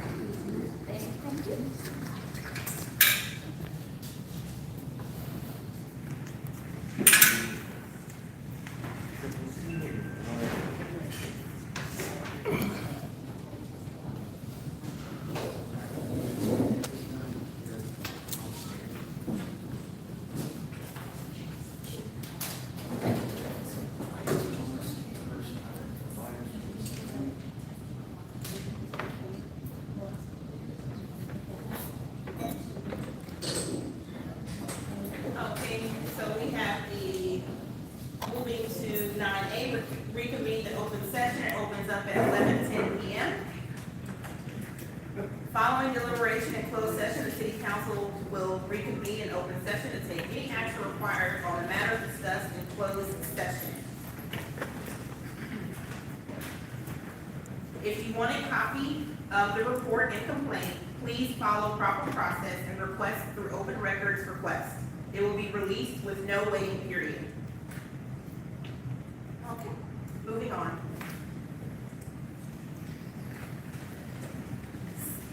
To 11A, announcements on city events and items of community interest, city manager announcements. Do you have any, chief? Yes, ma'am, just a reminder, tomorrow City Hall will be closed in observance for Veterans Day. Next Friday, Saturday, and Sunday is the community yard sale. And then the annual Yard Santa sale. Parade will be December the 17th, leaving the fire station at 5 p.m. Thank you. Okay, moving on to 12A, request by mayor and council members for items to be It's placed about on to future wrap city up. council agendas and announcements on city events and community interest. Councilmember Lozano? Yes, I'd like to thank everybody, all our city staff, our police, our fire department, EMS, animal control, our citizens, all our citizens that are here with us and that are watching on YouTube. And I'd like to, in honor of Veterans Day, I want to thank all the veterans that have Just served like or that. We gon' served, and that are serving. Who's next? I'd like to thank them for allowing us freedom to meet here and to speak and to basically, again, you know, have the freedom and abilities to be out here. I'd like to see if, I'm sorry, our next meeting is next Thursday? Meeting next Thursday. Okay, and I don't have anything for, Thank you. Councilmember Garza? All right. So first, I'd like an update on the scheduling for next street repair, particularly with the zipper machine. I know that training is needed, and we should be scheduling the zipper guy to come out and train our guys, or at least figure out when that's gonna happen. It just staying stagnant is not really helping out, so we should really get that moving. I'd also like to see the actual approved budget on the website, because right now it just has all the proposed budgets, and the actual approved budget would be helpful, even though we know we're doing some amendments to it. Also, I received an email that was speaking about a description, an employment description. So the people that we hired were asking us for an employment description or some kind of idea of what we wanted in our city manager, right? And we're supposed to all submit it. But if I'm not mistaken, when we had that employment committee, they were actually doing that. I thought that's what had happened. They had already, made up a whole bunch of criteria and this was really looking forward. So I was wondering if maybe we might be able to get a copy of that to forward over to I forget the name, their solution, whatever there. But I just think it'd be helpful. And if not, it might be cool of us to maybe ask so we can have a little bit of input from the community as to, what we all would like to see in the state picture. So, that pretty much does it. A reminder that we have a meeting next Thursday. It's been moved, so just to ensure that people know when they have the proper opportunity to come. So just make sure that you guys know when it is, and that'll be it. Thank you. Thank you. Councilor Molina? First of all, I want to thank all the employees for all they can do every day, fixing wildlife. They cut off the Zoom. Police being out there, fire being out there also. I also want to thank all the vets that we have. Because of you, we have our freedoms here. Also want to welcome the police officers that just joined and the other person in the fire department. The seniors had an event for Halloween. They had a good turnout. I was out there giving candy on behalf of the council. It's just neat to see everybody out there, all the kids and all the participants that were out there. Next day, we had, St. Joan of Arc had their festival, and I was out there as well, just giving away candy, and it was big crowd. I got chocolate. They were licking it out of there, Congressman God said, he put it on. That's Yosemite Sam talking. As far as safety for the agenda. Good night. Thank you. Mayor Pro Tem Amadaka? Welcome all the new hires for the city. It's a pleasure to have you. Thank you for choosing Kirby. I wanted to mention this Bear County Business Conference. It's going to be held December 6th. That's on a Wednesday from 7 a.m. to 3 p.m. at the Freeman Expo Hall. If you're thinking about starting a business, or if you have a business, this would be an excellent opportunity for She owns a information. local dry cleaners.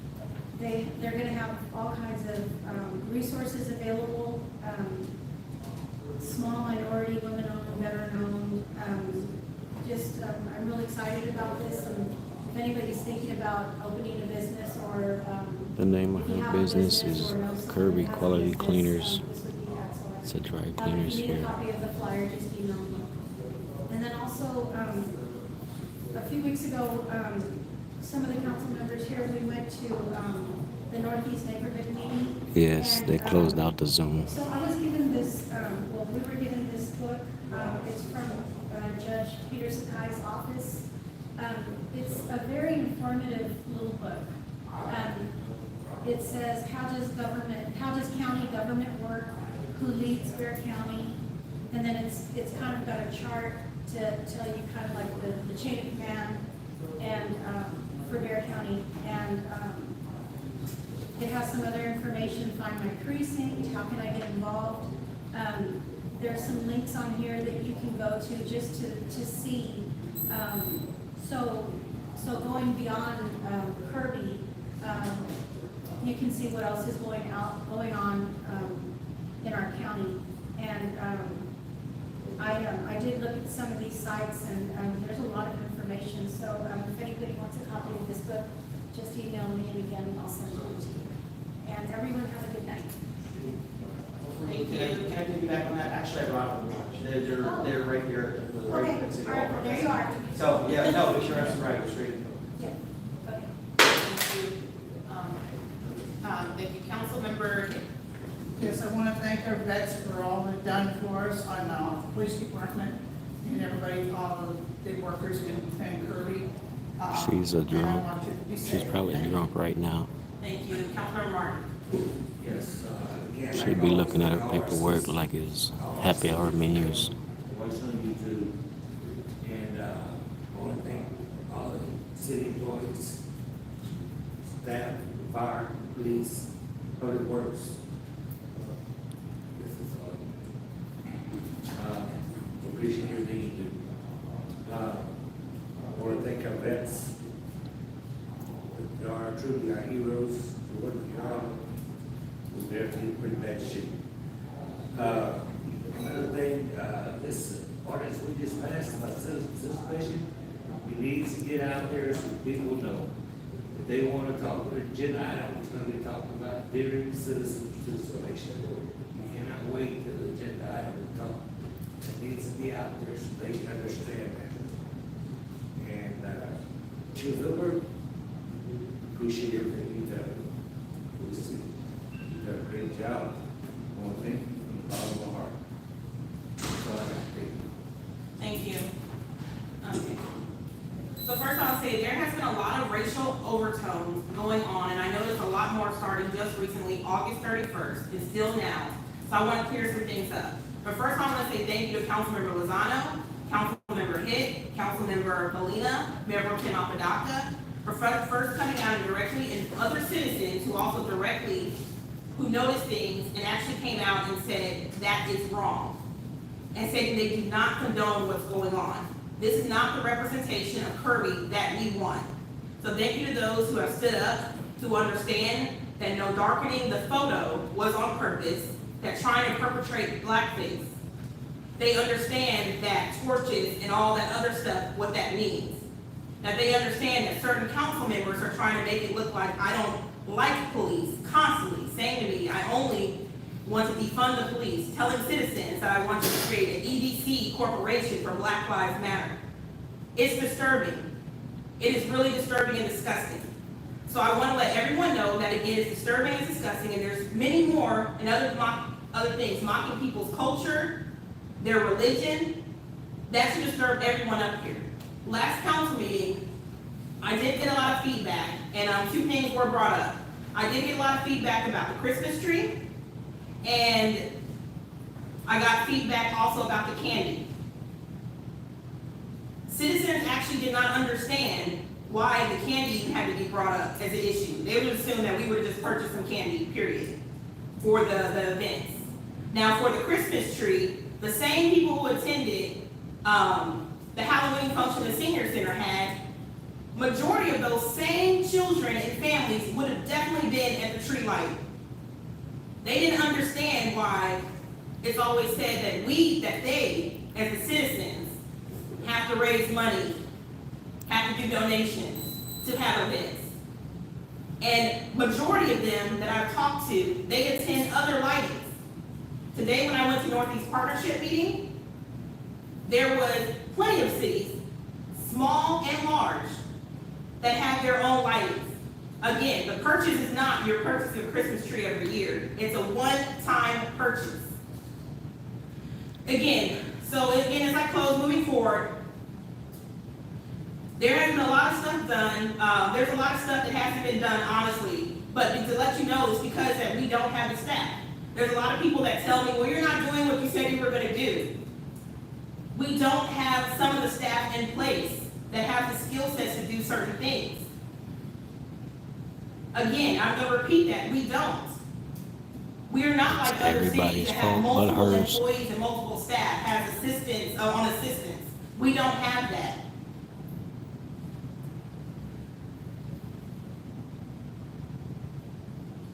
Also about collaborating.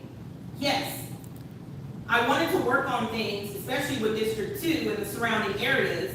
But again, if you don't have the right staff to get things done, what can we do? We have to wait till we get the right people in place. So yes, you're right, nothing has been getting done, especially because of all the nonsense that's been going on. But also, and I just want to clear up that some have been asking, why do I know more, it seems sometimes, than other council members? I ask a lot of questions. I send a lot.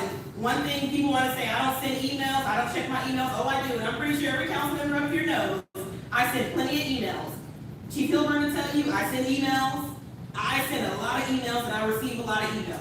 So yes, I ask a lot of questions, and if it doesn't seem right, you're going to get another question after another question. That's just the way I work. So I do try to get, try to do the research. I do try to find out the correct answers to the questions. But again, if we don't have certain staff, then it's not saying that putting any of our staff down. Does that sound like Everybody excuses? has a skill set. And if it's not in their scope, it's just not in their scope. But, so that's what I just want to say about that. Now, for council members condoning the stuff that's been going, and just letting you know that businesses are watching. Other people are watching our city. We have citizens who are actually scared to come here. They are terrified to come here because some individuals come into the audience. Because of some certain individuals that are in the audience, they are terrified. It most of the time has nothing to do with the individual sitting up here. Honestly, most of the time, they're not even worried about us. The bickering and fighting really hasn't been going on. They're actually scared because the people who sit out in the chairs in front of us. They don't want to come up here and hear about somebody talking about stabbing somebody or shooting somebody or guns constantly. I mean, these issues are getting out of hand and we're becoming a circus, a show. So you were absolutely right. There's nothing getting done. And there has been nothing been done really since February. But I will let you know that we are getting a new interim city manager coming on Monday as a permanent placement. And I did do some research and I did some looking around and asked some questions, and he knows his stuff. And he's gonna start nipping stuff in the bud, and we're gonna start getting some order and structure in our city. So I am excited about that. So again, thank you for all those who reached out to me saying that, the things that you're seeing disturbing, because I know, and I would hope that everyone sitting up here does not condone even what they saw tonight. It's ridiculous. There is plenty of citizens, again, I'm gonna say plenty of citizens who look just like me. And if you're gonna sit up here and play, or pretend that none of that stuff matters, and that's a joke and it's funny, you need to go post that on Facebook. Go public with that. Because I'm pretty sure the majority in our city are disturbed and disgusted by it. So that's all I want to say about that. So on the next agenda, I do want to see ARPA funds discussed. Because I noticed I got an email that the spending deadline is coming up. So we want to make sure that we get, see what we have and how we're going to spend that. Go ahead and talk about that. And what else? Oh, the Kirby Senior Center Halloween Bash, it was great. Thank you to the Kirby Senior Center and the Crime Control Board and our Kirby Police Department. They put on a great, it was a wonderful event. Thank you for the council member Melina and Pitt who came. Thank you, Mayor Pro Tem, she donated, she paid for the DJ, so thank you. Executive Director Kathy Gomez again, and the President of the Board, the Crime Control Board, and Jeff, and the whole board, thank you. And to the Shaw crew, because that haunted house was a big hit, everyone loved it, that was wonderful. It was a success. Thank you also to all the veterans out there, thank you. I work with a lot of them every single day. Everyone from, as you guys know, I say my father, my brother, my grandmother, everybody was pretty much Army. But anyways, thank you to all the veterans who served our country. We do appreciate you for keeping everyone safe. Meeting adjourned.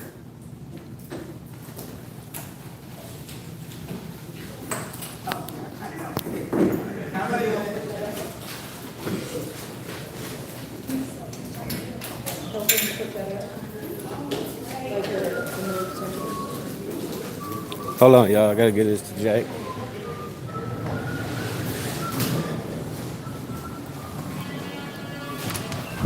So I can get the stuff. Can I? I gotta get the stuff. Take the damn phone. Okay, I got it. Is the meeting over? I got kicked out of the meeting, not. You're still on. Oh. I guess the meeting's over, guys. Here, you live stream me as they're coming out. All right. Get on the camera. They're coming out. All right, here. Time for a goat takeover, guys. You can film me as I'm coming out. As they're coming out.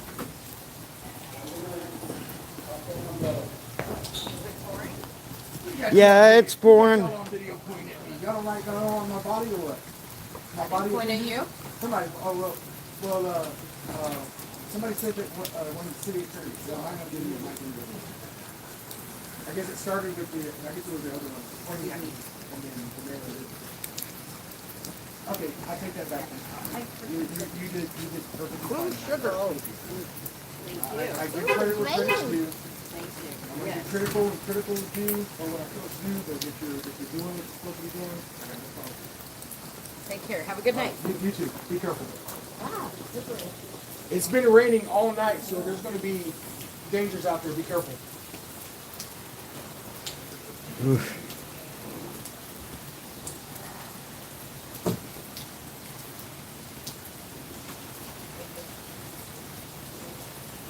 So the first person we got out, we got Councilman Martin. Councilman Martin's coming out. How's it going? Does my body offend you? No. All right, thank you, sir. It offends me, Jack. Offends anyone with normal vision, and I'm blind. Fuck you, Tori. What's your name? Hey, what's your name? Don't do it. Don't do it. Councilman Molina Lozano, does my body offend you guys? Yes. It does? Yes. Okay. Is it because I'm fat or what? No, because you should be wearing a shirt if you're going to be out. It's not because I'm white or fat or anything, but my body offends you. Does my body offend you? No comment. Okay, thank you. Have a good night. Be careful. Be safe.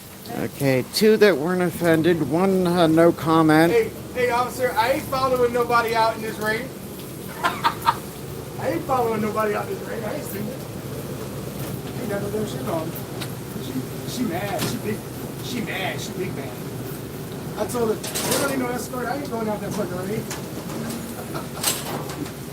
She ain't stupid. Mama, you little fool. That's how you get the pneumonia. Appreciate it. No problem. Get my goddamn pizza. Yeah.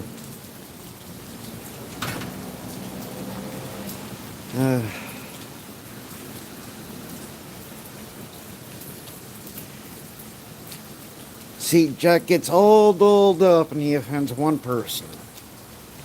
Councilman, for the record, Councilman Molina. Councilman Molina said that my body offends him. Just so you know. Councilwoman Lozano said no comment. I respect that. And Councilman Martin said my body does not offend him. Maybe I should tell him that his mustache offends me. So basically, we're finding out, we're taking a poll on which council people my body offends, which ones it doesn't, and which ones don't have the balls to answer the question. I think the mayor's going to walk out the side of the building in the rain. I'm not following her tonight. I'm not trying to interview her unless she's right here because it's fucking raining and it's cold. I mean, I'm not cold, but I'd be cold if I got wet for sure. For sure. For sure.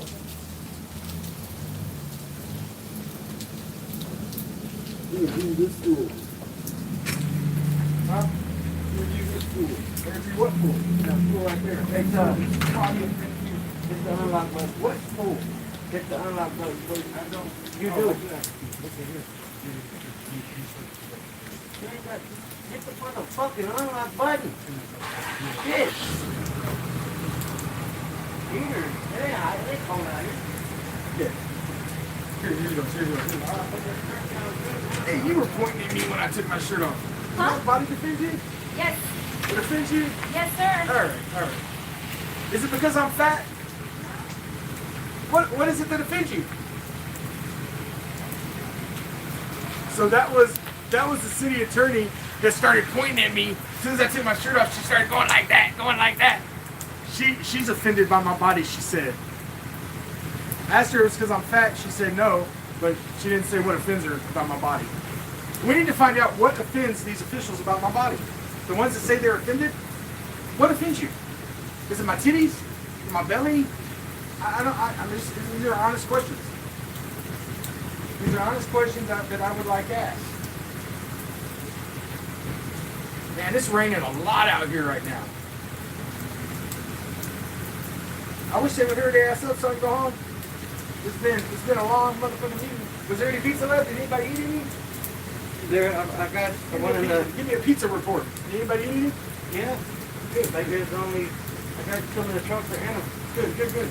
So tonight, in consideration of all the fine people that had to stay here for a longer time than they normally would have, I did purchase 4 extra large pepperoni pizzas with extra cheese and extra pepperoni from Papa John's, and delivered them here for everybody to eat, including the tyrant ass, dumbass mayor, stupid ass police chief.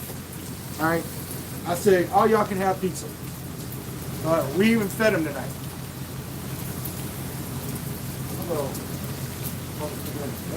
Cost me. Actually, I gave the driver. It was like $65, and because he did some things for me, like parade the pizzas around, I gave him a $15 tip. So it cost me $80, but no big deal. It was all worth it. Got to feed the people. No one brought us pork.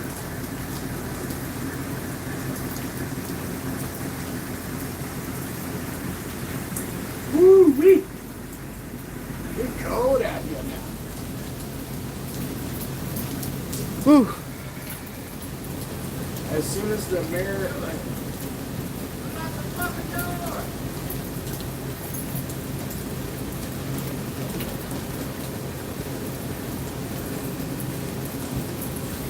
Those ring lights are bright, dude. Why are you standing away? Oh, you guys stand on? I'm just waiting for the council people to come out. If the mayor walks out that door, just film her. That's it. Just film her.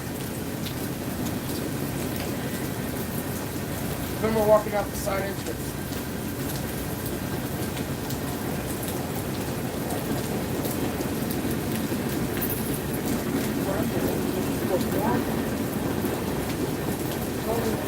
We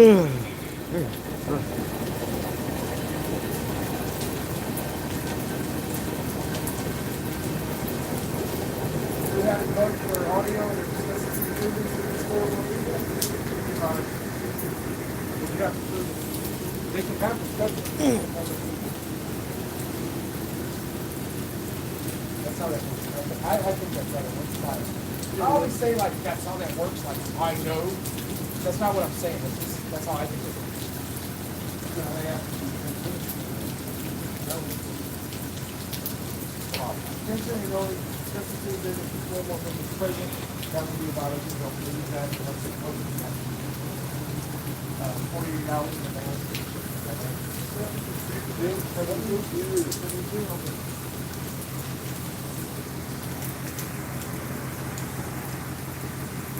Fair enough. Also, wise, if I'm not reading all the whole stuff, so I'm going to do,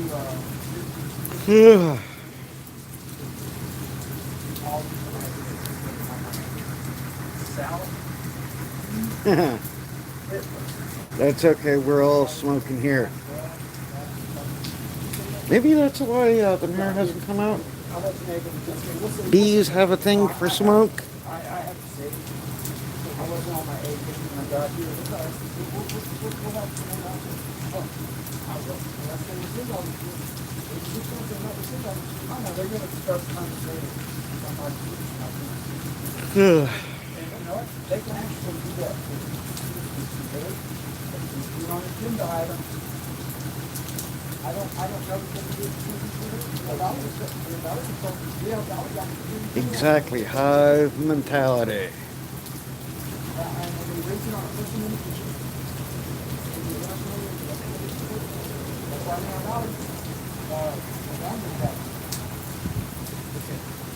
They're going to find out the same thing. Brandon said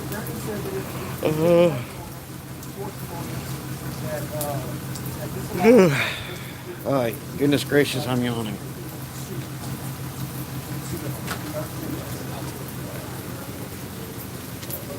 Miss Elba, this is my body offends you. Hey, I don't know who it belongs to. It was on the seat. Hey, can I bring my dry cleaning to your business without a shirt on? It's not mine. It's a camera thing. Oh, that's mine. It's for mine. Okay. Can I come in and take off my shirt and have it dry cleaned? You own the dry cleaning business here?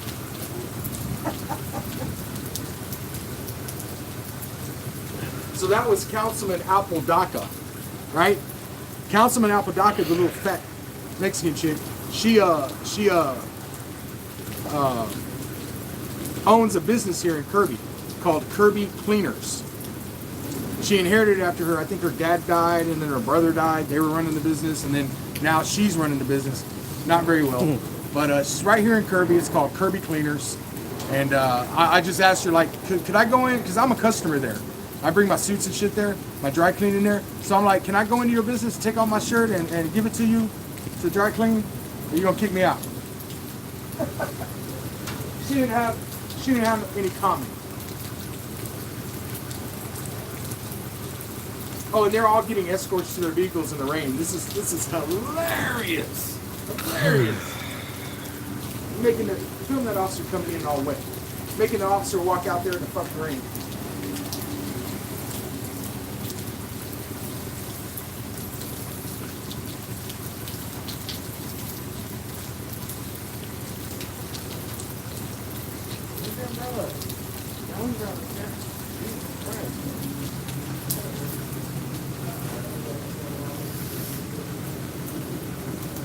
What'd she say? What? Just now? Yeah, she walked by. Oh, no, I asked her, Yeah, I heard you ask her. She said no umbrella, sir. Ah, okay. Yeah. She's gonna get trichinosis. Couldn't hear what she said. That's why I asked. Literally, like, if you get wet and you get cold, don't you get, like, trichinosis or something? Well, I've heard of hypothermia. Pretty sure it's trichinosis. But one time I was banging this chick, and it started raining, and it was cold, and I got trichinosis. There you go. They're gonna fly away. Huh? They're gonna fly away. That's fine. Yeah, that's fine. I'm gonna stare at your shit. I'm not gonna give the chief any shit on the lights. I gave her enough shit. I don't know. It's probably you. See? Alright, see you guys later. See you, bro.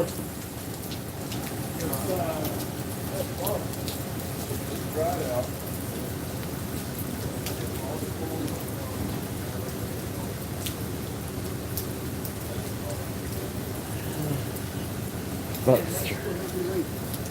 She's gonna try to freeze me out. Yeah. Oh, here. When you put this on there, you can hold it like this. It's easier to hold, so watch, like, it's just magnetic. Yeah. Easier to hold. Yeah. Well, a little awkward, but okay. James Freeman, the Beard of Steel. Hello, hello. Just make sure your figure isn't covering any wings. No, they see you. Huh? They see you quite well. Oh, they see me quite well? Yeah, nipples and all. Nipples and all. Time and temperature check. Still cold as balls out here. Yeah. It's colder than a witch's tit, according to my nipples. Yeah, I could Colder probably. than a witch's tit. I could probably scratch the camera It's lens with colder those than a things. gold digger's ass in a coal mine.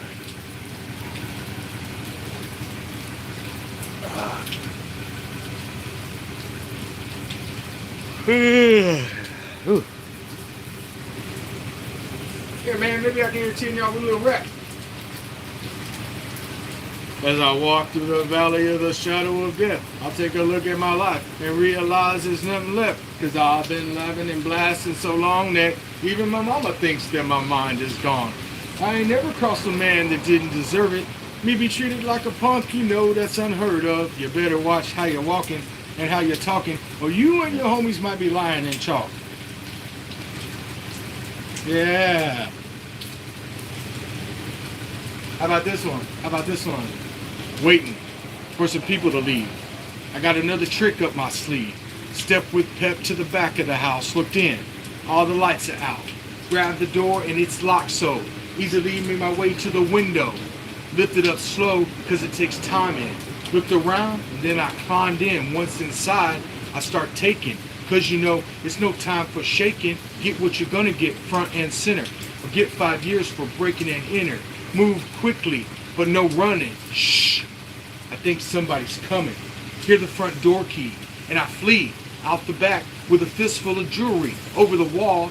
But don't fall, wipe my sweat, cause that was a close call. Getting ganked by the E is a lesson, so is there any more questions?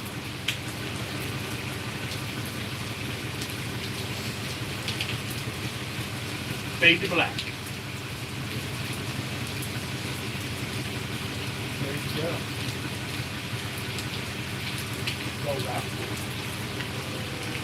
Mr. Dark's in there in there one. Go.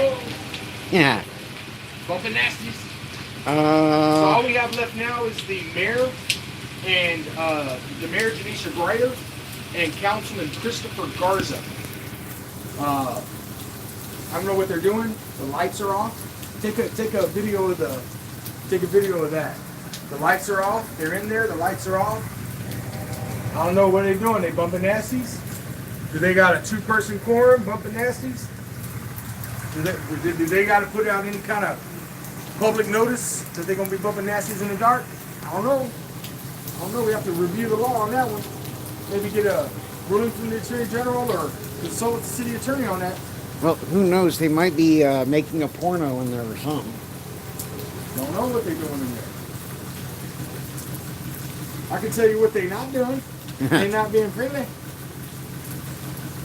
No, they're not being friendly.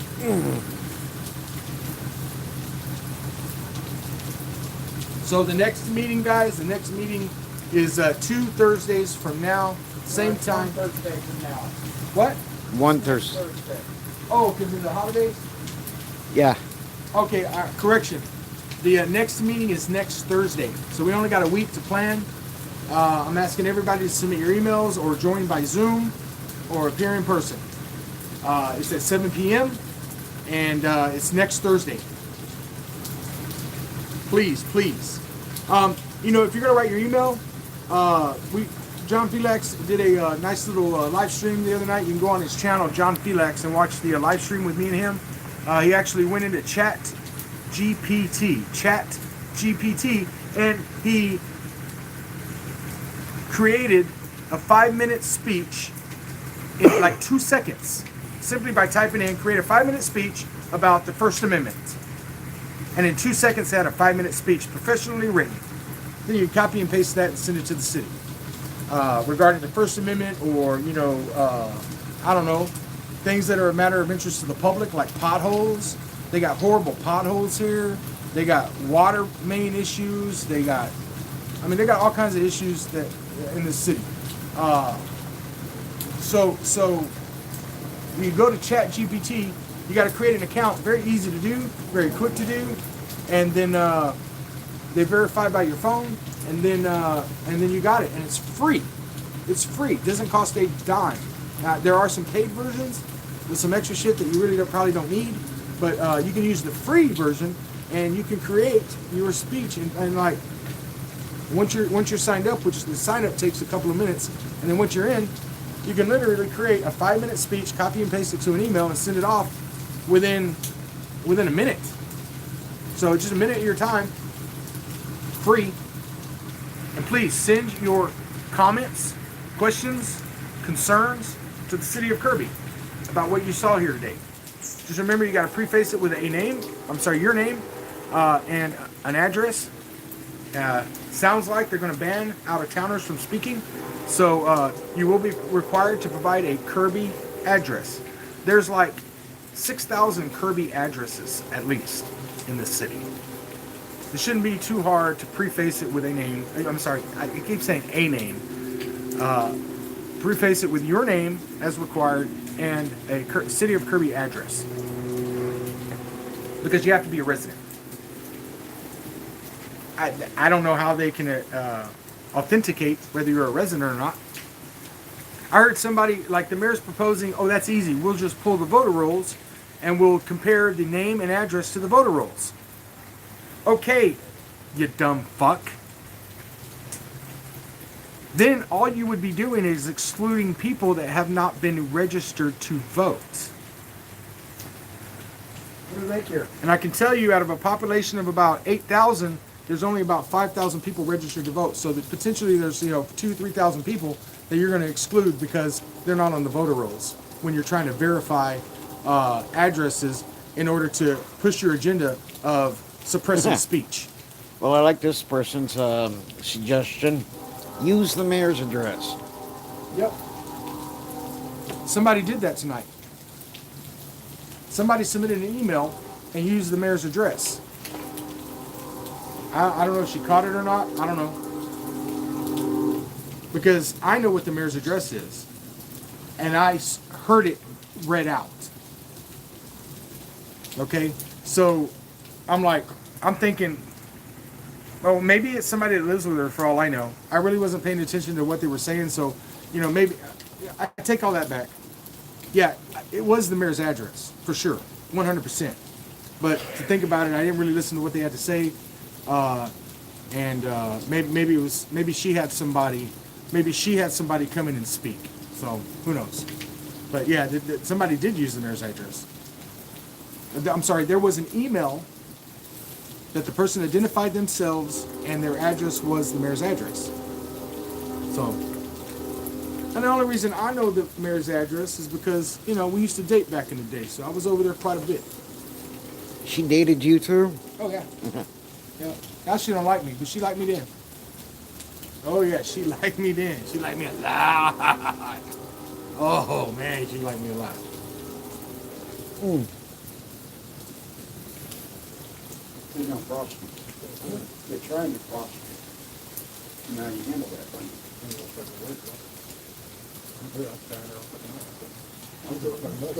And as you guys can tell, Hey, so, hey, check this out. Let me tell people something. So, Blue Lives Matter brought up an interesting point. Because it's so cold out here and rainy that the mayor's trying to frost me, hoping that I'm going to give up and go home or start at least put a shirt on. But here's the thing. I'm an Army veteran. I spent all night long in freezing cold rain in Korea for months, freezing my ass off.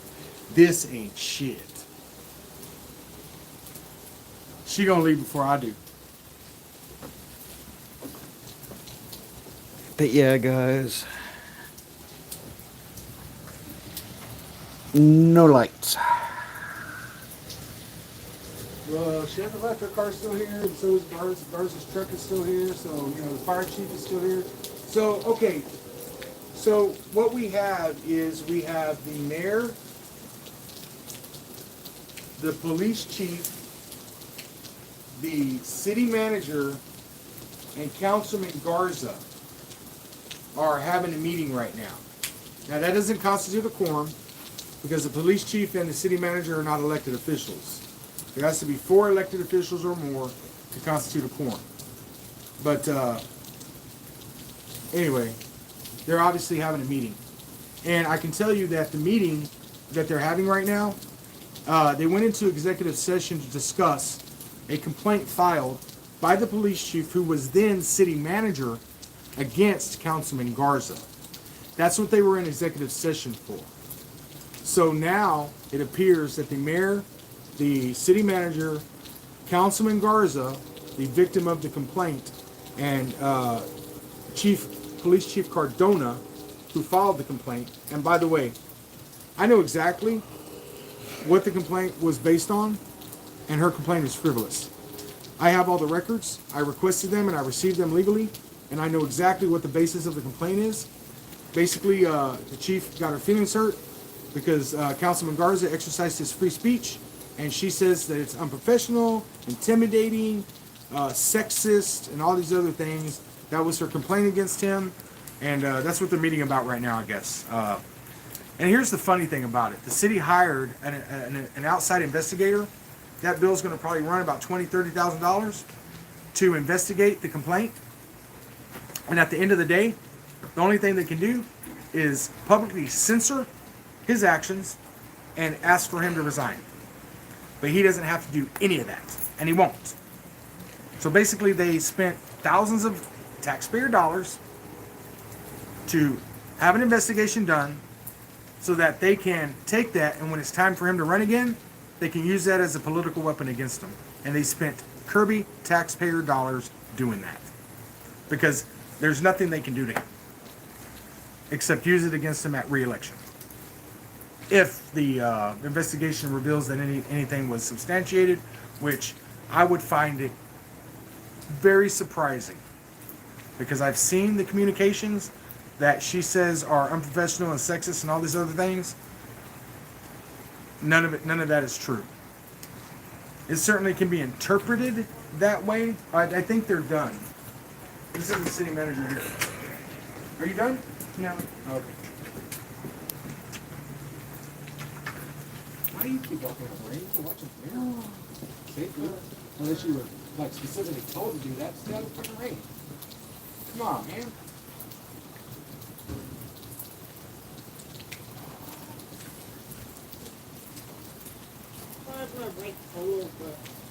Hey, you feel okay if she stood here and watched you walk to the mailbox, right? She don't have to be on the rain. Yeah. Yeah. See? She's trying to do the right thing, man. And we appreciate that. No, sir. I don't have a key. Besides, I'd be the first one to pop a cap in somebody's ass if they mess with him. Definitely would have lost it if I had to. Well, I appreciate it. I'm not gonna give him a hard time. He has never done anything to deserve any. That guy right there is the acting city manager. He's also our fire chief, and I will never give him a hard time. He has never done anything deserving of any kind of nothing but praise. He's a fine person, fine individual, great great fire chief, and great boss, and just all around great person. So not gonna mess with him. But he is the acting city manager right now. Probably one of the best things that could, aside from him being police chief, aside from that guy being the fire chief, he's probably, and he's made it very clear, he accepted the responsibility as interim city manager until one can be hired because we don't have a full-time one yet. Yeah. The last one got fired, Dr. Rowland. But yeah, I couldn't possibly give him a hard time. Thank you. I'm sorry. That's the city secretary, another person that is not deserving of any hard time. Another asset to the city, deserves nothing but praise. So she gets no hard time either. That was the city secretary. She endured a lot tonight, and she handled it. She handled it like a champ.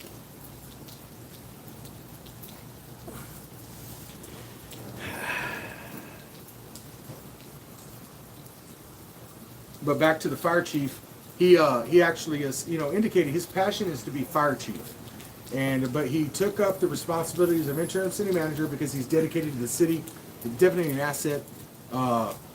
And whenever we hire a city manager, he's going to go right back over to being the fire chief.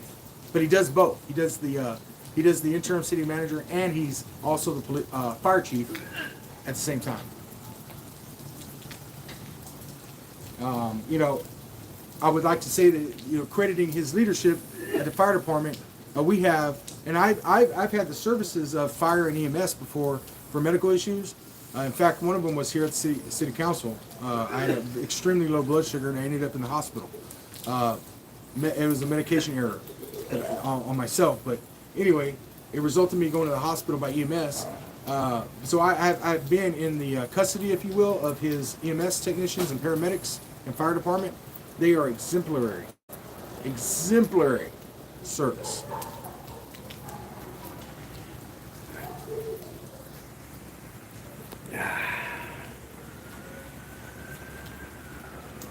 All right, can you spare a cigarette? Yeah.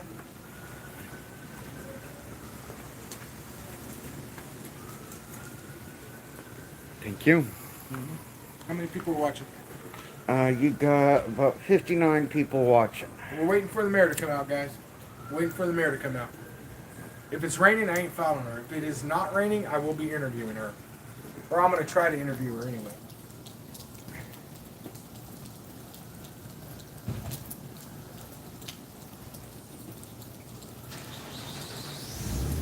That's why she thought pitchforks were racist. Huh? What? Me thinking a pitchfork was racist. She said that? When did she say that? Earlier tonight, in her final closing statement. Earlier tonight in her closing statement, she said that your pitchfork was racist? Yeah, pitchfork was racist. Nobody even brought a torch. Oh yeah. Yeah, so apparently I just learned that in closing statements, which I wasn't privy to, I guess you guys were privy to it, but apparently, so at the last meeting, as a form of expression, Blue Lives Matter brought a fake, a prop, pitchfork. Oh, it's a real one. Oh, it was a real pitchfork. Okay, but it was allowed in the meeting, right? Because they don't ban pitchforks. So he brought a pitchfork to the meeting as a form of expression and demonstration. And the mayor tonight characterized bringing the pitchfork, and she understood it was a form of expression and demonstration and protest. She deems that to be some type of racist behavior.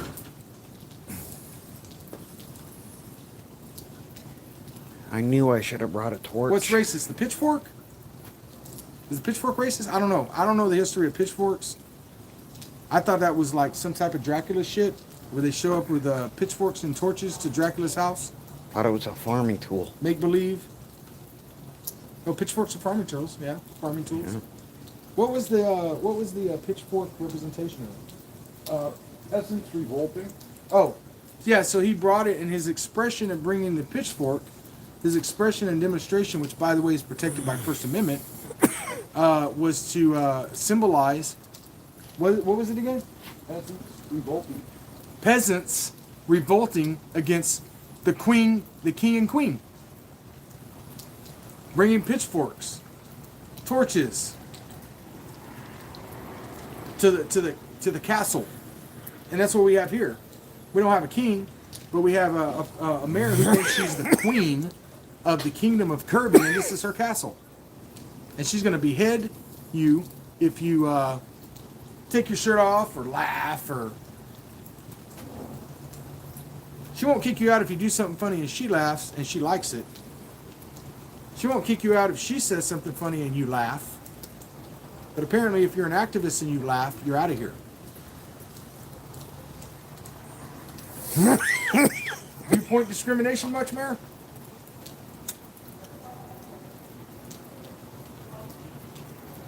I think she's a smart enough person to learn from this. And eventually she will learn. But it's going to take everybody's help and assistance. All you guys watching now, and all you guys that watch this later, it's going to take your help and assistance. And I'm begging you to help me put a stop to this tyrannical mayor.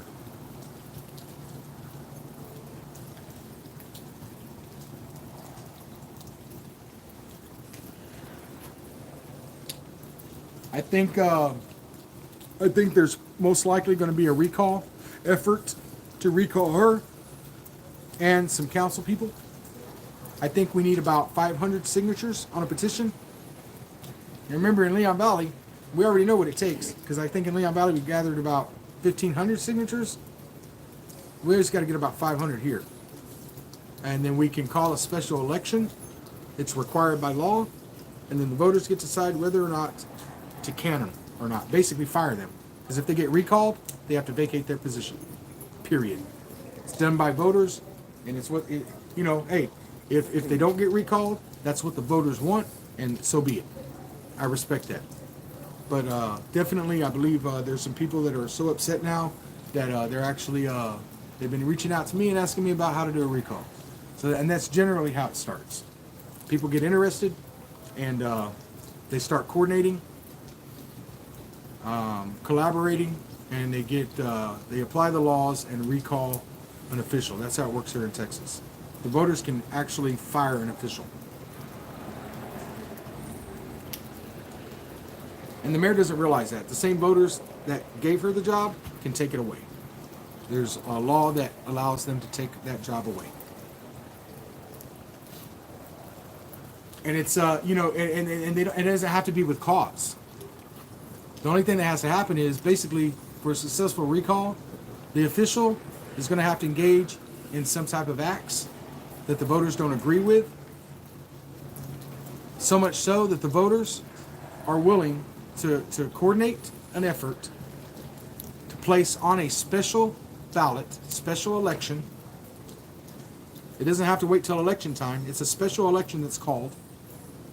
And the voters vote to recall her, and if the majority of the voters vote to recall her, she's done. Simple as that. No choice. Bye. Can't even sue. You're not being fired. You're not being fired. And she's played the race card. She said when I told her to tighten up her braids, that was racial. She said the pitchfork was racial. So she's pulling this race card. Right? Race card, race card, race card. Fine, Mayor. Pull the race card. The race card ain't going to save you from being recalled. And if you're recalled, you can scream race, race, race all you want. When the voters speak, isn't Kirby, they don't have to give a reason to vote you out. They just got to vote you out. Isn't Kirby very diverse anyways? Oh yeah, Kirby is. I think the majority of our. It's funny because some of her supporters, some of the mayor's supporters, playing along with the race card thing. They were like, "Oh yeah, we gotta appease." There was a comment on one of my posts concerning all this tyranny. they're like, yeah, we got to appease the KKK. So first I said, well, if you know of any KKK members that are in Kirby, please let me know. I'd have a field day with them. I would have so much fun fucking with the KKK if they existed in Kirby. Maybe they do. I'm not aware of it, but you know. So I told the person, you know, if you know of any KKK members, certainly let me know. But I think the person was inferring that, you know, the councils, anybody that's anti-mayor is KKK. The council, you know, citizens. Funny thing is that Caucasian people, the Caucasian population here is the minority. The majority of the council is non-Caucasian. And the majority of the city employees are non-Caucasian. So if there is any KKK within the city government here, they probably find it very difficult to function as they should. They should. Councilman Garza, does my body offend you? It does not offend you. No, Does my body offend you? Have a good night. All right. I just want to. I still really want to know why you wanted me to put my shirt on. I just want to inform you, right, that you can see the. I understand, but I just want to inform you. No, I just want to inform you. That's all I want to do is inform you. Yeah, I know you didn't see the end of the meeting, but at the end, they had stated that the complaint and the findings of that complaint would be available on Monday, and they stated also that there wouldn't be like a waiting period. So you'll be able to just make a request, and they should be able to print it off for you, because I've already agreed to everything on there or whatever. So just so you know. Are you at liberty to say what's going to happen to you? Is the investigation done? Is there action going to be taken? And if any action is going to be taken, what's going to be taken? Can you answer those I don't questions? believe I can answer those questions. However, though, the complaint will be available. I just wanted to make sure you caught the end of that. The complaint will be available on Monday. All you have to do is go and request it, and you shouldn't have to wait for it. That was what was stated at the end of the video. You watch a video. So I talked to you guys about the situation with Councilman Garza. I just asked him, can he comment on, you know, if there's any action going to be taken? Is the investigation complete? At this time, he doesn't feel he can comment on that yet. So we're going to respect that. We'll continue to work on that story and investigate. Apparently, the council, or it was expressed that the actual complaint that they've been hiding all this time